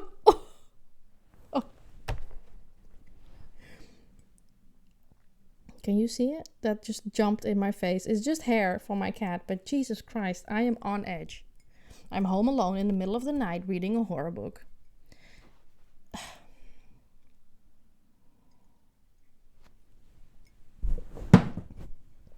All right, let's continue. We both laughed. I watched as she saved my number, We walked on. She told me that she was graduating, but she hadn't done well in school for the past couple years, so she wasn't sure if she'd even get into college. She said that she should have gone to the magnet program that I was in, since she might be in a better spot now if she had. I told her to attach a picture of herself to the college application, and they'd pay her to go there just so they could look at her. She didn't laugh at that one, and I thought she might be offended. She might have thought I was implying that she couldn't get in based on her intelligence. I nervously glanced at her, and she was just smiling. And even in that poor light, I could see that she was blushing. I wanted to hold her hand, but I didn't. As we walked down the final side of the mall, back towards the theater, I asked her about Josh. I had asked about him when I saw her in the theater with her friends weeks before, but she had simply brushed it aside. And I let her because I would have talked to her about anything. This time when I asked, she told me that she didn't want to talk about it. I asked her if he was at least doing okay, and she just said, "I don't know." I figured Josh must have taken a wrong turn somewhere and started getting into trouble. I felt bad. I felt guilty. As we approached the parking lot, I noticed that the car with the cracked back window was gone and that her car was now the only one in the parking lot. I had no idea how long it took to clean up the theater before it closed, but as consistently dirty as that place was, I wasn't surprised that the employee had already left. Veronica asked me if I needed her to drive me back to Chris's house, and even though I really didn't need her to, I wanted her to. So I lied and said that it was a long walk and that I'd appreciate it. I had finished my soda during the movie, and all the walking was putting pressure on my bladder. I knew that I could wait until I was back at Chris, but I had decided I was going to try to kiss her when she dropped me off, and I didn't want this biological nagging to rush me out of the car. This would be my first kiss. I struggled, but I could think of no ruse to conceal what I needed to do. The theater had closed, so I only had one option. I told her that I was going to go behind the theater to piss, but that I'd be back in 2 shakes.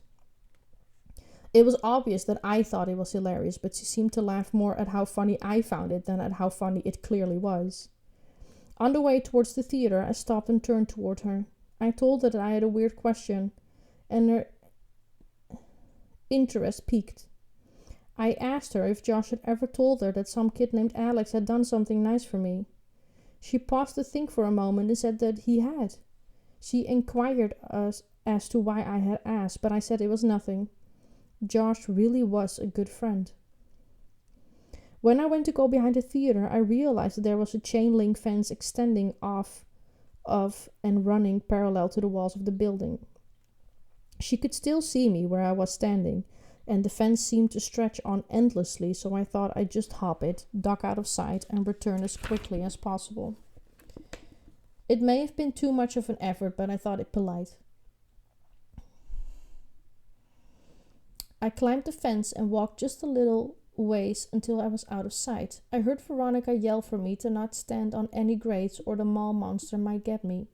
For a moment the only sounds were the crickets in the grass behind me and the collision of liquid and cement. Before too long, however, these sounds were overpowered by a noise that I can still hear when it is quiet and there are no other noises to distract my ears. In the distance I heard a faint but distinct screeching, which quickly subsided, only to be replaced with a cascade of thundering vibrations. I realized quickly enough what it was. It was a car. The growling of the engine got louder, and then I thought, no, not louder, closer. The rumblings intensified. It was growing louder still. I stared back towards the fence with haste, but before I could get very far at all, I heard a brief, truncated scream, and the roar of the engine terminated in a deafening thud. I started running, but after only 2 or 3 steps, I was tripped by a loose piece of stone, and I fell hard and fast onto the concrete, my head striking the corner of a bench as I fell. I was dazed for maybe 30 seconds, but the renewed rumbling of the engine drew my senses back, and my equilibrium was restored by my adrenaline. I redoubled my efforts. I was worried that whoever had crashed the car might harass Veronica. Briefly but forcefully, it occurred to me that we would have to call the police. My mom would be contacted because I was a minor. That wasn't how I wanted this night to end. As I was climbing over the fence, I saw that there was still only her car in the parking lot. I didn't see any evidence of a crash. I thought that I might have misjudged its direction or proximity, but I swore I could smell the faint and fleeting aroma of burnt rubber, or possibly machine smoke. And this was corroborated by a metallic taste that clung to my tongue.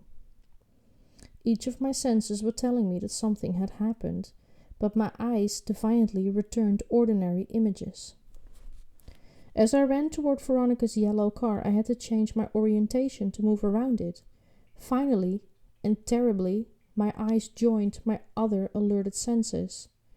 I saw what the car had hit, and my legs stopped working almost completely. It was Veronica. Her car was sitting between us, and as I closed the distance and walked around it, she came fully into view. Veronica's body lay twisted and crumpled on the black asphalt of the parking lot, her limbs so unnaturally contorted that she looked like a child's discarded wooden art doll that now showcased a catalog of things the human body cannot do. As I looked at her, I actually found it hard to discern whether she was lying on her back or her stomach, and my vision warped the space around her in an attempt to see a human figure again. This optical illusion made me feel sick with dizziness to the point that I had to close my eyes for a moment for fear of vomiting. "Veronica," I pleaded, with lump vibration, less vocal cords. The sound nothing more than the broken whisper of a ghost. The bone of her right shin had cut savagely through her jeans and stood erect atop a foundation of blood-stained denim. Her other leg bent out to the side twice, as if she had a second joint in her femur. I traced her figure and saw that her left arm had been dislocated at the shoulder and was wrapped so hard and forcefully around the back of her neck that her hand fell over her right breast, with her fingertips nearly touching her navel. I stepped a little closer and knelt down, gravity doing the lion's share of the work as my legs trembled.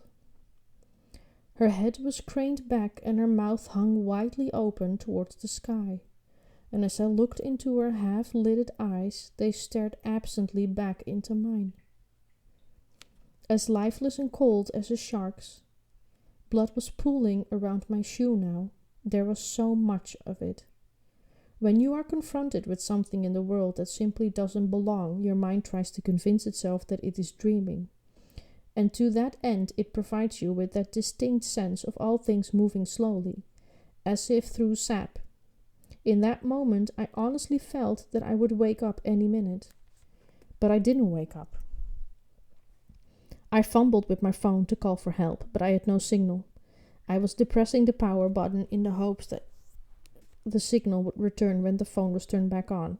When I saw Veronica's phone sticking out of what I thought was her front right pocket, I had no choice. Trembling, I reached for her phone and took hold of it. As I slid it out, she moved and gasped so violently for air that it seemed as if she was trying to breathe in the whole world. This startled me so much that I staggered back and fell onto the asphalt with her phone in my hand. She was trying to adjust her body to get it into its natural position, but with every spasm and jerk of her body, I could hear the cracking and grinding of her bones. Without thinking, I scrambled over to her and put my face over hers and pleaded, "Veronica, don't move. Don't move, okay? Just stay still. Don't move, Veronica. Please. Just don't move." I kept saying it, but the words started to fall apart as tears came streaming down my face. I opened her phone. It still worked. It was still on the screen where she had saved my number, and when I saw that, I felt my heart break a little. I called 911 and waited with her, telling her that she would be okay, and feeling guilty for lying to her every time I said it. When the sound of sirens tore through the air, she seemed to become more alert. She had remained conscious since first coming to, but now more of the light was coming back into her eyes. She was breathing steadily, but it was a gurgling, labored breathing. Her brain was still protecting her from the pain, though it looked as if it was finally allowing her to become aware that something was terribly wrong with her. Her eyes rolled over to mine and her lips moved.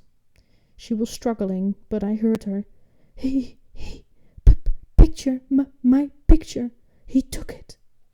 I didn't understand what she meant, so I said the only thing I could. I'm so sorry, Veronica. I rode with her in the ambulance, where she finally and mercifully lost consciousness. The paramedics asked me several times what happened, but I could only mumble the words car. I was staring so vacantly that one of the paramedics shined a light in my eyes in an attempt to determine if I had been injured as well. When he returned his attention to Veronica, I felt guilty that he had even had to waste his time on me. When we arrived at the hospital, the nurses wheeled Veronica through a set of double doors. As the paramedics rushed by me, one of them put Veronica's purse in my lap. I fidgeted with the leather strap and sat anxiously yet absently in the waiting room. The blank stare had returned to my eyes as my mind swam in every direction with no guidance or trajectory. The shouts, coughs, cries, and talking of the emergency room waiting area became a dull buzzing in my ears. I went completely numb to all things. All things but one. A phone was vibrating in my pocket. My pulse quickened and my throat dried as I reached my hand into my pants pocket to fish out the phone. My mother was trying to check in on me again. I had no idea how I was going to explain this to her. I wasn't worried about getting in trouble. Those consequences seemed so remote and insignificant to everything now. But what combination of words could I possibly cobble together to explain all this? Between vibrations, I clasped my hand around my phone and pulled it out.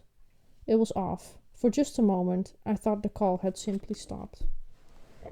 Or perhaps my phone had died just then somehow. But this moment of confusion ended as soon as the vibration began again, still in my pocket. I still had Veronica's phone, and someone was calling it. I felt my eyes begin to water, and I reached into my pocket to retrieve Veronica's phone. I looked at the screen and could see that her dad was calling her. I needed to answer it. I needed to tell him what had happened. Veronica's mom was a nurse. Maybe she could help. I needed to let someone know what was going on. But every time I tried to imagine even a fragment of what I might say, my thoughts would splinter into pieces, too small to reassemble. I kept hoping the phone would just stop ringing, that the insistence that I answer it would be over. But I knew from what Veronica had told me earlier that as long as her dad kept his phone to his ear, her phone would never stop ringing. With a burning in my chest, I moved my thumb over the phone and pressed ignore. Relief, guilt, and shame boiled within me, and I collapsed my head onto my knees and cried. Collecting myself, I went to the counter to see if there was any information on Veronica's condition, but not enough time had passed for there to be any news that would be good news. Before leaving the counter, I asked if I could make a call. I dialed my mom's number into the hospital phone. Looking at the clock on the wall, I saw it was about 4 a.m., and I held my breath as the line sought a connection. She answered. I told her that I was fine, but that Veronica was not. She cursed at me and said she'd be right there, but I told her I wasn't leaving until Veronica was out of surgery. She said she'd come anyway. The police entered the hospital just a little after I hung up the phone with my mother. They didn't have many questions for me, and the ones that they did have weren't met with very helpful answers.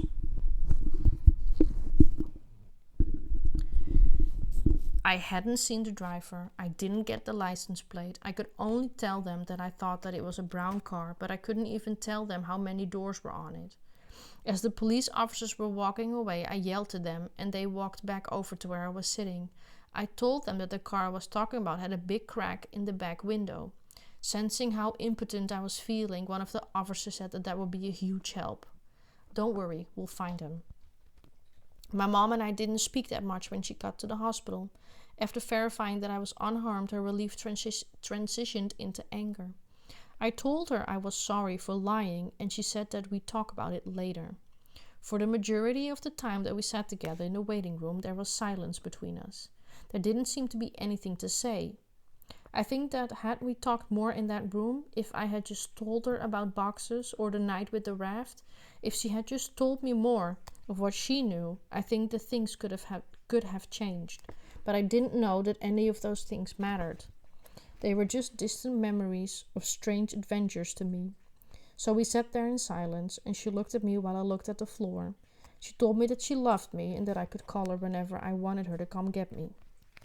As my mom was leaving, Veronica's parents rushed in with the wide eyes of people who were attempting to see what is important in a room as quickly as possible. Anyone still here? Just me? My mom must have called them after I had spoken with her. Veronica's dad and my mom exchanged a few words that appeared to be quite serious, while Veronica's mother talked to the person at the desk. Her mother was a nurse but didn't work at this hospital. I'm sure that she had tried to get Veronica transferred, but her condition was prohibitive. While all of these conversations were taking place, I slipped Veronica's phone back in her purse to hide the evidence of the conversation that I was too much of a coward to have. The police talked to each of us, including me, for a second time. I told them what happened again. They made some more notes, and then they left. Veronica came out of surgery several hours later with a thick white cast covering 90% of her body. Her right arm was free, but the rest of her was cocooned in plaster. Her parents and I walked to Veronica's room. They never asked me for her purse, so I just set it on the table to the right of her bed. She was still under the anesthetic, but I remember how I felt when I had my cast before kindergarten. I asked the nurse for a marker, but I couldn't think of anything to write. I slept in a chair in the corner and went home the next day. I came back every afternoon for several days. At some point, they had moved another patient into her room and set up a screen around both beds to act as a partition. The divider was always closed, so I could never tell if the person in the adjacent bed was sleeping. However, I once caught a glimpse and saw that in addition to the cast on his left wrist, the occupant's face was completely covered in bandages. So I decided to always speak in harsh tones just in case. Veronica didn't seem to be feeling better, but she had more moments of lucidity. But even during those periods, we wouldn't really talk. Her jaw had been broken by the car, so the doctor had wired it shut. I sat with her for a while, but there was nothing much I could say. I got up, walked over to her, and kissed her on the forehead. As I turned to leave the room, she whispered through her clenched teeth, "Josh." This surprised me a little, but I looked at her and said, "Has he not come to see you?" "No." I grew infuriated. Even if Josh had gone down the wrong path at some point, he should still come see his sister. I thought I was about to express this when she said, "No, Josh, he ran away. I should have told you." I felt my blood turn to ice. When? When did this happen? 2 years ago. A little after his 13th birthday. Why do you think he ran away? The note on his pillow. She started crying and I followed her. But I think now we were crying for different reasons. Even if I didn't fully realize it, there was still so much that I didn't remember. So many connections I hadn't yet made, but I remembered the letter. Even if I didn't know what it had truly meant. I told her that I had to go, but that she could text me anytime. I pulled the phone out of her purse and set it on the table right next to her free hand. I asked her if she was going to be okay alone, and she told me that her mom was coming in a little later that day, so she would be fine. I got a text message from her the next day, and I hesitated before opening it. When I read it, I wished that I had hesitated just a little bit longer. It said, "Please don't come back here." It took me almost a full minute to type a simple, "Why not?" In reply, because my flustered brain kept directing my fingers to the wrong keys, she said that she didn't want me to see her like that again, and I agreed begrudgingly because it was only a temporary quarantine. We texted each other every day, though I kept this from my mom because I knew that she didn't like me talking to Veronica.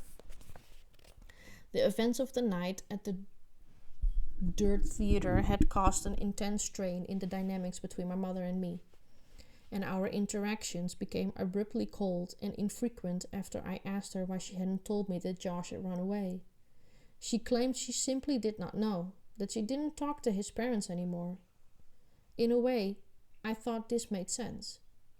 If I had fallen out of touch with Josh, my best friend, then why should I expect our respective parents to stay in close contact?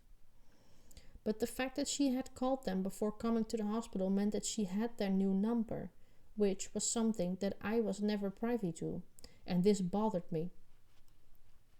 Veronica's texts were generally fairly short and mostly only in response to more lengthy texts that I would send her. I tried calling her only once. I was sure she was screening her calls, but hoped that I could at least hear her voice. She picked up but didn't say anything.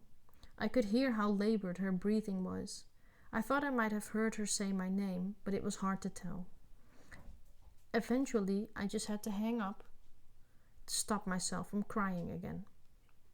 About a week after she told me not to come see her anymore, she sent me a text that simply read, "I love you." I was filled with so many different emotions. No one from outside my family had ever said that to me before. And somehow reading those words, which came not as the compulsory and reflexive expression that ends phone calls between family members, but from someone who really felt it, showed me why those words were so powerful. There were so many words that I wanted to say, but only a few that I felt I needed to say. I love you too. Over the next several weeks, the intensity grew. Veronica said that she wanted to be with me and that she couldn't wait until she could see me again. She told me that she had been released from the hospital and was convalescing at her house. But every time I asked to come see her, she would always say, "Soon." In the back of my mind, a nagging guilt tore at my jubilation. I realized that her feelings for me were most likely artificial symptoms of her injuries. Maybe she only felt close to me because she had almost been taken away from everything. Each time I received a message from her, however, these concerns evaporated in the heat of my happiness, and I would insist again that she let me see her. Finally, the following week, she said that she thought she might be able to make it to the next midnight movie. I couldn't believe it. I suggested that we meet somewhere that would be a little less strenuous, but she insisted that she would try. She said that she wanted to redo our date, and I admired her strength and optimism for that. I got a text from her the afternoon of the movie saying, "See you tonight." Chris's parents had found out about everything that had happened and said I wasn't welcome at their house anymore, so I got Ryan to drive me. My mother tried to stop me, but I was bigger than her now, so I simply walked out of the house and got into Ryan's car. I explained to him that Veronica might be in bad shape, but that I really cared about her, so he should give us some space. He accepted that, and we headed to the theater. Veronica didn't show. I had saved a seat for her right next to me near the exit so she could get in and out easily. But 15 minutes into Akira, a man slid into the chair. I whispered, "Excuse me, this seat is taken." But he didn't respond at all. He just stared ahead at the screen. I remember wanting to move because there was something wrong with the way he was breathing, but I forfeited after a while because I realized that Veronica wasn't coming. So it really didn't matter where I sat or who sat next to me. I texted her the next day and asked if she was all right. I inquired as to why she didn't show the previous night, but she didn't respond. Despite my attempts to restrain myself and be patient, I messaged her repeatedly, pleading with her to at least tell me how she was feeling. She responded with what would turn out to be the last message I would receive from her.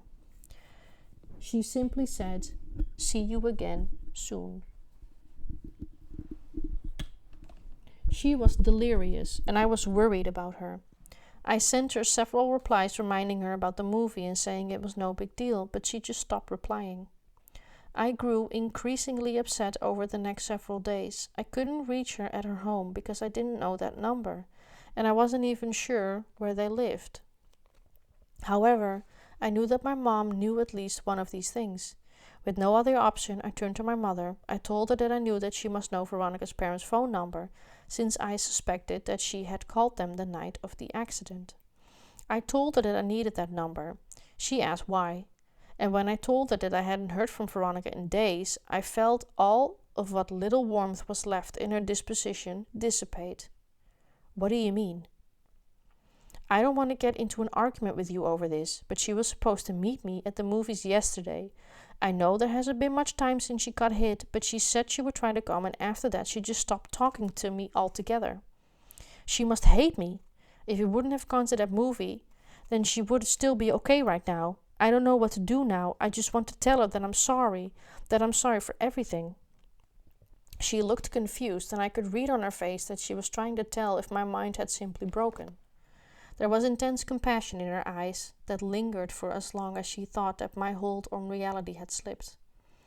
When she saw that it hadn't, this compassion dissolved into defeated tears, and she pulled me towards her to embrace me. She was beginning to sob, but it seemed too intense of a reaction to my problem, and I had no reason to think that she particularly cared for Veronica. Quite the opposite seemed true. She drew in a shuddered breath and then said something that still makes me nauseous even now. Veronica's dead, sweetheart. Oh God, I thought you knew. I pulled away aggressively. What? What are you talking about? She said she was doing better. She said she was feeling better, Mom. There was a long pause. What happened to Veronica? She's dead, sweetie. She died on the last day you visited here. Oh, honey, she died weeks ago. She had completely broken down, but I knew it wasn't because of Veronica. I staggered backwards. It wasn't possible. I had just exchanged messages with her yesterday. I could only think to ask one question, and it was probably the most trivial one I could ask. Then why was her phone still on? She continued sobbing. She didn't answer. I exploded. Why did it take them so long to shut off her goddamn phone? Her crying broke enough to mutter, "The pictures." My mother told me that Veronica's parents had thought that her phone had been lost in the accident, despite the fact that I had put it in her purse the night she was brought to the hospital. When they retrieved her belongings, the phone was not among them, but they didn't deactivate the line. I asked my mom why this was, why they had failed to close her account. But she said she didn't know, but I think I know. I think they just couldn't bear to do even one more thing that forced them to admit that she was gone. They probably would have kept that line active forever, but they received a call from the service provider informing them of a massive impending charge for hundreds of pictures that had been sent from her phone. Pictures. Pictures that were all sent to my phone. Pictures that I never got because my phone couldn't receive them. They learned that they were all sent after the night Veronica died. They deactivated the phone immediately. I tried not to think about the contents of those pictures, but I remember wondering for some reason that I couldn't place whether I would have been in any of them. My mouth went dry, and I felt the painful sting of despair as I thought of the last message I received from her phone. See you again, soon. Oh, you know what the thing is with this book? It is written so well. Like, this is the third time that I'm reading this in my life. And the first time I read it, I think it was, 15 years ago, I think. And then I bought it right away, and then I read it again right away. So it's been about 14 years since I've read it. So it's pretty new for me now. Even though when I'm reading it, I'm like, oh right, yeah, I remember now. But every time that moment happens, so many chills down my spine, my arms. Jesus Christ. We are at the last chapter, and I think I'm just gonna power through because my voice is almost gone. So, so I'm trying my best to sound that you can understand me. Okay, this one is called Friends. On the first day of kindergarten, my mother had elected to drive me to school. We were both nervous, and she wanted to be there with me all the way up to the moment I walked into class. It took me a bit longer to get ready in the morning due to my still mending arm. The cast came up a couple inches past my elbow, which meant that I had to cover the entire arm with a specifically designed latex bag when I showered. The bag was built to pull tight around the opening in order to seal out any water that might otherwise destroy the cast. Since I still had use of my dominant hand, I had gotten really adept at cinching the bag myself. That morning, however, perhaps due to my excitement or nervousness, I hadn't pulled the strap tight enough, and halfway through the shower, I could feel water pooling inside the bag around my fingers. I jumped out and tore the latex shield away, but could feel that the previously rigid plaster had become soft after absorbing the water. Because there's no way to effectively clean the area between your body and a cast, the dead skin that would normally have fallen away merely sits there. When stirred by moisture, like sweat, it emits an odor, and apparently this odor is proportionate to the amount of moisture introduced. Because soon after I began attempting to dry it, I was struck by the powerful stench of rot. As I continued to rub it frantically with a towel, the cast began to disintegrate into thick white strips that rained down upon my feet, while small white flakes wafted into the air and seemed to hover like snowflakes. I was growing increasingly distressed. I had put as much effort as a child could into his very first day of school. I had sat with my mom picking up my clothes the night before. I had spent a great deal of time picking out my backpack, and I had become exceedingly excited to show everyone my lunchbox that had the Ninja Turtles on it. I had fallen into my mom's habit of calling these children I hadn't yet met my friends already. But as the condition of my cast worsened, I became deeply upset at the thought that surely I wouldn't be able to apply that label to anyone by the time this day was over. When I realized that attempting to wipe the cast dry was actually destroying it, I wrapped the towel around my arm and pressed it hard against my chest while leaning forcefully against the counter, in an effort to soak up the water without agitating the surface of the cast. But the wet plaster began to collapse under my weight, and the force transferred down to my weak and cracked bones. Pain arced through my arm, and I half successfully stifled a scream. I couldn't fix it myself. Defeated, I showed my mom. It took 30 minutes to get most of the moisture out while working to preserve the rest of the cast. The combination of placing restraint pressure on an absorbent cloth while running a hair dryer over the length of the cast was enough to solve the hydration issue. To address the problem of the smell, my mom cut slivers of a bar of soap and slid them down into the cast. She then rubbed the remainder of the soap on the outside in an attempt to cocoon the rancid smell inside of a more pleasant one. There was no repair work that could be done, but she had at least controlled the damage. By the time we arrived at the school, my classmates were already engaged in their second activity, and the teacher shoehorned me into one of the already established groups. I'm sure that the teacher explained to me in great detail what the guidelines of the activity were, but I was so nervous and distracted that I must have misunderstood. Within about 5 minutes, I had violated the rules so badly that each member of the group complained to the teacher and asked why I had been in their group.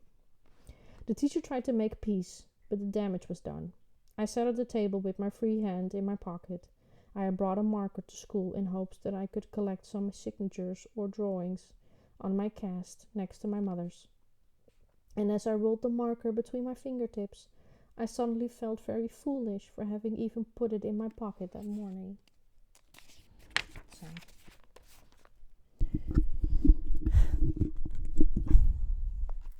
After the exercise was over, we watched as our teacher brought a large rolled up piece of paper out of the classroom's closet. While it is generally difficult to maintain the attention of so many children, the size of the object held our interest. We watched as she tacked the top and bottom left-hand corners of the paper to the wall as she talked to us. When the corners were secure, she unrolled the large cylinder of paper from left to right, and we saw what it was. It was a map. The teacher had us line up to leave the classroom for lunch. When we filed into the lunchroom, the faculty members from each group guided us to our cluster of tables and corrected students who tried to sit at restricted yet unoccupied seats. There were no other students in there. Kindergartners had the lunchroom to themselves at the elementary school, and this meant that I wouldn't have to sit by myself. In a year's time, I will be all alone at a table about 8 feet away, but despite the fact that I was surrounded by classmates, I think I felt lonelier right then than in all the initial weeks of first grade isolation combined. One of the faculty members was making an announcement that no one seemed to be listening to, while most of the kids were chatting energetically. I was eavesdropping on their conversation while self-consciously picking at the fraying ends of my cast when a kid sat across from me. "I like your lunchbox," he said. I could tell he was making fun of me, and I grew really angry. In my mind, that lunchbox was the last good thing about my day. I had used it every day at home since my mom had gotten it for me. She would make me sandwiches and put them in my lunchbox, and I would carry it to the white dining room table and eat them. It wasn't for practice, I was just excited to use it. Lunch that day in school was the first time I had used my lunchbox out of the house. And despite everything that had happened with my cast and the group earlier that day, I was still excited to use it officially. I didn't look up from my arm to face my classmate because I felt a burning in my eyes from the tears that I was holding back. As I struggled to maintain my composure, I looked up to tell the kid to leave me alone, but before I could get the words out, I saw something that made me pause. He had the exact same lunchbox. I laughed. "I like your lunchbox too." "I think Michelangelo's the coolest," he said, while miming nunchuck moves. This was the first conversation I had ever had with another kid my own age that wasn't guided or chaperoned by my mother. While I had a lot of freedom in my neighborhood, there weren't any other kids that were my age, so when I played alone. Even though this new dynamic made me slightly nervous, it was a good kind of nervous. I was speaking up to rebut his preference by saying that Raphael was my favorite, when he knocked his open carton of milk off the table and onto his lap. "Oh, crap," he said, and immediately covered his mouth with both hands and reflexively shifted his eyes from side to side to see who might have heard it.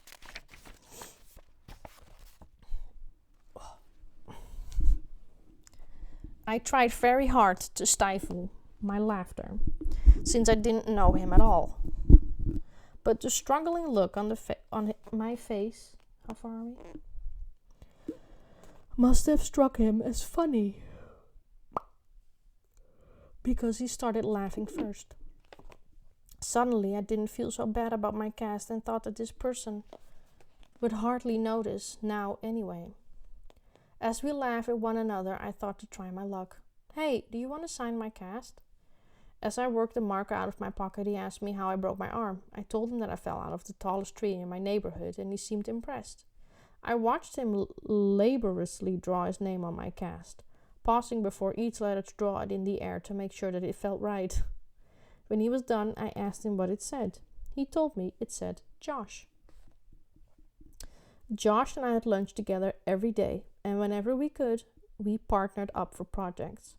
We became really close very quickly. To the point that if Josh was ever absent from school, I would feel a bit lost the entire day. We worked well together, both within and outside of the curriculum of our grade. I helped him with his handwriting and, when I could, his spelling, and he took the blame when I wrote "fart" on the wall in permanent marker.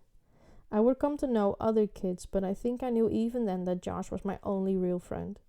Moving a friendship outside of school when you are 5 years old is actually more difficult than most remember. The Friday we launched our balloons, the atmosphere was so energetic and excited that when I had finished transcribing my letter, I joined Josh at his desk and asked him if he wanted to come to my house after school to play and maybe even stay the night. He said he did and that he'd bring some of his toys. I said that we could also go exploring in the woods around my house. When I got home, I asked my mom if Josh could come to our house, and she said that would be fine. My enthusiasm was boundless until I realized that I had no way of contacting Josh to tell him. I spent the whole weekend worrying that our friendship would be dissolved by Monday. When I saw him after the weekend, I was relieved to find that he had run into the same obstacle and thought that it was funny. Later that week, we both remembered to write down our phone numbers at home and then exchange them at school. My mom spoke with Josh's dad, and it was decided that she would pick up Josh and me from school that Friday. We alternated this basic structure nearly every weekend. If we managed to make plans far enough in advance, we would even secure permission slips from our parents so that we could just get off the bus with each other. The fact that we lived so close to one another made the arrangement much easier for our parents, who seemed to work constantly. As time moved along, I found it more difficult to imagine doing things without Josh. That's not to say I actively tried to imagine such things, but as an only child, I had never had the disposition to picture myself with anyone else, except maybe my mother. As Josh and I grew closer, however, whenever I thought of a new place to go or a new activity to try, I always reflexively inserted Josh into the scenario. We had so many adventures when I lived in my old house that I find it difficult to remember them all. Sorry, I need a drink.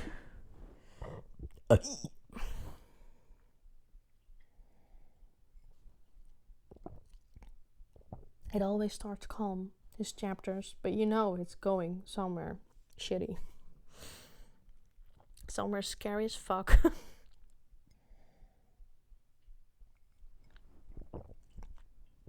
Oh yeah. Where was I? Oh, sorry. That was probably annoying.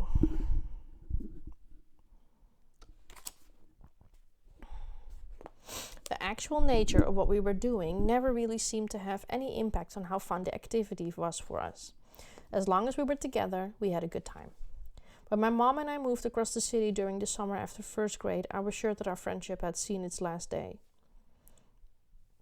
As we drove away from the house that I had lived in my whole life, I felt a sadness that I knew wasn't just about a house. I was saying goodbye to my friend forever. But, to my surprise and delight, Josh and I stayed close, despite the fact that we spent the majority of our time apart and only saw one another on weekends. We remained remarkably similar as we grew. Our personalities coalesced, our senses of humor complemented each other, and we would often find that we had started liking new things independently. I would sometimes call Josh, or he would call me, to share information about some new TV show or toy, only to find that it was old news for the other. We even sounded enough alike that when I stayed with Josh and he would sometimes call my mom pretending to be me, his success rate was impressive. My mom would sometimes joke that the only way she could tell us apart sometimes was by our hair. He had straight, dirty blonde hair like his sister, while Al had curly, dark brown hair like my mother. One would think that the thing most likely to drive two young friends apart would be what's out of their control. I'm quite sure that many friendships have stagnated when one party is forced to move away. The parents thinking that their children will just make new friends, while I feared at the time that this would be the case for us. I think the catalyst of our gradual disengagement was my insistence that we sneak out to my old house to look for boxes. That night, perhaps because we were old enough to reflect on it appropriately, seemed to cause a rift between us. Not a striking and violent rift, but a gradual one, like two continents parting ways. The weekend after our excursion, I invited Josh over to my house in keeping with our tradition of alternating houses, but he said that he wasn't really feeling up to it. If I'm honest, neither was I, and so I didn't protest, but maybe I should have. We began seeing progressively less of one another over the next year or so. Our time together had gone from once a week to once a month to once every couple of months, unlike when we were kids. We seemed to struggle to find things to do or talk about, but it was all gradual enough that perhaps we didn't notice it, even if we might have felt it. For my 12th birthday, my mom threw a party for me. I hadn't made that many friends since we've moved, so it wasn't a surprise party since my mom didn't know who to invite. I told the handful of kids with whom I had become acquainted, but I was fine with a smaller party. I didn't want to invite a person just because I recognized him in the hallway. About a week before the party, I called Josh to see if he wanted to come. He said that he didn't think he could make it. My mom had planned a lot of games and activities. There would be a piñata, pinned a tail on the donkey, and she even convinced a co-worker to come perform a part of his amateur magic show. It occurred to me as we sat on the phone in silence that Josh might think he was too old for these activities, and I tried to reassure him that he didn't have to play any of the games or watch the magician, but he said that he just didn't feel up to a party. He said, maybe some other time, and we hung up. After the phone call, I told my mom that I didn't want to have a party. I told her that I was too old for those games, and that magicians were for kids. I told her that the whole thing was a dumb idea, that she never should have had. The conversation with Josh had hurt me tremendously, and senselessly, the only thing that I could think of to do was try to hurt her. It didn't work, and she just smiled and put her arm on my shoulder and said, "It will be fine, sweetheart." And inexplicably, I felt better. The day before the party, Josh called me in better spirits to say that he would be there. It had been several months since I had seen him, and I was excited that we would get to spend time together and not have to worry about what to do or what to talk about, since there would be activities. I wasn't sure why he had changed his mind, but it didn't really matter to me. He was coming. The party went pretty well. My biggest concern was that Josh and the other kids wouldn't get along, but they seemed to like each other well enough.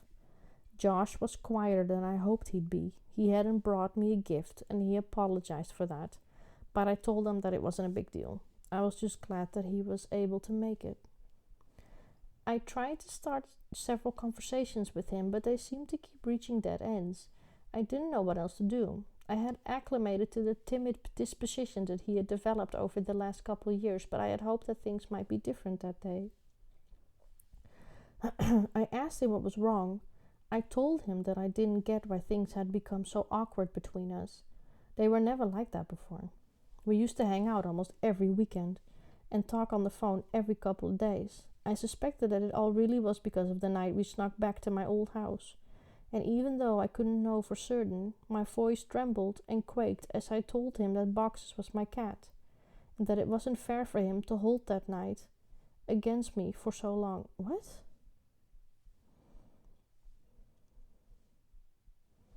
But he didn't say anything.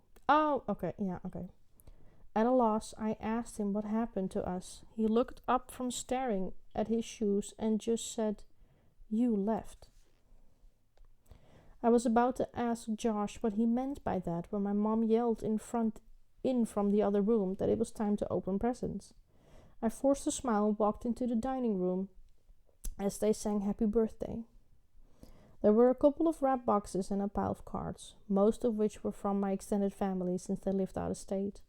Most of the gifts were silly and forgettable, but I remember that a kid named Brian gave me a Mighty Max toy shaped like a snake that I kept for years afterwards. My mom has insisted that I open all the cards and thank each person who had given one, because several years before on Christmas I had torn through the wrapping paper and envelopes with such fervor that I had destroyed any possibility of discerning who had sent which gift or what amount of money.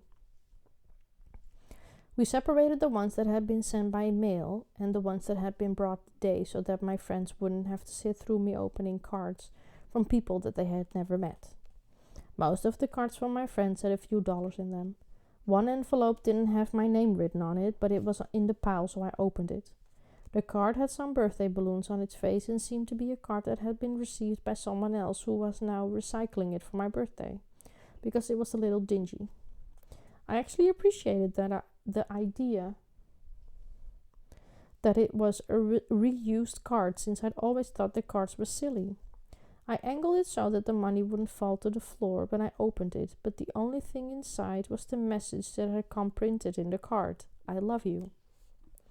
Whoever had given me this card hadn't written anything in it, but they had circled the message in pencil a couple times. I chuckled and Lil said, "Gee, thanks for the awesome card, Mom."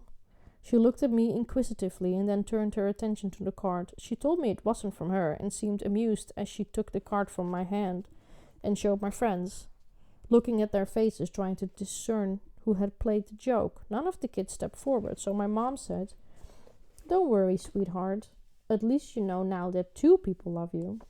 She followed that with an extremely prolonged and excruciating kiss on my forehead that transformed the group's bewilderment into hysteria. They were all laughing now, so it could have been any of them, but one of the boys named Mike seemed to be laughing the hardest. To become a participant rather than the subject of the gag, I said to him that just because he had given me that card, he shouldn't think that I'd kiss him later. He gave me a slightly bewildered look and we all laughed. As I looked at Josh, I saw that he was finally smiling. "Well, I think that gift might be the winner, but you have a couple more to open."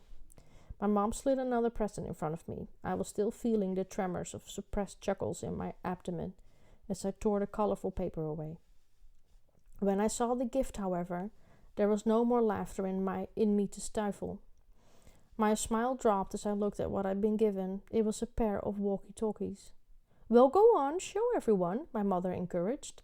I held them up, and everyone seemed to approve, but as I drew my attention to Josh, I could see that he had turned a sickly shade of white. We locked eyes for a moment, and then he turned and walked into the kitchen. As I watched him dial a number on the corded phone attached to the wall, my mom whispered in my ear that she knew that Josh and I didn't talk as much since one of the walkie-talkies had broken, so she thought I'd like it. I was filled with an intense appreciation for my mom's thoughtfulness, but this feeling was easily overpowered by the emotion resurrected by the returning memories I tried so hard to bury. While everyone was eating cake, I asked Josh whom he had called. He told me he wasn't feeling well, so he called his dad to come get him. I understood that he wanted to leave, but it was so hard to get Josh to come to my house that I, perhaps selfishly, wished that he would stay. Despite how he was feeling, I told him that I wished we could hang out more. I extended one of the walkie-talkies to him, but he put his hand up in refusal. Dejected, I said, "Well, thanks for coming, I guess. I hope I'll see you before my next birthday." "I'm sorry. I'll try to call you back more often. I really will," he said.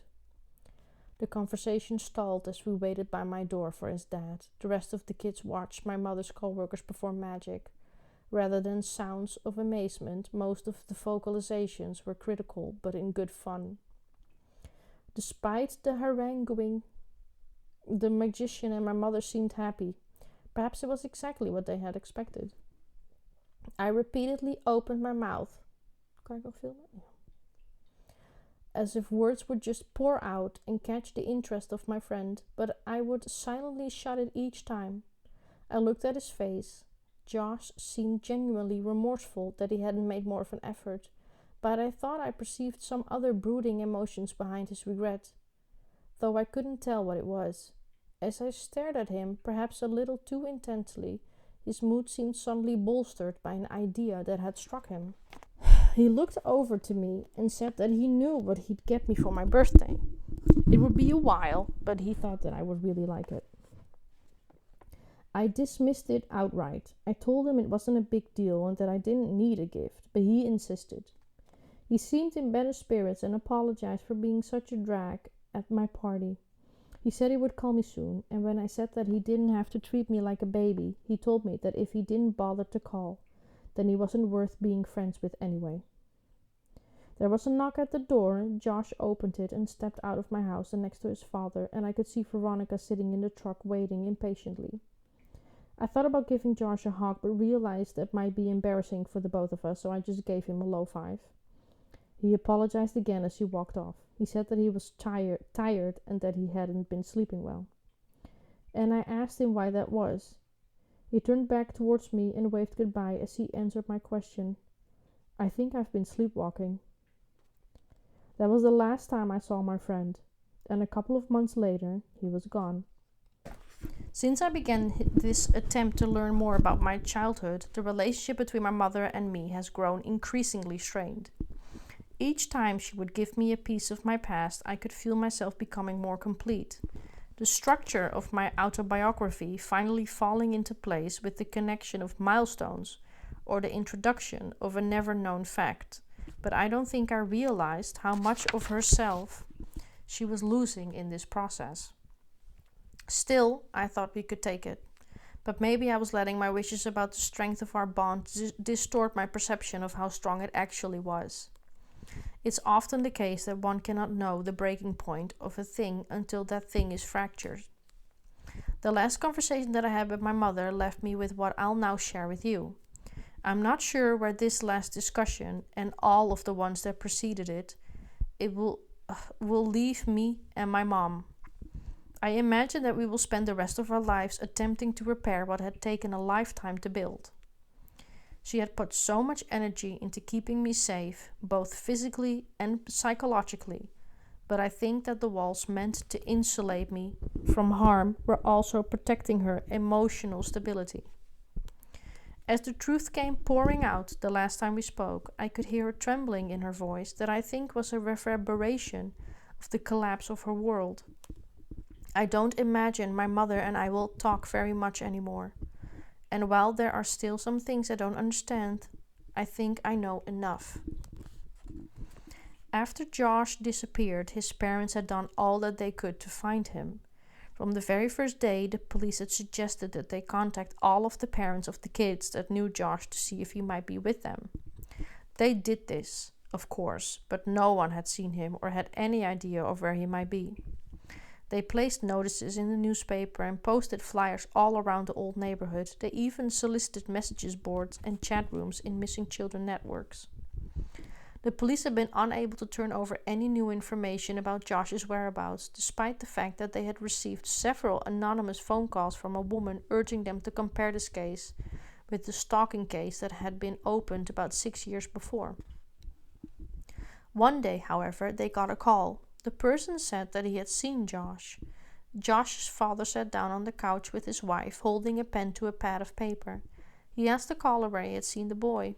The caller said, "In Florida." The father pressed further. Where? Where in Florida did you see him? The caller yelled, "At Disney World," laughing, and hung up. His wife was clutching his free hand, waiting for the information. She asked what the person had said, and Josh's father tore the piece of paper that read Florida this out of the pad and crumbled it up. Nothing. It was nothing.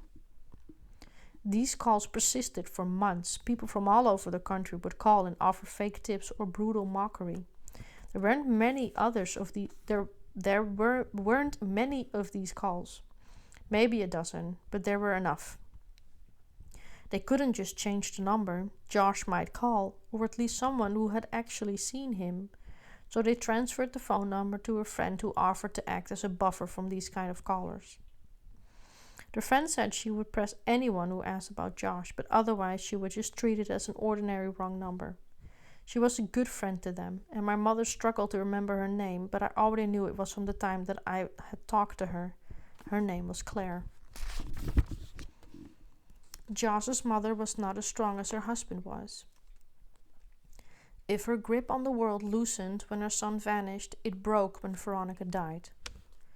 She had seen many people die at the hospital, but there is no amount of desensitization that can fortify a person against the death of her own child. She would visit Veronica twice a day since she was recuperating at a different hospital, once before her shift and once afterward. On the day Veronica died, her mother was late leaving work, and by the time she arrived at her daughter's hospital, Veronica had already passed. This was too much for her, and over the next couple of weeks she became increasingly more unstable. She stopped going to work, but unlike the leave of absence she had taken almost 3 years before when Josh had disappeared, this time she had nothing to focus her attention on except her own pain. She would sometimes wander outside yelling for both Josh and Veronica to come home. Cats. Scaring the shit out of me.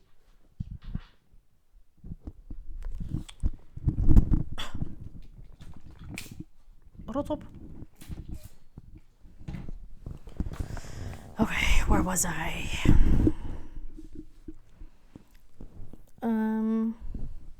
And there were several times her husband found her staggering around my old neighborhood in the middle of the night, half clothed and frantically searching for her son and daughter.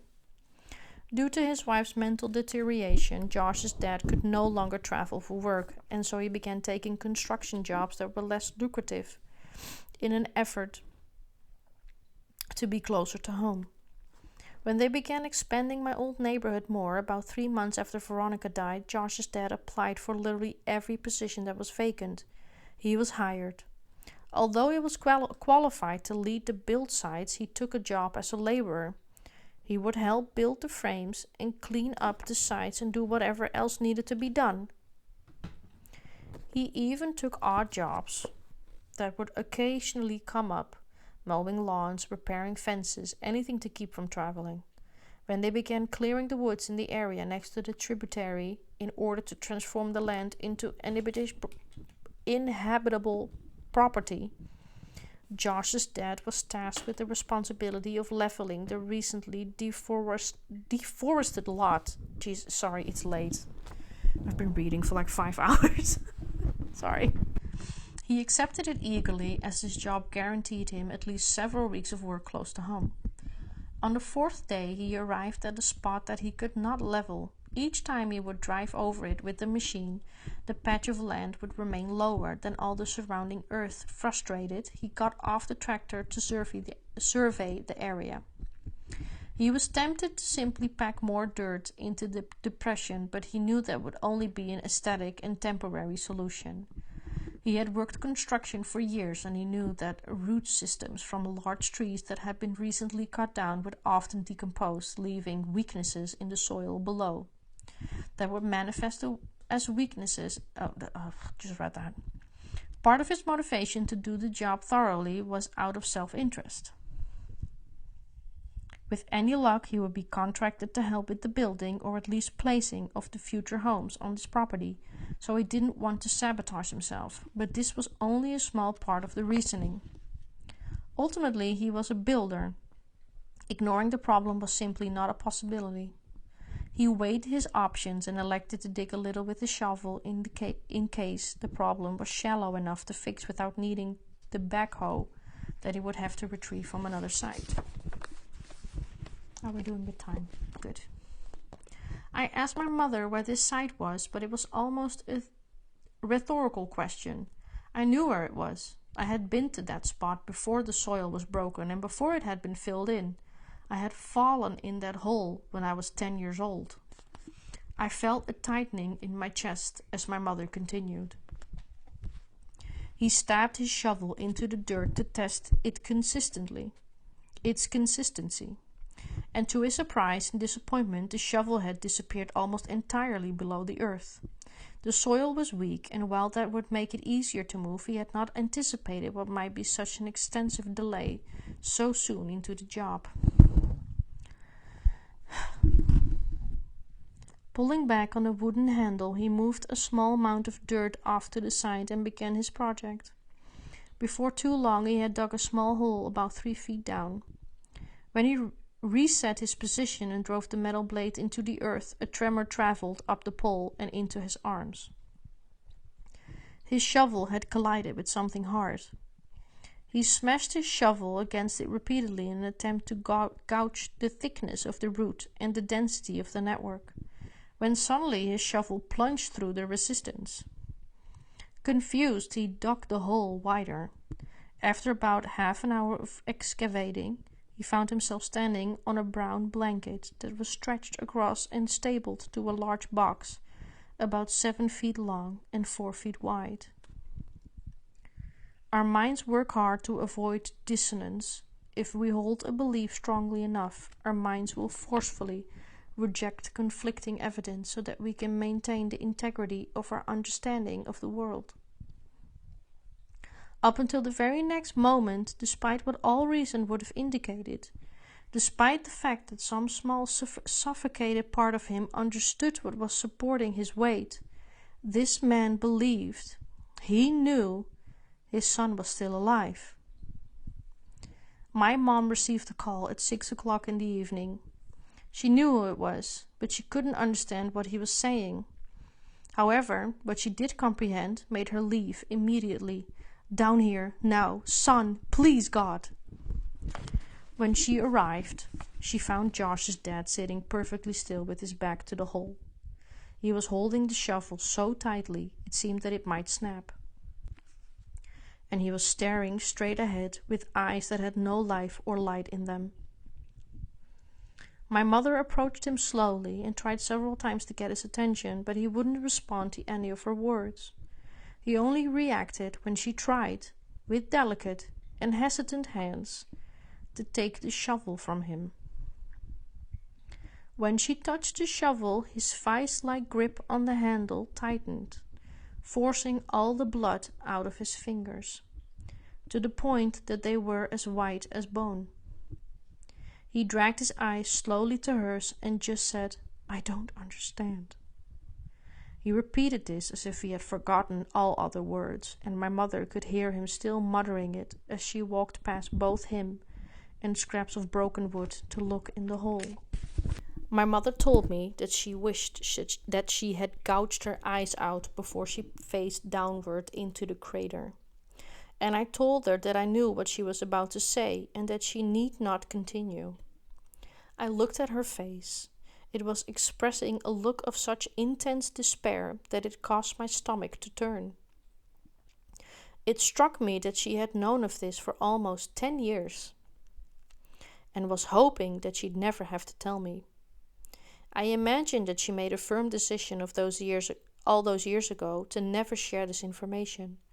And as we sat there at the same weathered table that had forever been the meeting spot for our talks, I felt a twinge of guilt for forcing her to break the promise that she made to herself. Because she never intended to tell me. She never came up with the proper arrangements of words to describe what she saw. As I sit here now, I'm met with the same difficulty of articulation, but for different reasons. Josh was dead.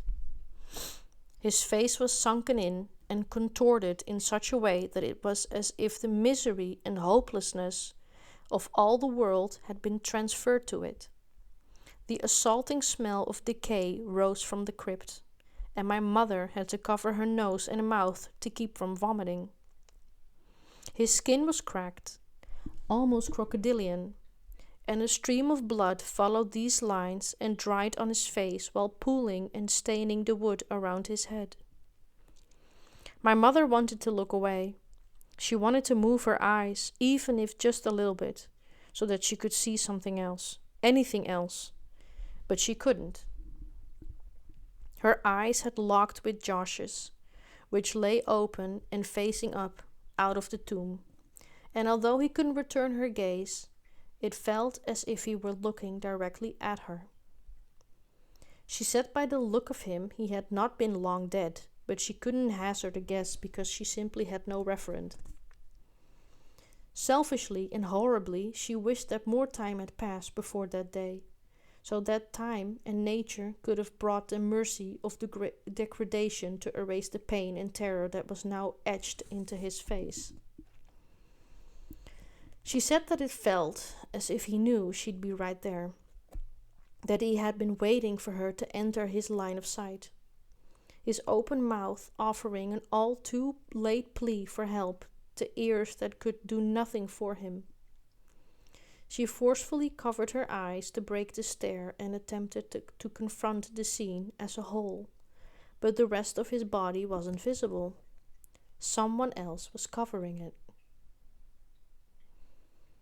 He was large and lay face down on top of Josh.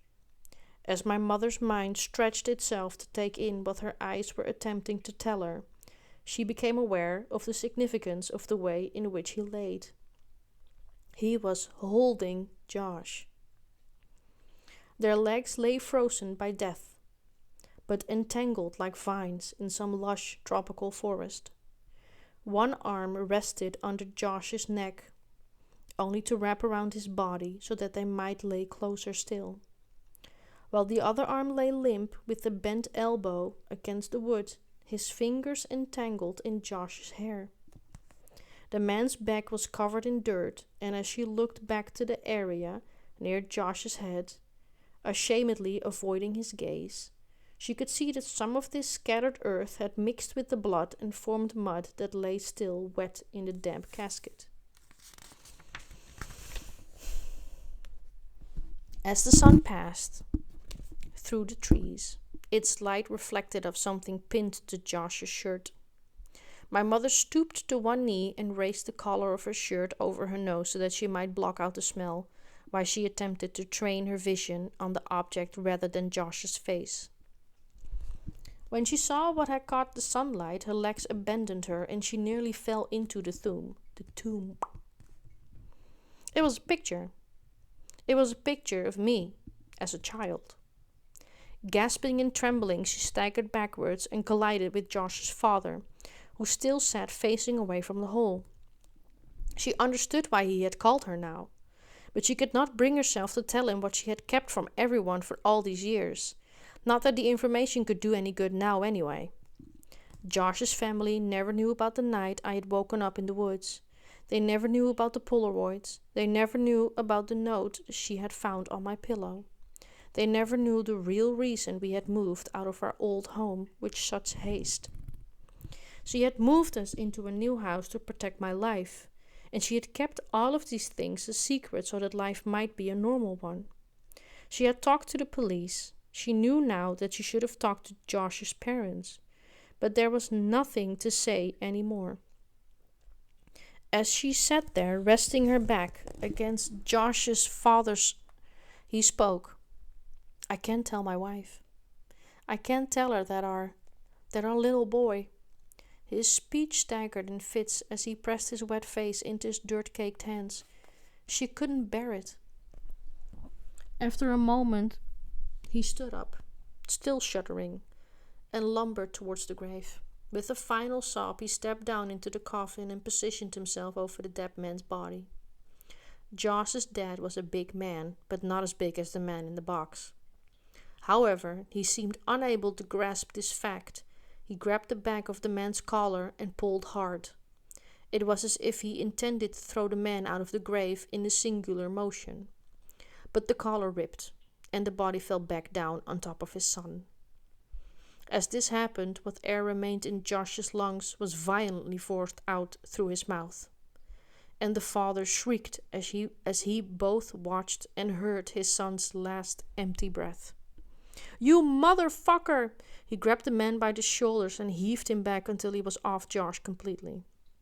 With one final, straining motion, he shoved the man until the body sat awkwardly but upright against the wall of the grave. Josh's father, resting his hands on his knees and breathing heavily and painfully as he looked down at his only son, he grunted with anger and turned his attention to the man, and my mother could see the rage disappear from his eyes as something else replaced it. He staggered back a step and then another. Oh God, no, please God, no. In a struggling but powerful movement, he lifted and pushed the corpse of the man completely out of the ground. And as he did this, there was the distinct sound of glass first hitting and then rolling against wood. It was a bottle. He picked it up and absently handed it to my mother.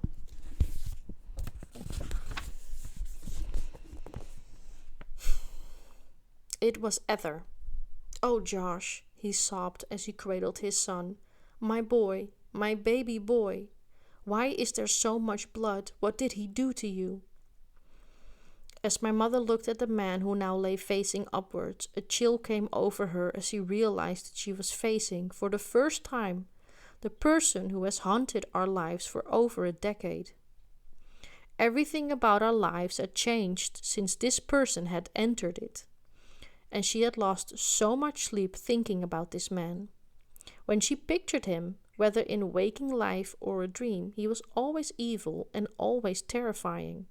The cries of Josh's father seemed to confirm her worst fears, but as she stared at his face, she thought that this didn't look like who she imagined at all. This was just a man. As she looked upon his frozen expression, it actually looked serene. The corners of his lips were turned up only slightly. She saw that he was smiling. It wasn't the expected smile of a maniac from a film or horror story. It wasn't the smile of a demon or the smile of a fiend. This was the smile of contentment or satisfaction. It was a smile of bliss. It was a smile of love. When she looked down from his face, she saw a tremendous wound on his neck, from where the skin had been ripped out. She realized that this wound must have been the source of the blood that stained Josh's face and the wood upon which his head rested. Initially, she was relieved by the realization that the blood had not been Josh's. Perhaps he had suffered less. And in a strange way, this small comfort amidst the madness set her slightly at ease. She looked at Josh's father, who sat in the coffin, still holding his son to his chest, and wondered if she should tell him. She wondered if this tiny consolation was worth distracting him from his own thoughts, whatever they might be. She drew her eyes away for a moment to think, and they lingered on the scraps of wood that lay scattered to one side of the hole, many of them still connected to a large brown blanket. She recognized that these pieces of wood must have been the top of the box that Josh's father had torn away before calling her. Her drifting eyes and wandering thoughts both suddenly focused on what she saw in the debris, and she realized that she had been wrong to hope for any comfort now, in this place. Her mind raced to make excuses for this object's existence, but she was too tired to listen to anything but the truth anymore. She stared at the metal handle that was screwed into one of the boards of wood. She brought a hand up to her mouth and whispered almost as if she was afraid to remind the world of what had happened. They were alive.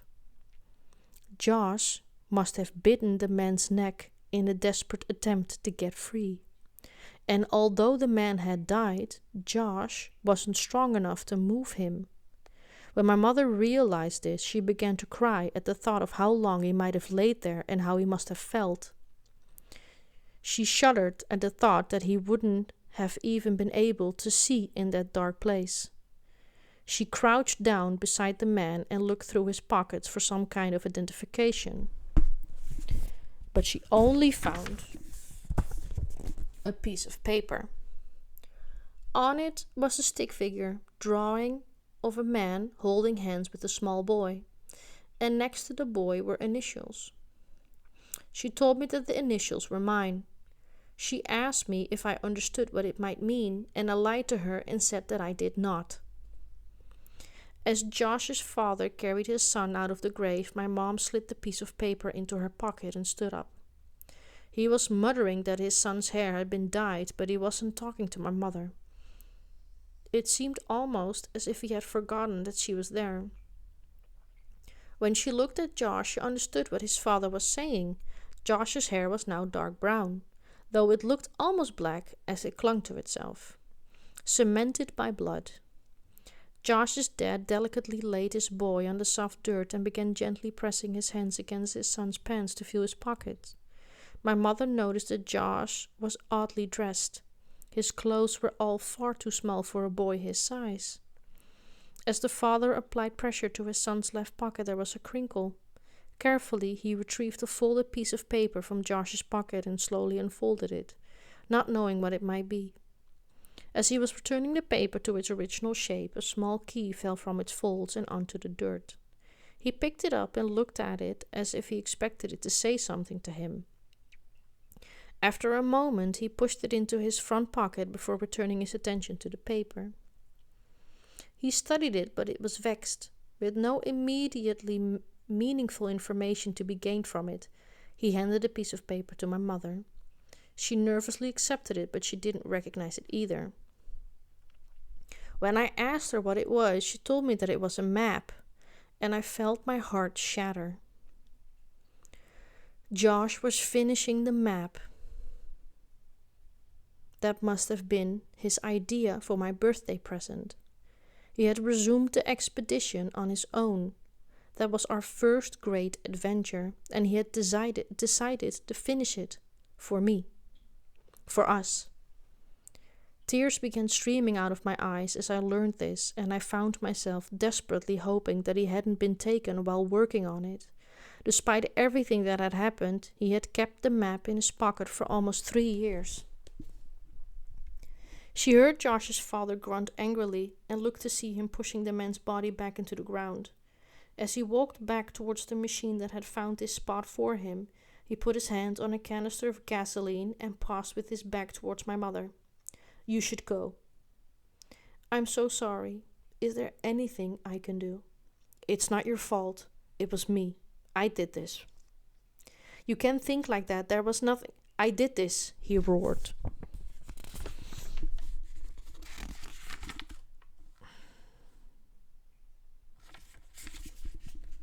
There was silence for a long time. He seemed to be searching for the right words. Or maybe he was just searching for a decision about whether he wanted to say them at all. Finally, he continued, his voice flat with almost no emotion at all. "About a month ago, I was cleaning up the site on the new development a block over, when a guy approached me. He asked if I wanted to make some extra money. Well, with my wife not working, I take just about any job, so I asked him about it. He said that some kids had dug a bunch of holes on his property and he offered me $100 to fill them in. I told him that was no problem. Just tell me where and when. He said that he wanted to take some pictures for the insurance company first, but if I came back after 8 p.m. the next day, that would be fine. He said he'd have no problem finding the holes. I thought this guy was a sucker since I knew clearing that lot was coming up for the crew I was on, so someone would have had to do it anyway. I actually felt bad for taking his money. It didn't even look like he'd have $100, but he put the bill in my hand and I did the job the next night. I've been so exhausted that I didn't even think about it after it was done. I didn't think about it." There was a long pause as he seemed to lose control of his voice. "I didn't think about it until today, when I pulled that same guy off of my son." He pointed at the grave and his emotions finally broke free. Again, as tears fell from his eyes and mucus from his nose, he paid me $100 so that I would bury him with my boy. It was as if saying it aloud forced him to accept what had happened, and he collapsed onto the ground in tears. My mother could think of nothing to say, so she stood there in silence for what felt like a lifetime, as she tried to comprehend what he had just told her. She knew that he wouldn't tell his wife about any of this. My mother knew that this would be the only time when he could reach out for any comfort at all. She knelt down and held him while he cried for his son. Finally, she asked what he would do about Josh, where he would take him, but all he said was, his final resting place won't be here with this monster. He rose and stepped delicately around his boy while he walked towards the grave with the canister of gasoline in his hand. My mother left what used to be my old woods, but what was now just a mausoleum with no walls. As she looked back when she reached her car, she could see black smoke billowing and diffusing against the amber sky, and she hoped against all hope that Josh's parents would be okay. When my mother had finished her story, we sat in silence for a long time. I wanted to feel anger or agony, but I felt nothing but a hollow emptiness inside. As we sat there, I realized that Josh's parents had called my mother when Josh went missing. She must have lied to them in the same way that she lied to me. Josh's parents must still believe to this day that their son really ran away. I stood up to leave. There was only one question that I had for my mother. Only one thing I wanted to know from her, but she couldn't answer it. I don't know why I expected that she could. I left my mom's house without saying much else. I told her that I loved her and that I would talk to her soon, but I don't know what soon means for us now. I got into my car and left. As I drove, that stupid riddle about going into the woods came back in my mind, and that was enough to make me feel again. I remembered Josh and me talking about it in those woods nearly half my lifetime ago. I cried so hard that I had to pull my car over, and I again asked the question that my mother had been unable to answer. I asked it aloud even though no one was around to answer it but me. Why Josh? It was supposed to be me. It has always been me. So why wasn't it when it mattered the most? Why did I wake up in the winter woods when I was a child instead of being entombed in them? Why couldn't it have stopped then with me?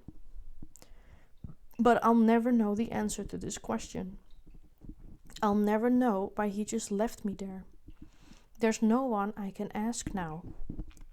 Maybe he just couldn't do it. He tried, but in the end he was just too weak to take me.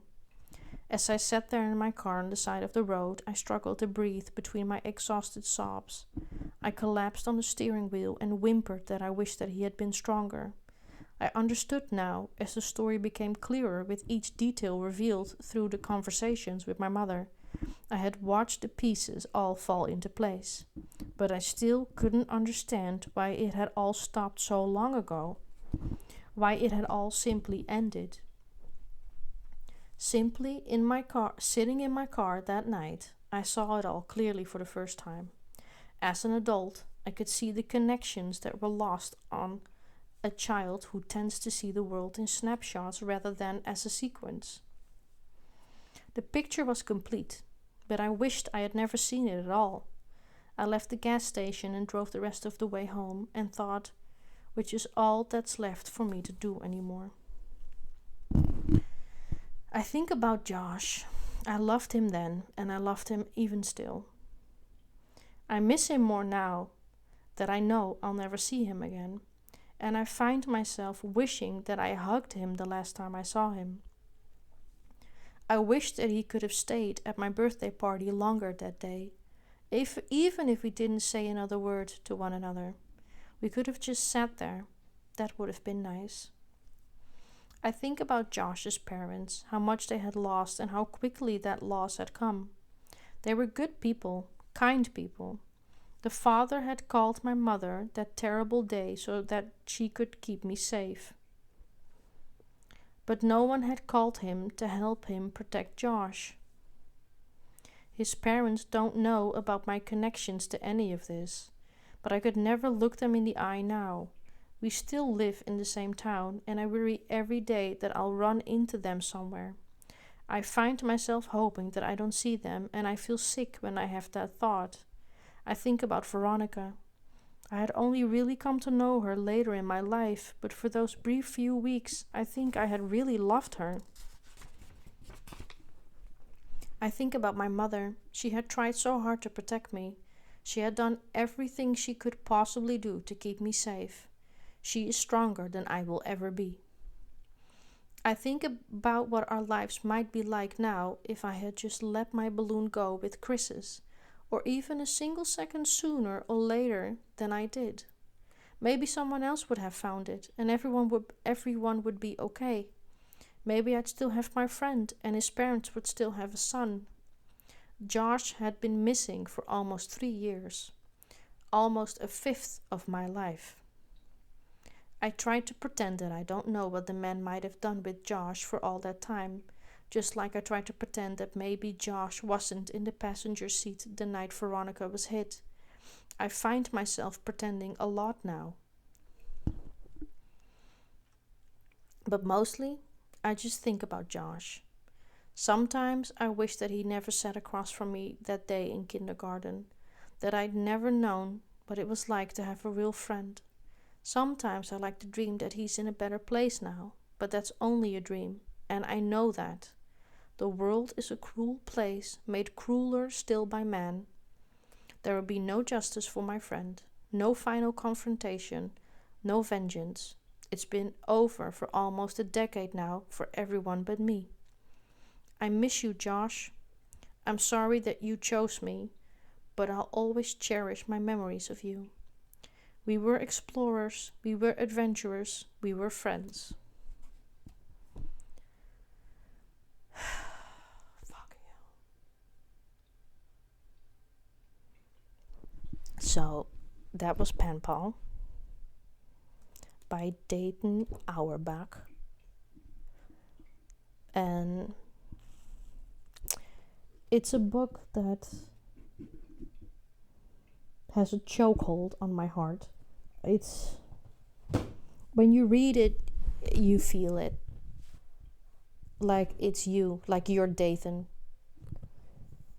I don't know, I don't have words, and I'm tired and I am emotional.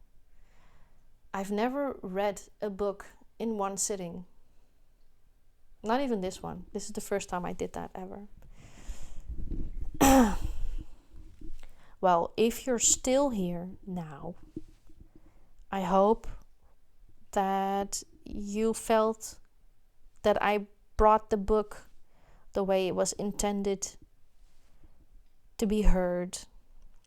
And I hope you have a lovely day. And if there's someone you love, make sure you tell them. Make sure you hug them. You never know when it's the last time you'll do that. I love you very much. Have a good day. I am going to bed and watch something wholesome.